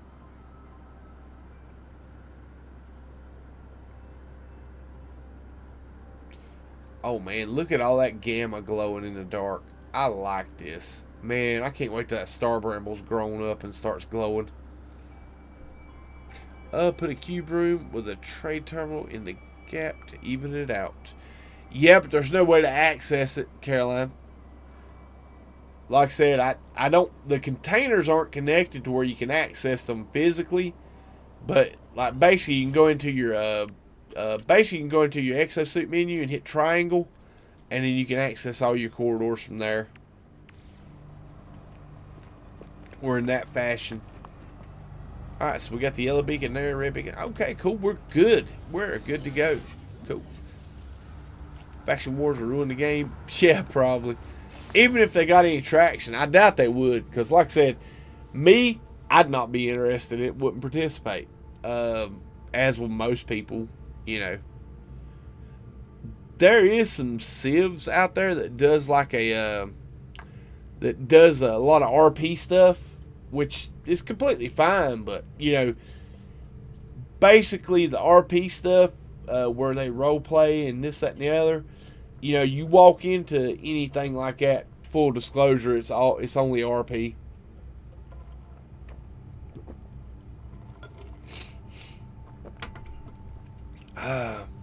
It was rumored. Now that I'm thinking about it, I'm glad it's not true. Nice, it's Michael. Yeah, I mean, like I said, I don't think it would ever gain traction. It's like PvP. There's only a really small portion of the community that still does battle arenas or PvP arenas. I mean, don't get me wrong, it's fun stuff. If you and a friend that like somebody that ain't gonna piss you off, they kill you, wants to have like a PvP match, it's fun as can be. I really like it. It's good for the adrenaline, but it just never took off. And we got Hawks Gaming in the chat. What is up, dude? How are you doing, Hawks? Nordemus, how you doing, man? Sword, so it is possible to grind up all the mats for a base save off the workshop and just plop it down in one go. I hate base building. It is possible. I don't, to be fair, I went to my legacy, or not my legacy, but my main, this is my second Steam account. I got another Steam account that's got 5 saves. It's got 2 perma, survival, and 2 normal. What I did was, when I started the second Steam account, and the way to make it work is, basically you could use the second Steam account and use the family share and be able to play your main Steam account's game, but you couldn't see your main Steam account's bases that way. What I did, as soon as this went on sale for the holidays, I went ahead and bought a second version on my second Steam account. So now I got 2 Steam accounts, and both of them have their own version of No Man's Sky. I started this new save and got it up to the point where I could go check out and see if I could see my own base. And I could. So I went and harvested all my super farms like this one, made a ton of units, and then went back the next day and harvested them all again to make a ton of resources to hang on to build this farm. So then after that, what I did is sit in a space station, check NPC ships, and buy up all the, like the paraffinium, doxites, pyrite, and phosphorus that I needed to plant the rest, and the uranium that I needed to plant the rest of this farm. And that's what I've done. Oh, let's see what we got going on here. Cool. There's also games like Eve if you crave faction war mechanics. There you go, Anthony. PvP ain't my kind of thing. Just used it to love watching Cobra's TGG stream. Exactly, Big Pidge. And it was fun. It really is fun. Taking a break from out in the garage for a bit. My dude is building a stainless helmet. So lots of hair. Oh, nice. Heck yeah. Sounds cool as can be, dude. I was thinking you could side with either the Viking, Gek, or Korvax and wage war on the other races. That will be interesting. And PvE war. Yeah. I just don't understand why people think PvP and warring factions will make the game better. But I play solo, so pretty much everything. So it's probably something I'll never understand. True. And thank you, Lava Lance, for dropping the link for Hawks Gaming. Guys, there he is. That's the link for Hawks Gaming, guys. If you have not subscribed, you definitely need to go check him out. Awesome dude. Great friend. Helped my channel quite a bit. And any of you newer content creators need to be subscribed to Hawks. Go check out his playlist. He does an awesome job explaining how to work the YouTube algorithm to grow your channels. Alright, guys. Holy smokes. I just realized how late it was. My goodness, guys. And great job, guys, on the 68 likes. My God. Oh, dude, you're well deserved comments, man. Like I said, man, Hawk. Listen, let me tell you what type of guy Hawks is. Okay, let me tell you what kind of guy Hawks is. Okay, didn't know me from Adam. Come across my streams. May have acquaintances around this community that knew both of us, but Hawks reached out to me of his own time, in his own time, in his own accord, and offered to help me with my channel and help coach me a lot on how to utilize my channel tags, my description, and my titles to maximize my showing in the YouTube algorithm. The stuff he showed me and worked with me on and explained to me on a one-on-one session or a one-on-one conversation, not just his video, but just reaching out and being a really awesome dude and helping me, has helped my channel grow substantially, guys. And dude, I'm telling you what, like I said, if that don't deserve a shout out, nothing does, man. So heck yeah, guys, 07 Hawks Gaming for being such an awesome dude. Thank you, Caroline. Awesome. Heck yeah. Alright, guys. Still your work, brother? Ah, dude. Yeah, like I said, man, it does. Listen, you can be the coolest cat in the world and start a YouTube channel. If Google don't promote your channel, you can be the coolest cat in the world with 50 subs. It really amazed me because, man, after me and you had that conversation, me and Xaine talked a lot. Well, I don't want to say a lot, but we talk often. And basically, he uses the vidIQ plugin. I use the TubeBuddy. And he got to looking at my, because I got talking to him about this SEO thing after I talked to you and after I started making some changes to my tags and my descriptions, stuff like that.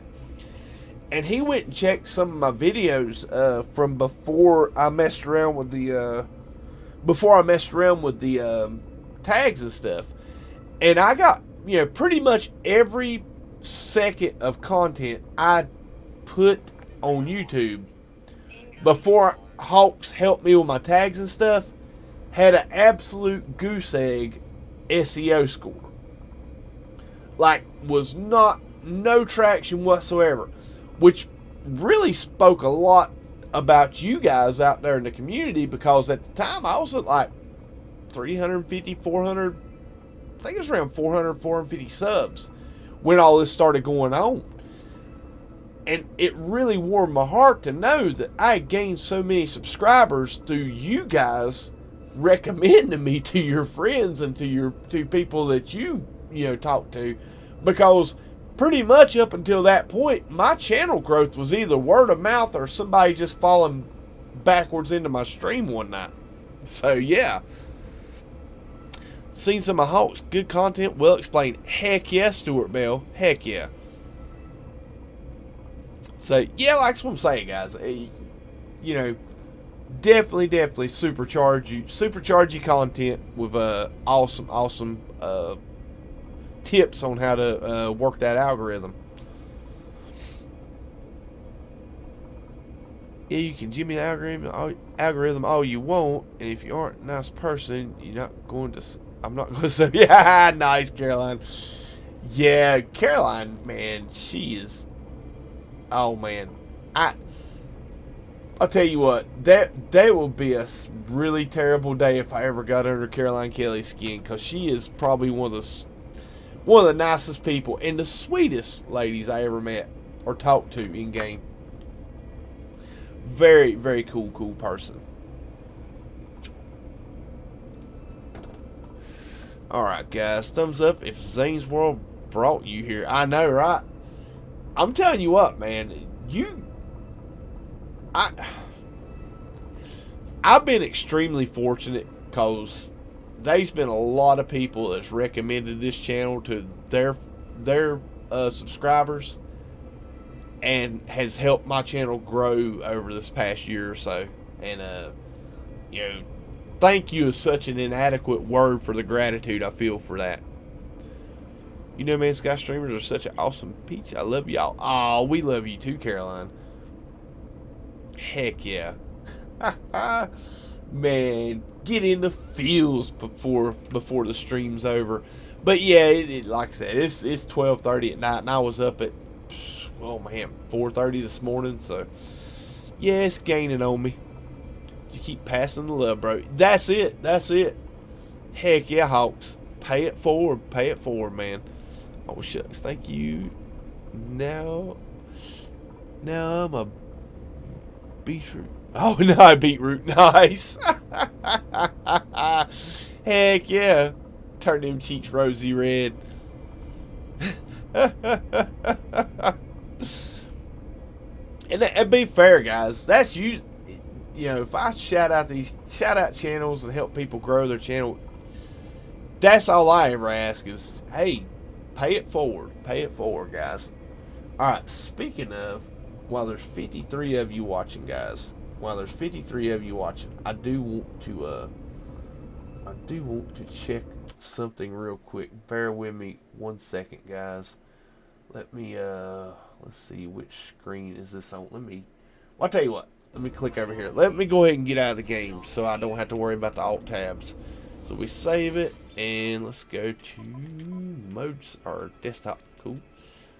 Thank you. And how you like my new screensaver? It'll pop up here in a second. There. Let's see. Well, that is not up to date. There it is. Cool. Yeah.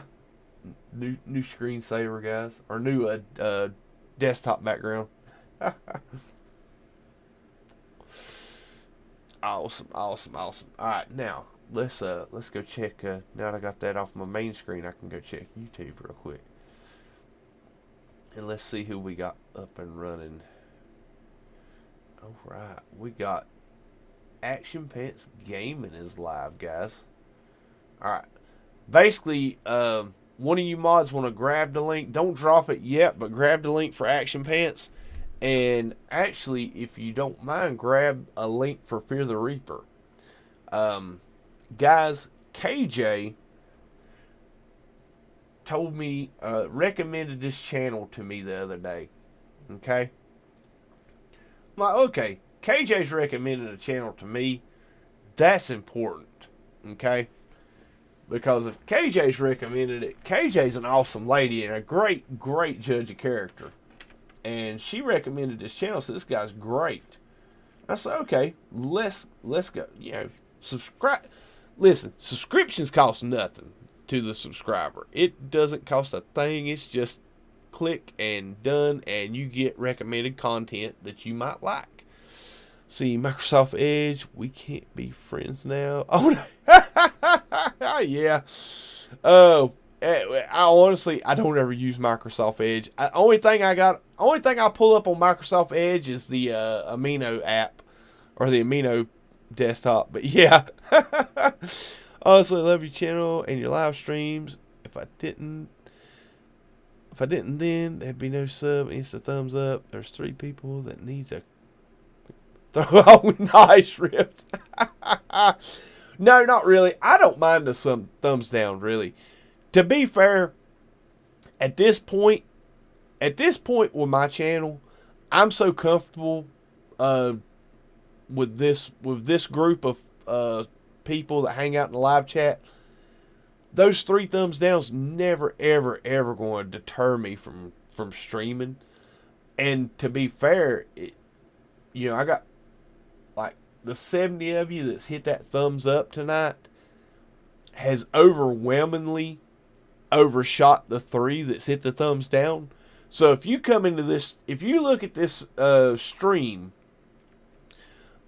from the outside looking in, never ever seeing my channel, seeing 70 thumbs up compared to 3 thumbs down, you're just going to think, well, there's 3 salty people out there that just wanted to be trolls, and there's 71 people that liked it. So yeah, thank you, Hawks. Heck yeah, dude. So it's not those three thumbs down ain't going to hinder your decision to subscribe, to check out my channel or to subscribe. But what it does is they had to come to my channel and view my channel to get those, to put those thumbs downs in. And they do it every stream. So that means they're subscribers. Because the thumbs down means it's not going to be recommended to you. You have to get the notification to come to my channel and do it. So basically they come see it every single stream. So that's consistent views every single time I go live.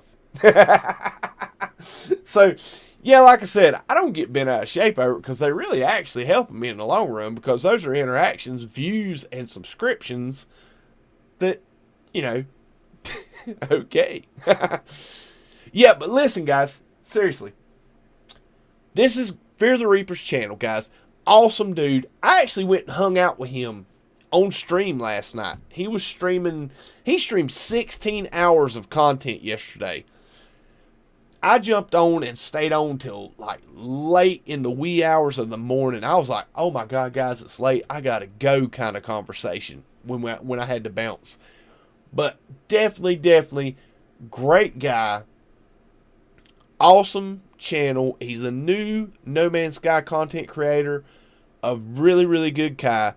Lava Lamps just dropped the link to his channel in the chat, guys. I want you to click that link real quickly. There's 50 of you watching, guys, so I know even if the 37 subscribers are part of that 50, that means 13 of you have not went and subscribed to this channel. So what I want to see is, I want to see you guys click the link for Fear the Reaper's channel in that Lava just posted. Okay? Go over there and subscribe to this channel. I'm going to leave this up a second. Let me put some music up real quick, guys. Let me throw some music up. Let's see. There we go. Cool. And hit play. And it's the... Oh, I bet you my headphones are dead. That's why. Alright, cool. But yeah, guys. And why is that not playing? Oh, because I didn't hit play. That's why. Let's go right there with the volume and let's hit play. Alright, guys. Here's some music. Guys, let's go hit that subscribe button. I want to see y'all guys bump him up. I'd love to see him hit 50 subscribers, guys. And then when we get done busting up his subscription button, I'm already subbed, so I can't get no worries, Hawks. Heck yeah, man. Back to work. Man, have a good night. Awesome, Stuart Bell. Man, have a great night, man. Reaper's awesome. Was having fun trying to work out the bite beat yesterday. Helped me a lot. Didn't have a clue what it was looking at. Oh, cool, man. But yeah, guys, go show this channel a little bit of sword love. You guys are an awesome community that support one another, and this is a new guy coming into our community. Let's show him how awesome we are. I think he's been a long-time player. He's just starting to stream it. Let's go show his channel a little bit of love. Show him what it's all about and how we do this thing, guys. Let's see him numbers crank up.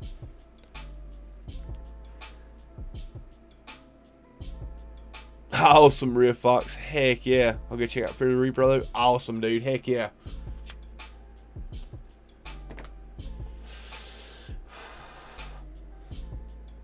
Oh, man.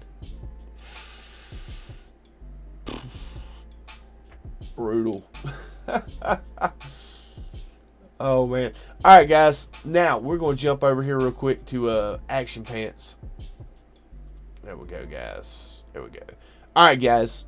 Here is Action Pants Gaming. He is live throwing some parts together. Well, maybe.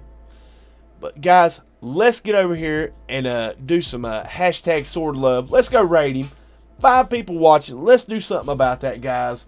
I will see you all over at Action Pants Gaming's channel. You all have a wonderful... And I've had my camera down because I've been sitting there smoking this whole time. Oh, my God. Guys, thank you all for coming out to the stream. Thank you all for being so supportive of these No Man's Sky content creators, being such an awesome community. I can't thank you enough for what you do. and how much it means to me that you do it.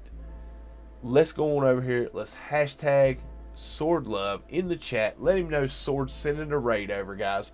I will see you all back here tomorrow night for the next Sword stream around 6:30 tomorrow afternoon. Guys, thank you for coming along tonight, and we will see you tomorrow. Have a very, very awesome rest of your night. Peace, guys.